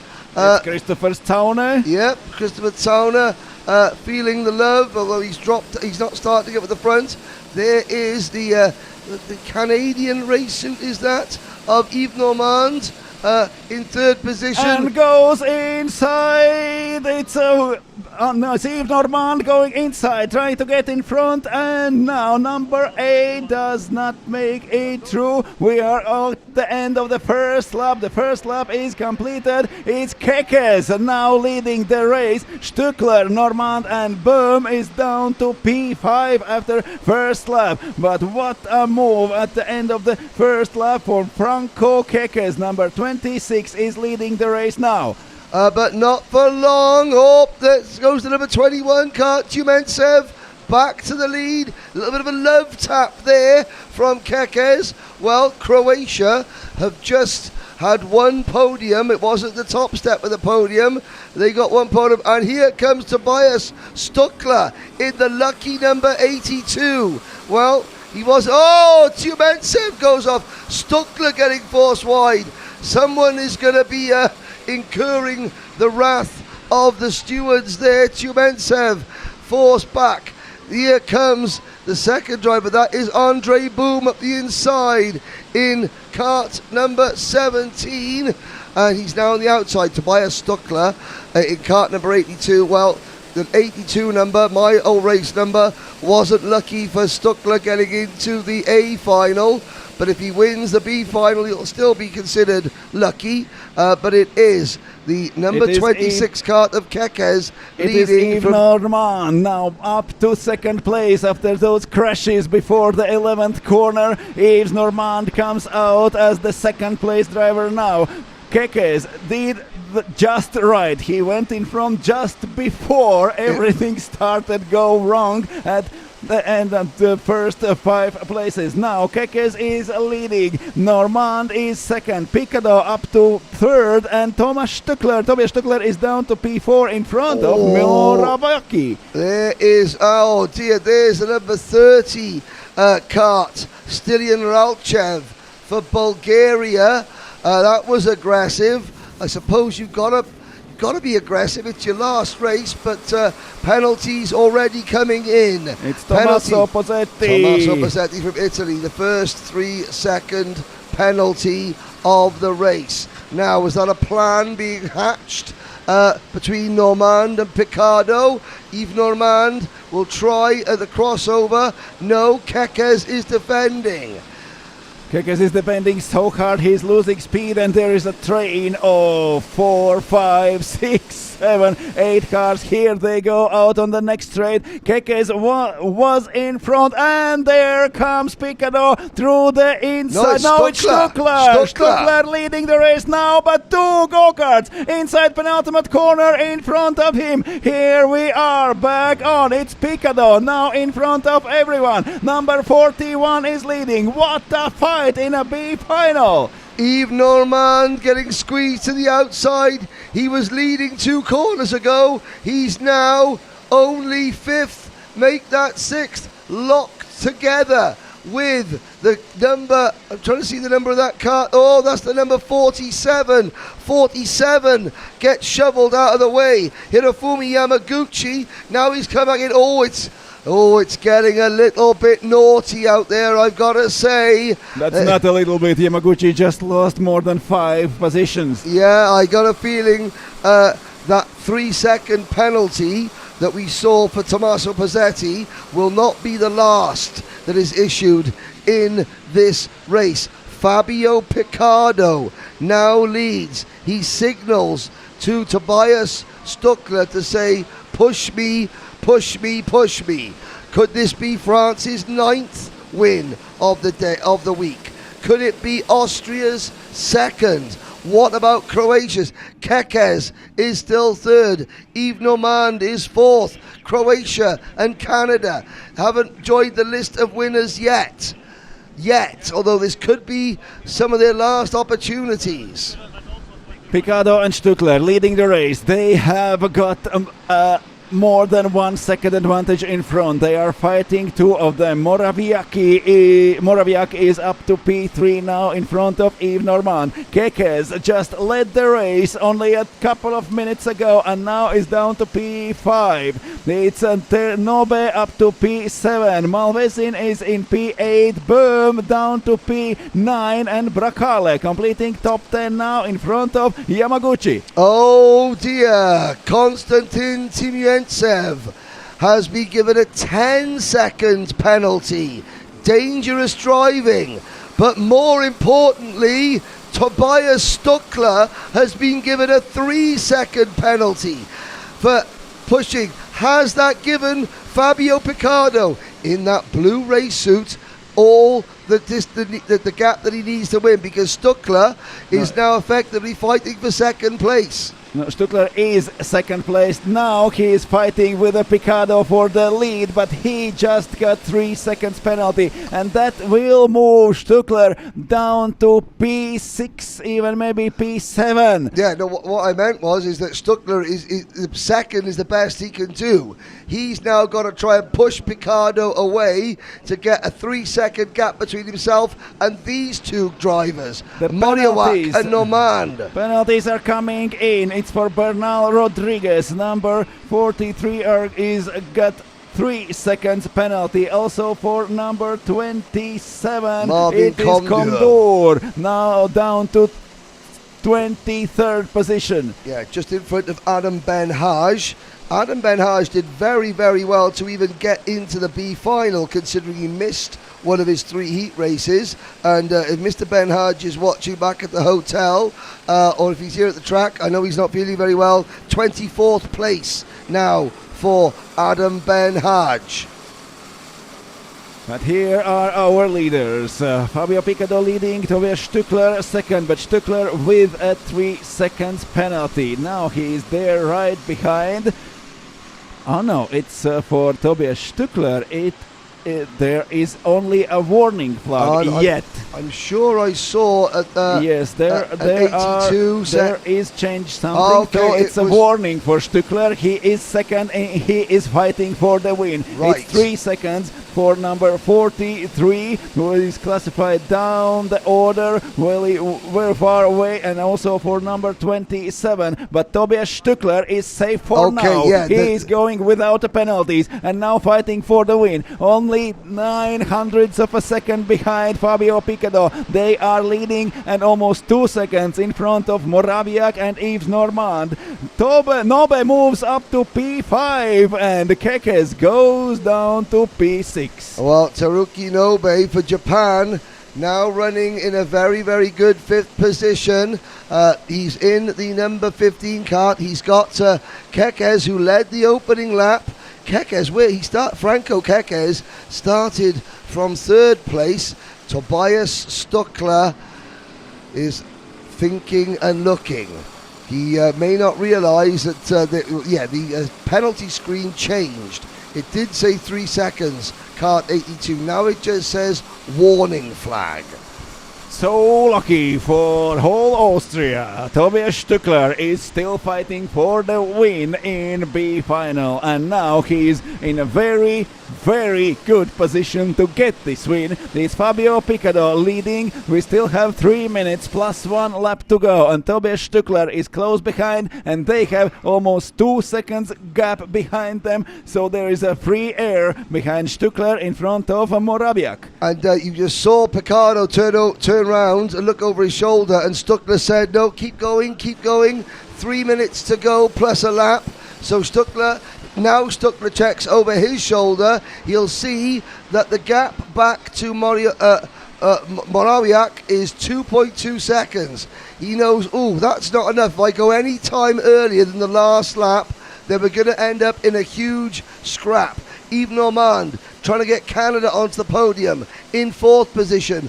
Here comes the boom. Andre Boom in 5th. Kekes, Nobe, Yamaguchi, Malvesin, Sompadidis and Gamboa are next. Suonanen is 12th. Then Quentin Yanin, Ralchev, Brakal, Octavian Lungu for Moldova, Bernal Rodriguez, Antoine Bernard, Zambujo, then Kwidzinski, Waga, Ben-Haj, Pereira, Melnikov, Torboli, Kovzurdze, Edwards Jr., Komdur, Sauna, Bibo Aji 30th, Kurb, Tiumentsev, Dolzicki, and the final carts running, Pazzetti and Alfaro.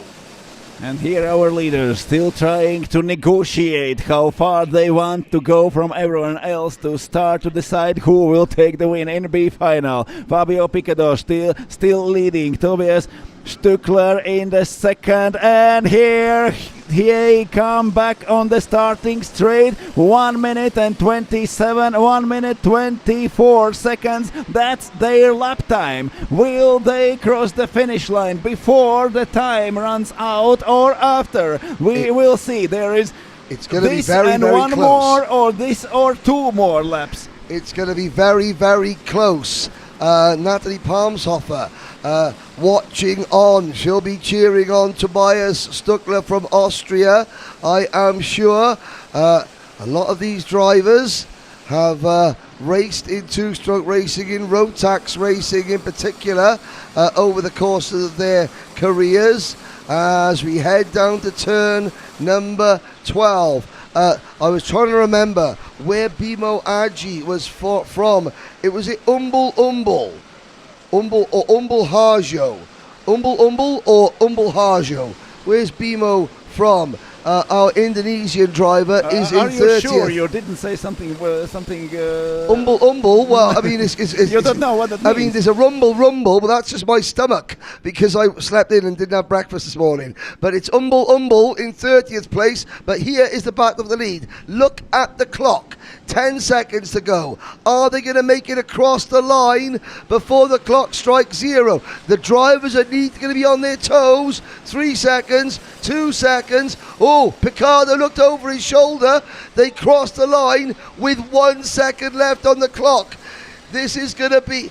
It means that the rest of the race is also this length in the sprint category, not in the juniors, the kids, they use slower carts. But it's going to be dangerous for the drivers. We don't want a repeat of what happened for John Del Valle yesterday when he thought he was finishing the race and he was actually starting the last lap.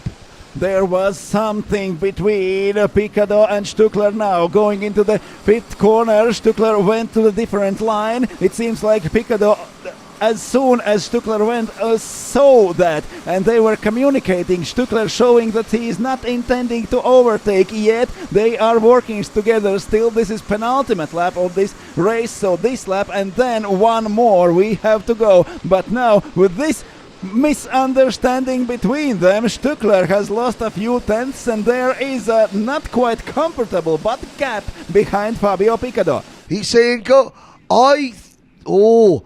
judging by what Tobias Stuckler is saying, did he see that he had a penalty? Does he think he still got that penalty? He is going to be sick as the proverbial parrot. I think he believes he has the penalty. He's in second. Tobias, someone tell him to go, go, go. Now, Tobias, let's see what you got. You've got to make the move. This is for the win. You're not second with a penalty. Now he's defending. Come on, let's have a good battle. Picado versus Stuckler. Stuckler now, I think. Oh, he goes for the Slim Shady. Round the outside for Stuckler. Can he make it stick? Not quite. There he was just a few inches of asphalt short. Will there be a few inches of asphalt more at the outside of that corner, and Stuckler would have done it? Now he is still second. Does he really think he has 3 seconds penalty? There was only a warning. Watch the flag, Tobias.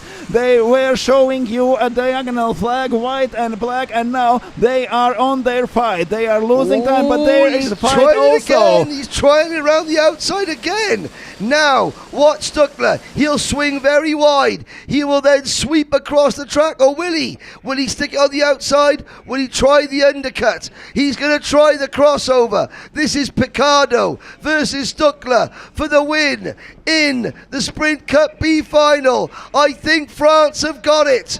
I think France have just taken their ninth win. But we just missed the fight for the third. Watch out what is going on. Jan there on the last lap, swapping places twice on the one lap. Moraviak takes third, Yves Normand is fourth, and Nobbe was there fighting with them and is fifth. There was more going on for fight for the final step on the podium than for the lead, but it's Fabio Picado taking the win in B final, and Tobias Stuckler is third with Franciszek Morawiak in P3. Wow, it's hard to believe. France and Spain have just been battling it out for overall national honours. Austria, Tobias Stuckler, what a drive. If he managed to pull that outside move going through turn 6 and turn 7 off, that would have been the move of the race. But it's Fabio Picado who is your B final winner. Looking down the order, Yves Normand, Taruki Nobbe just miss out on a podium. Here comes the boom. Andre Boom finishes 6th. Kekes, who led lap number 1, finishes 7th. Then it was Tsompanidis, Yamaguchi and Yanin, your top 10. Quentin Yanin, the two Yanin brothers finishing 10th. Bracale, Suoninen, Zambujo, Ralchev and Bernal Rodriguez are the top 15. As you look back at the highlights of that race, Octavian Lungu from Moldova, 16th. Augustine Gamboa from Chichilele in 17th. And Malveson, Bernard, Waga, Adam Benhaj, 21st. Chumentsev from the pole position, 10-second penalty, down to 22nd. Torboli, Edwards Jr., Melnikov, Kovzurtse, Tauner, Komdur, Aji, Kerb, Pazzetti, Dolzicki, Pereira, Kwidzinski and Afaro. That is your B final results. Looking at the highlights, we will have a podium very shortly. Gertz Teamrots will head down to hand out the podium ceremonies. We are going to be taking a break here at the circuit for lunch very shortly. As you can see, some of the action and the battling, it was a little bit it was getting a little bit tasty, I've got to say. But let's have a look. Stuckler, this could have been the awesome move. He tried to go around the outside. He did go around the outside. Picado just give him a little bit of a love tap, and he held on. And Tobias Stuckler applauding Fabio Picado, and a great run to the line. Wow, what a morning. There will be a lunch break here at the circuit. We will be back. Let's have a look at the time schedule, which I don't have in front of me, in about half an hour. Tell you what, just don't go away, ladies and gentlemen. Thank you so much for all your support on the live chat. All the flags, flying. The main events are next. One race, Masters, women, kids, juniors, and the best 35 in the Sprint Cup. 5 races left in the 2025 Saudi World Series International Finals.